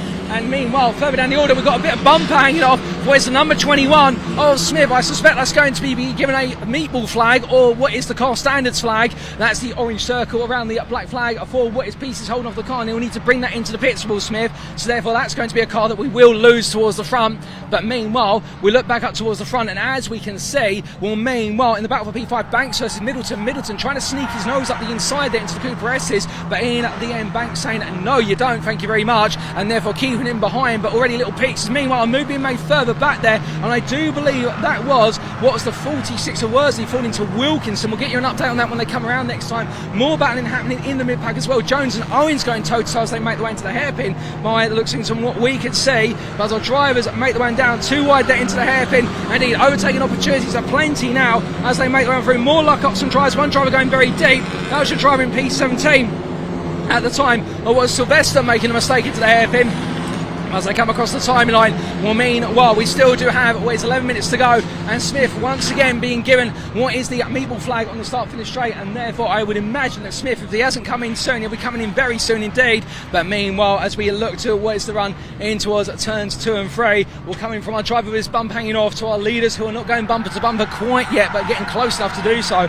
Well, Munro still in the lead, but only by half a second, and well, he has got Ridout, and Ridout right now, let's put it this way, after what was a bit of a challenging race number 1, we had to really find the places and find them in quick time. Well, he's leapt off the line, and right now it's putting huge pressure on Munro as they make the way on down, and as they do, well, meanwhile, as the drivers roar their way down the start-finish straight, it is going to be Munro who holds on for a bit longer as they make the way on down, but the top 3 now starting to pull away as meanwhile Antonello falling back to a degree, but Banks ahead of Middleton in the battle for P5. They're as close as they've ever been, as we can also see there Middleton, Fletcher and Laurie trying to get involved.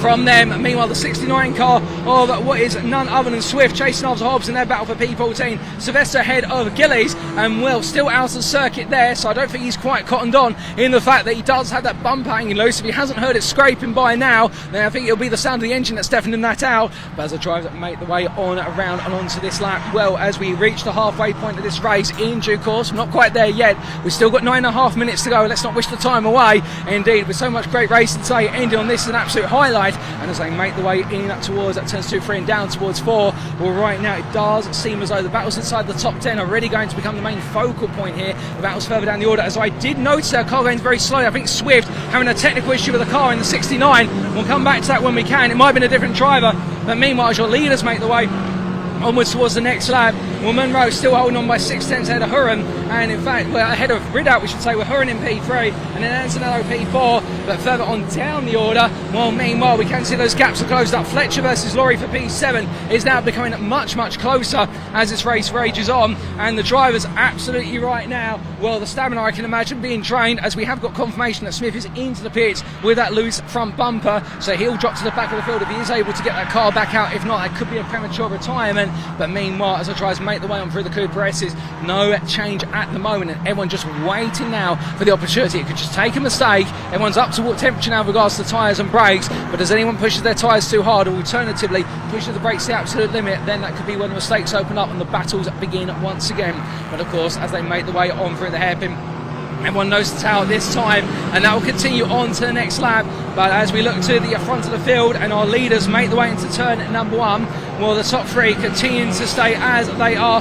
Meanwhile, from what I'm hearing in my ear, we do have Smith who's making his way back out onto the circuit now that the bumper has been firmly put back in place. We will have 19 cars on the circuit again, and there was an issue, as we understand, for the number 8 of Hobbs, and well, Hobbs has dropped all the way down to P16, and well, we're trying to understand what happened there, but we do know that for Hobbs things have not worked out entirely. But as the drivers make the way on around and well, roaring their way on through, well, meanwhile we do look to what is the leaders, and well, battling ongoing here, and well, let's not forget it as Munro versus Ridout right now, and Ridout on the charge, they come through the Coupe S's, down to the hairpin they go, and well, could we see a change of leader by the time we get to the end? As you can see there, going into the hairpin, looking around the outside, meanwhile, is none other than Hurin, and Hurin absolutely trying to capitalise on this. The 3 so close together, and as they roar their way past us onto the start-finish straight, well, where Smith comes through bumperless. Meanwhile, the leaders make the way on around, and as they do, well, we're the leader of what is none other than Munro holding on for now, but Ridout and Huron absolutely neck and neck as they make the way into the opening corner. It is going to be Ridout who holds on for the time being as they make their way past turn 1 and in towards the step straight up towards turns 2 and 3 they go. Well, right now, no change in the leaders, but what is changing is the margins are absolutely marginal here, and well, going defensive into turn 2 will be Ridout here as he tries to keep Huron behind him. And well, in the end, Huron decides that he's not going to be able to make the move around the outside. Instead, he's going to wait for another opportunity. But where will the opportunity come? And particularly now that Munro is clear of any danger from Ridout for a moment, it would seem as though Huron has now got a difficult choice to make. On the one hand, he could look for P2, but that will release Munro to run away with the lead. Meanwhile, he could wait, but then he's got to wait to see if Ridout is able to make any further progress. But as they make the way on past the hairpin and now onto the start-finish straight, more to come as they roar their way on through. The cars bouncing their way down through the depression of the final corner. You can hear them scraping at the wheel arches, but as they make their way into the opening corner, meanwhile, keep your eyes on the battle in P5 for Banks versus Middleton, as right now Banks has been closed up to 3/10 of the gap, and they're looking closer as ever, as meanwhile they make the way up the inside through turn 1 of what is there, the lap down car of Smith, and Smith with that repaired front bumper now will carry on, but no, he's got a long way to go. But as the drivers make the way in towards turns 2 and 3, will the top 3 start to subside for a degree, albeit Antonello now looking for an opportunity to get back into the fight. Behind them, meanwhile, we have Banks and Middleton, they're still nose to tail all the way through the corner, and will that battle for P5 is also something to watch out for. Meanwhile, also further on down the order, we do have Jones that's chased after Laurie and might be getting close in the battle for P8. We'll keep you apprised of that where we can, but as our leaders continue to make the way on through the hairpin, no moves this time, and indeed everybody right now, I think, just building up to a crescendo. And also further on down the order, we can tell you there is a grind battle between Swift and Sylvester for his P14, as meanwhile, as they make the way up towards the turn number 1 and past the hairpin, what we can see further on down the order there, where there's a bit of a grind battle in what is the hump for P12 between Wilkinson and Watson, and as they cross the timeline, well, how's it going to be in terms of how they stack? Well, Wilkinson only 4 tenths ahead, and Swift and Sylvester only 4 tenths between the two of them, and therefore everybody getting close together now in the closing stages of this race. 5 minutes left on the clock, a third of the race remaining, plus that final lap, and well, doing the mathematics here, and the fact there's going to be the best part of another 7 laps after this one for our racers to conclude this. But who is going to be coming away your winner, as everything's getting close? And speaking of getting close, as we get ready for our drivers to make their way into the hairpin, well, I can tell you right now that Banks and Middleton is getting very close to Banks as they come on through it, and in fact trying to take a sneak peek, couldn't quite find it that time, and well, they are now becoming the centre stage. But also as well, as we do see what is the leaders making the way past us here.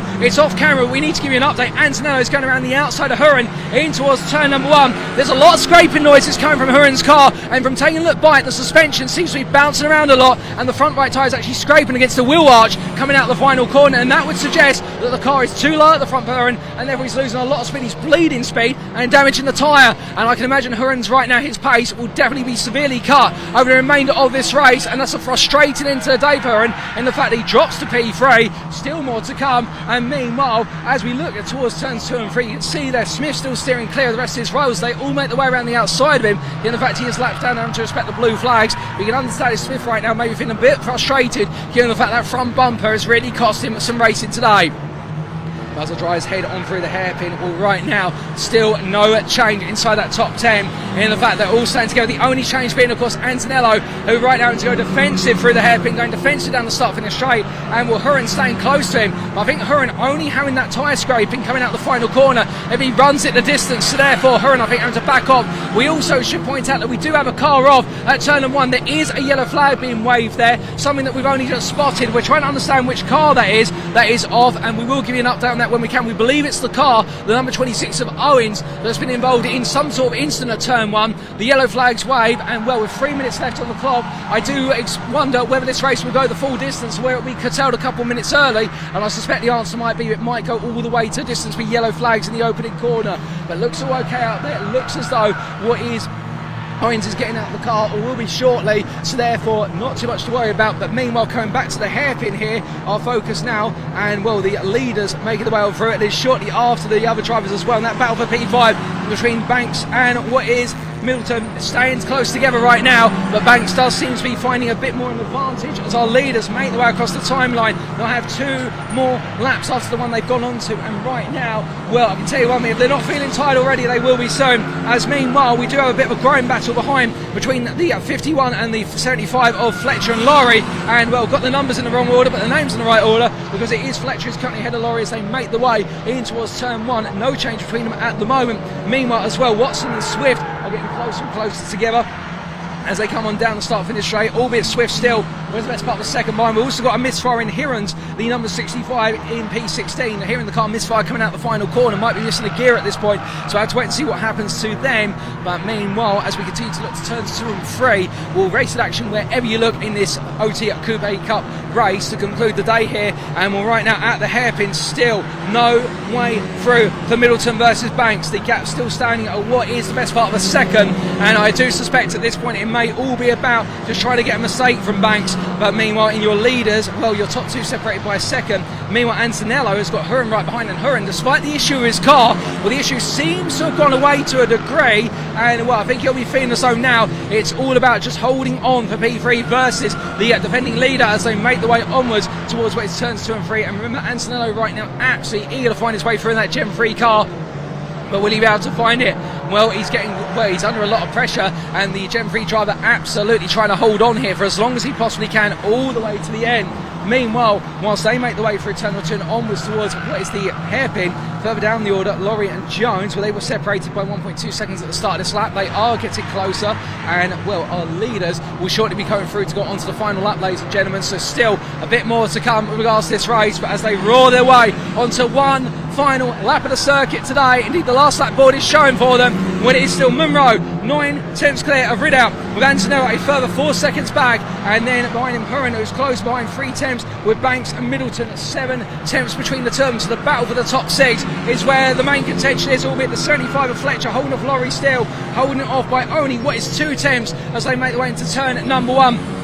As they come down and around on this lap, with the leaders making their way on through what is the turns 2 and 3. We're going to stay with the leaders all the way to the end here in terms of our focus, and as they make the way on through the turns 2 and 3 sequence down into the hairpin, right now Munro in control. He looks happy out there in the car, and the car seems to be responding accordingly. But as they make the way in through the hairpin, there's no change right now, and as Munro holds onto his lead, well, he took the win in race number 1, and as he makes his way through the final corner, it's going to be 2 out of 2 today, and it will be Dan Munro who takes the win in the final race of the day here, ahead of Mark Ridout, with what will be then behind Antonello, a flapping rear bumper, who takes P3 ahead of Hurin at the line, and then it will be Banks who comes home P5 ahead of Middleton. Their great little scrap for P5. Fletcher's coming through the final corner. Can he hold on versus Laurie? Yes, he can, to take P7, and then behind him it will be Jones, who watched them at a distance all the way through, with Worsley taking P10. Watson in the end will come through for P11 ahead of Wilkinson,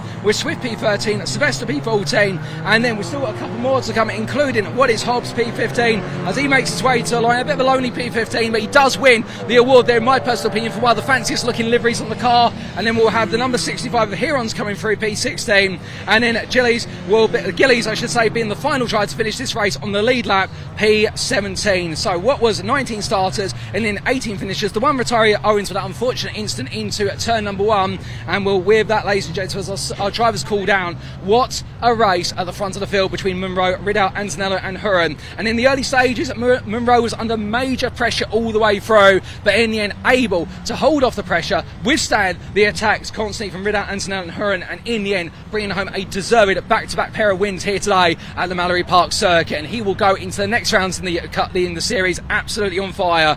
But as we do bring those results up on screen, ladies and gentlemen, the top 14 results from our final race of the day here at the Mallory Park Circuit, as we can see, Daniel Munro taking that win after 16 laps of racing by 1.1 seconds in, ahead of Mark Riddell, with Luca Stacchini Antonello finishing P3 ahead of Neil Huron, and then Darren Banks P5 ahead of Kevin Middleton, with Dan Fletcher P7 ahead of Paul Walsh, Mark Jones at P9 there ahead of Mark Worsley. And that was your top 10 best of SP11 Matthew Watson, with Ben Wilkinson, Darren Swift and Jacob Sylvester completing your top 14. The fastest lap of the race going to Neil Huron on lap number 5, lap 57.29. But what a race, ladies and gentlemen. Indeed, a fantastic final race of the day, and a second and final race for the OT Coupe Cup to wrap up their racing here at the Mallory Park Circuit. Of course, some of them may stick around, but it has been an absolutely thrilling set of 8 races today, and indeed we couldn't ask for a better first day of our 2-part weekend here at the Mallory Park Circuit in the Classic and Modern Motorsport Festival for 2024.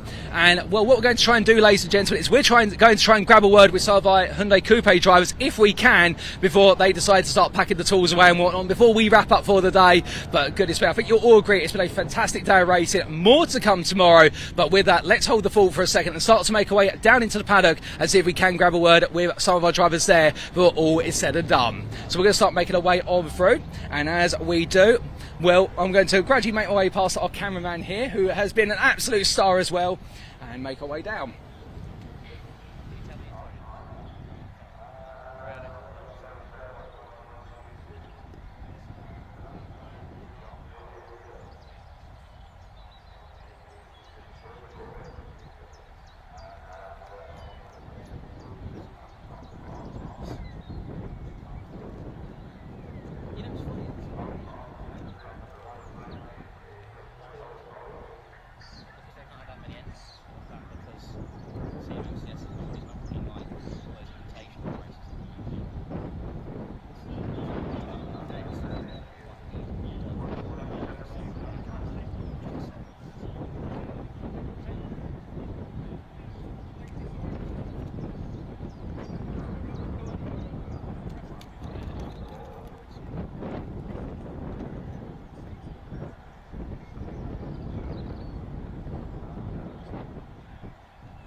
Alrighty, and we are back, ladies and gentlemen. I'm joined by none other than Daniel Munro, and what a day he's had today. Back-to-back wins here at the Mallory Park Circuit. I mean, Dan, first question is, how do you do it? I just go fast. drive as fast as I can. Obviously I had a great battle with Neil in the first race, and then with Mark for a bit in that race, so got to put your racing head on and make sure your car's in the right position. But yeah, over the moon. Oh, that's absolutely fantastic here. And like you say, you have pushed every step of the way around this Mallory Park circuit. Like saying, race number 1, the pressure was on it. Race number 2, pressure was on in the early stages, but it looked as though you had a bit of a breather. Everyone behind you wanted to fight more for P2 in the end, and the right to chase after you. Yeah, so I think we had his back marker come out the pit lane, and he just managed to, he bulked us all up together, and I think it was Neil and Mark, they tripped over each other a bit, so I managed to just get a bit of breathing room, and from there it was just head down and push on. And of course, being the last race of the day, there's always that factor. You've been around for the whole day waiting to go racing. I get the feeling a part of you says, I'm glad it's over now, but a part of you also says, why couldn't it have come sooner? Yeah, it's a great relief off my shoulders now. I've been waiting for this race too for ages, it seems. But yeah, I'm just over the moon with that. It's a brilliant result. Oh, well deserved. Of course, plenty more racing to come in the series. A couple more rounds to come in the week's time. Surely you're going to be going into those now, feeling as though you are the favourites on the grid. Yeah, I'm really confident now for Thruxton. I think that's in June. So yeah, really looking forward to Thruxton. All right, brilliant here. Well, with that, Dan, we'll leave you to it. But congratulations on your double wins today, and what a set of drives from yourself. Thank you very much. Alrighty, ladies and gentlemen, well, we've spoken to our double race winner, but let's try and get a word with some of our other drivers, and I think we're now going to try and get a word with, we're going to be getting our third place finisher come over, and Luca's there with the car once again. We're going to make our way over. Luca, you came into today feeling as though it was all going to be to play for, and well, in the end, plenty of battling and a rear bumper that decided it didn't want to be in the car in the final couple of laps. Yeah, yes, let's say that me and Neil were so busy loving each other, then, you know, one thing led to another and my bumper fell off, but nothing serious, just when I overshot my braking point at the hairpin a little bit, he saw an opportunity, but as you know, like, you can cut back very quickly, and just a miscalculation, nothing serious. I was worried that it was rubbing against the tyres, but it didn't. And yeah, not quite the result that I was expecting as the current reigning champion, but at the same time quite satisfied. I never raced in Mallory, and we didn't really get to work through testing on a proper setup like most of the guys here today, and didn't know what to expect. I came here just to have fun, possibly hoping for a top 5, and here we are on the podium again after a very hard fought race. So yeah, well chuffed with this weekend so far. Oh, well, definitely you got the right to be. I mean, to be fair, double podiums were a circuit you've not raced at previously. That's a good start to your bank account in the Mallory Park circuit. Of course, looking ahead now in June, you've got a visit to Thruxton, Becky. I mean, this circuit's fast. Thruxton's even faster. Yeah, let's say that Thruxton is not my favourite circuit in the UK. I like more bendy and undulation, so like Cadwell, Alton. So Thruxton is not going to be my cup of tea. But again, I will bring my best game as usual, see what I can do, and congrats again to Dan, because he's put out an amazing performance, and the same goes for Mark Riedel. Next time I'm going to try to keep my nose out of some battles so that I can try to focus on the pace, but overall really happy, and yeah, Thruxton will be what it will be. I'm just very happy to be racing again this year. Oh, well, fantastic. Well, with that, we'll leave you to it for now, but thank you for your time, Luca, and we'll see you in the future. Well, it was a pleasure, yeah, and thank you so much to you too, man. You guys been working all day, walking and interviewing us. Thank you so much for your work, yeah? It's our pleasure, but thank you. A kiss to Alex Kersley if he's watching me. Bye, man. See you later, guys. All the best.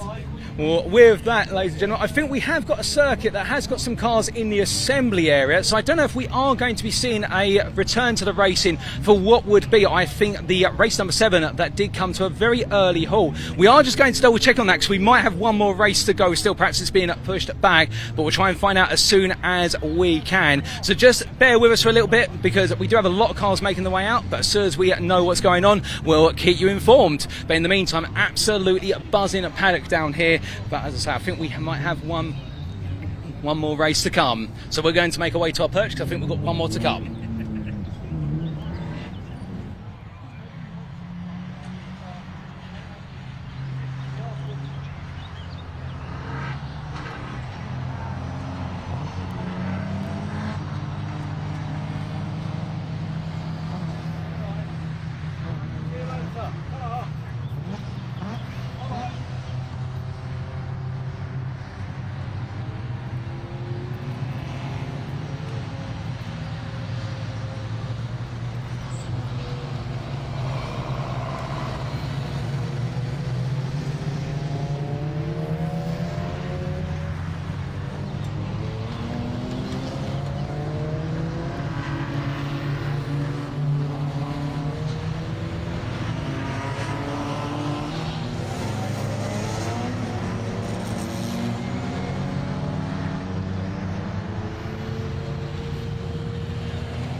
about 15, 10 minutes after I left, they decided that they're going to retire it. It's a bit of a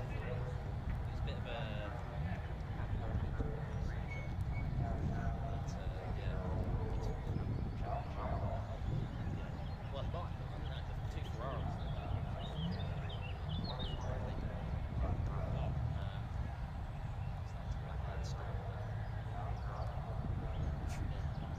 I don't know how I felt about that. I was a little bit annoyed, but at the same time, it was just no indication when we started at all. Everybody was starting as well.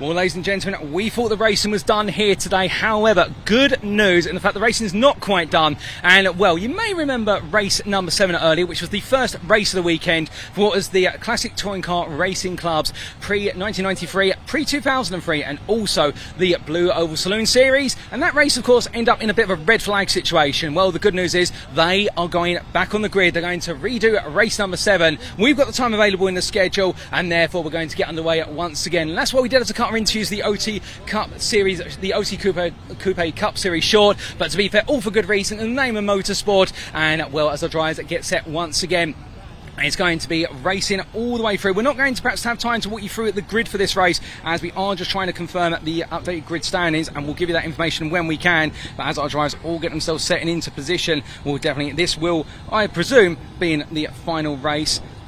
And, well, it's going to be, I believe, a 5-minute race all the way to the end. We are squeezing in what is the 4.5 minutes where the race stopped. We are going to get this race back underway. And, well, as all the drivers get themselves set, well, our grid is set here once again. And, well, to try and take you through that grid order, if we can, we are just taking a look here at the moment. All the cars mostly on the grid by looks of things, albeit some quite heavily spaced out.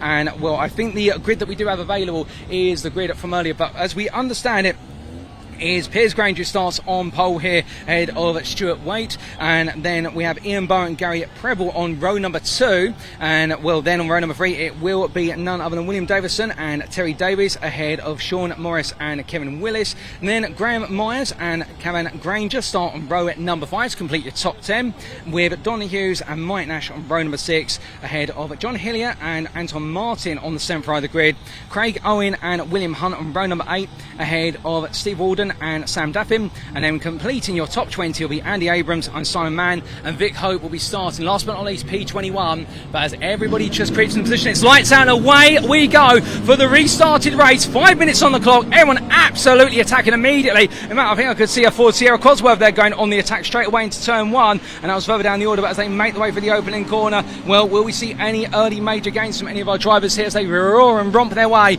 out of turn 1 and across the lakeside they go on towards Steb. But as they make the way in towards what will be the turn 2-3 complex shortly, well, Grange is ahead going in towards the Coupe S's for the first time in this resumed race. Only 5 minutes, as we say. This is truly the sprint of sprints, and as they come on through the right into left, well, meanwhile Preble already battling with Boa for what is P3. And as they come out to the right hand of everyone else, meanwhile, line of sterns, they come down towards the hairpin, under braking they go, and as they do, well, it is looking very nip and tuck. But the key thing is for Grange that he's been able to hold on to lead, and as he weaves his way out to Devil's Elbow, on towards the start finish straight he goes. Grange leads by what is a gap over Weight, of what is the best part of, I do believe, 4 tenths. Meanwhile, as they cross that timeline, further behind them, we do have Boa and then Preble. But as they charge away on through, well, our timing screens not quite updating at the moment, ladies and gentlemen, and therefore, well, we're going to have to do this one based on best guesses, indeed using eyeball Mark 1. But as they make the way on through what is turn 1 in towards 2 on the step straight, we're now getting the timing starting to feed through, and as they do, well, it definitely is right now. Still Grange holding on ahead of Weight and Boa for now. Preble in P4 and being hounded, in fact, by what is the car Davison behind. Davison looking for the move around the outside there into turn 2, not able to find it. And really right now, having his patience tested, he wants to make as much progress as he can. As meanwhile, a number of flames spitting from one of the cars further down the order. I believe that was the number 9 there. We saw quite a bit of flame spitting out the side exhaust. But the drivers roar the way into the hairpin onto the brakes. Well, as you can see there, right now, a bit of a side-by-side moment between 2 of the drivers. That being further down, that being what is Hillier and Martin, I do believe. But looking back towards the front of the field as they come across that timeline. Well, Grange still in control of this race for now as they make the way onwards towards turn number 1. And, well, no timings at the moment, ladies and gentlemen. So therefore, as we say, we're just going to report on this as best as we can. And well, as the drivers make the way on down in towards turns 2 and 3, once again, we're focusing on that opening corner initially here. And well, still no major moves being made anywhere other than pressure being exerted by different drivers onto each other.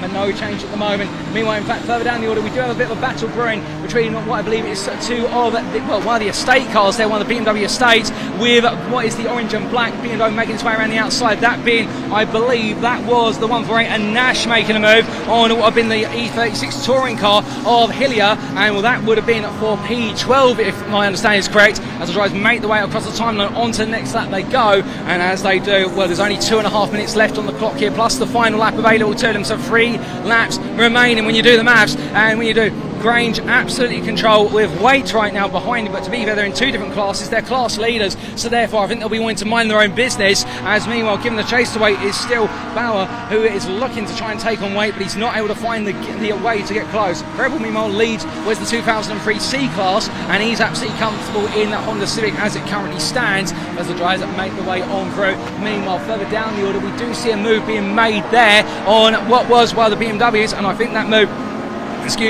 being made by what was the Ford Fiesta Hunt versus Martin, and that would have made them up a position. As meanwhile, some side by side happening coming on through the last couple of corners. In fact, that is Preble losing out onto the start finish straight versus what was the car of Davis, and therefore it's now going to be a change of position as the timings are finally coming through on our side here, so we can finally figure out who's who and who's where. But it is Grange ahead of Waite, followed by Bauer, then Preble, then Davis, then Morris, followed by Willis, Davison, Myers, and Granger to complete your top 10. Hughes P11 currently, and as the drivers make the way on down past turn number 1, where it's starting to spit here slightly as well, and well, I don't think that rain's going to influence any of the racing, but right now it will be cooling to those who are in the spectator stands. And meanwhile, as the drivers make the way through turns 2 and 3, well, no change in position, everybody holding on, and Martin of course getting those 2 places, and we did see that move between Martin and Nash that we're telling about only moments ago, and Hillier also being passed as part of that sequence only a couple of laps ago. But as our leaders make the way on to what will be their final lap of racing here today, as we do believe,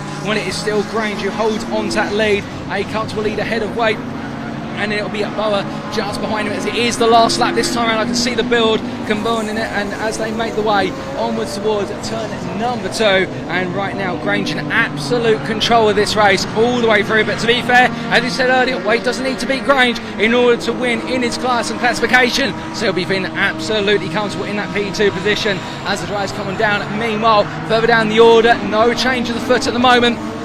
But what is afoot is the fact we're on the last lap and at the hairpin. Oh goodness me, and Preble is coming to a halt on the run out the final corner. But meanwhile, it'll be Piers Grange who comes up through to take the checker flag, and victory ahead of Stuart Waite. And then it will be none other than what will be Bower there, P3 ahead of Davis and Morris as they make the way to the line. And well, from them it will then be Willis, Davison, and then Myers to come on through to take what will be P8 as he holds off to the line there. The charging Peugeot 306 at Hughes, and then Granger will be your final top 10 finisher there in the BMW E46, just making it on through there ahead of Martin. And well, Martin then leading a long line of cars behind him. Nash, who made the moves on Hillier and Hunt earlier on in the race. Owen also behind them, P15 ahead of Abrams. And well, with that, we've only got 2 more cars to make the way on through, and that will be Walden and Mann, with Preble being a lap down but retiring and able to get to the checker flag before the retirement effectively, so he will be classified. And then it will be Walden and Mann who cross the line there, 18th and 19th.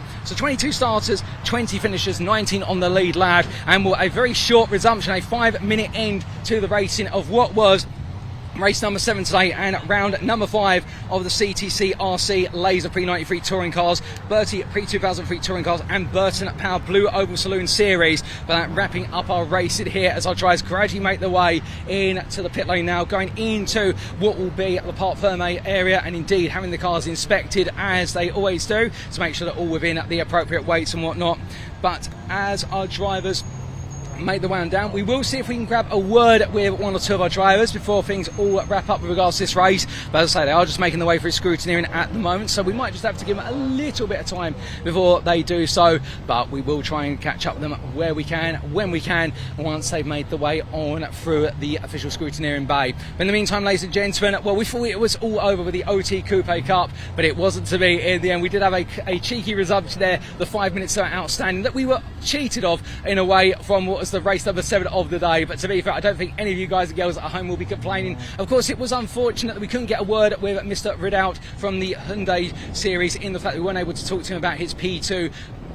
His achievement of P2 in the final OT Coupe Cup race today, but that's the way it's gone, and well, I'm sure he'll get plenty of opportunities to be in the spotlight, because he definitely was one of the stars there. But then coming into this final race of the day, of course, Piers Grange will, after what was that charge from Alan in the first 10 minutes of the race before it all got red flagged, definitely having to work hard, and he's got even more work to do tomorrow, because of race number 2 of that, much like many of our CTCRC series and also our CMMC series, I should say, and try to say those back-to-back multiple times, I dare you. Well, they've got another race on the cards. But as our drivers continue to make their way through scrutineering, just looking over my looking down the paddock there, where it does look as though it's quite frantic. A few drivers out the cars. We are going to start to make our way down there just to see if we can get a word. So bear with us, ladies and gentlemen. We will try and get some of those quick interviews, but we'll make our way down.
Well, ladies and gentlemen, we made our way down to the paddock, and with that, as you can see behind me, the scrutineering bay is absolutely busy right now, while final race of the day and all the cars being queued up for what is their scrutineering checks before they do make their way back to respective areas in the paddock. So we're not going to be able to get any post-race interviews with our drivers to wrap up today, unfortunate, but that's the way it goes. What we can do is wrap up today with a big smile and say that it's been a fantastic first day of racing here at the Mallory Park circuit in what is the Classic and Modern Motorsport Festival for 2024, as brought to you by the Classic and Modern Motorsport, what is Southern Club, and on top of that as well, adding to the fact that supported by the Classic Touring Car Racing Club. The two hand in hand here put on an absolute spectacular show. We of course did hear from Robert Burley earlier on today, who was really talking about the fact that it is the racing communities that make the magic happen, and we have seen magic today, and we've got plenty more magic to come here when we do kick off our broadcast at 10:15 tomorrow morning on Sunday the 19th of May. Now do keep in mind our first race today is scheduled to get underway at what will be at 11:15, but there's going to be a bit of show before that, so you won't want to miss that. But otherwise, if you need to be there a bit later, do make sure you're there for what will be 11:15. Checking it out again, of course, officially live on both what is the CMMCS and also the CTCRC YouTube channels. You won't want to miss it. We've got 12 races lined up tomorrow, and we've also got thrown into the mix there. Also, what is the MG Owners Club? We've also got the Formula Ford 1600 racing, and on top of that as well, we've got some other surprises for you, including the 500 Owners Association Club. So until then, I've been Paul Walsh, your host and commentator for today. Plenty more to come tomorrow, and we'll see you fair and square at 10:15 tomorrow morning on Sunday for another 12 races and a lot more action. Until then, remember to stay safe, stay well, stay smiling, but most importantly, like our drivers, remember to stay on track.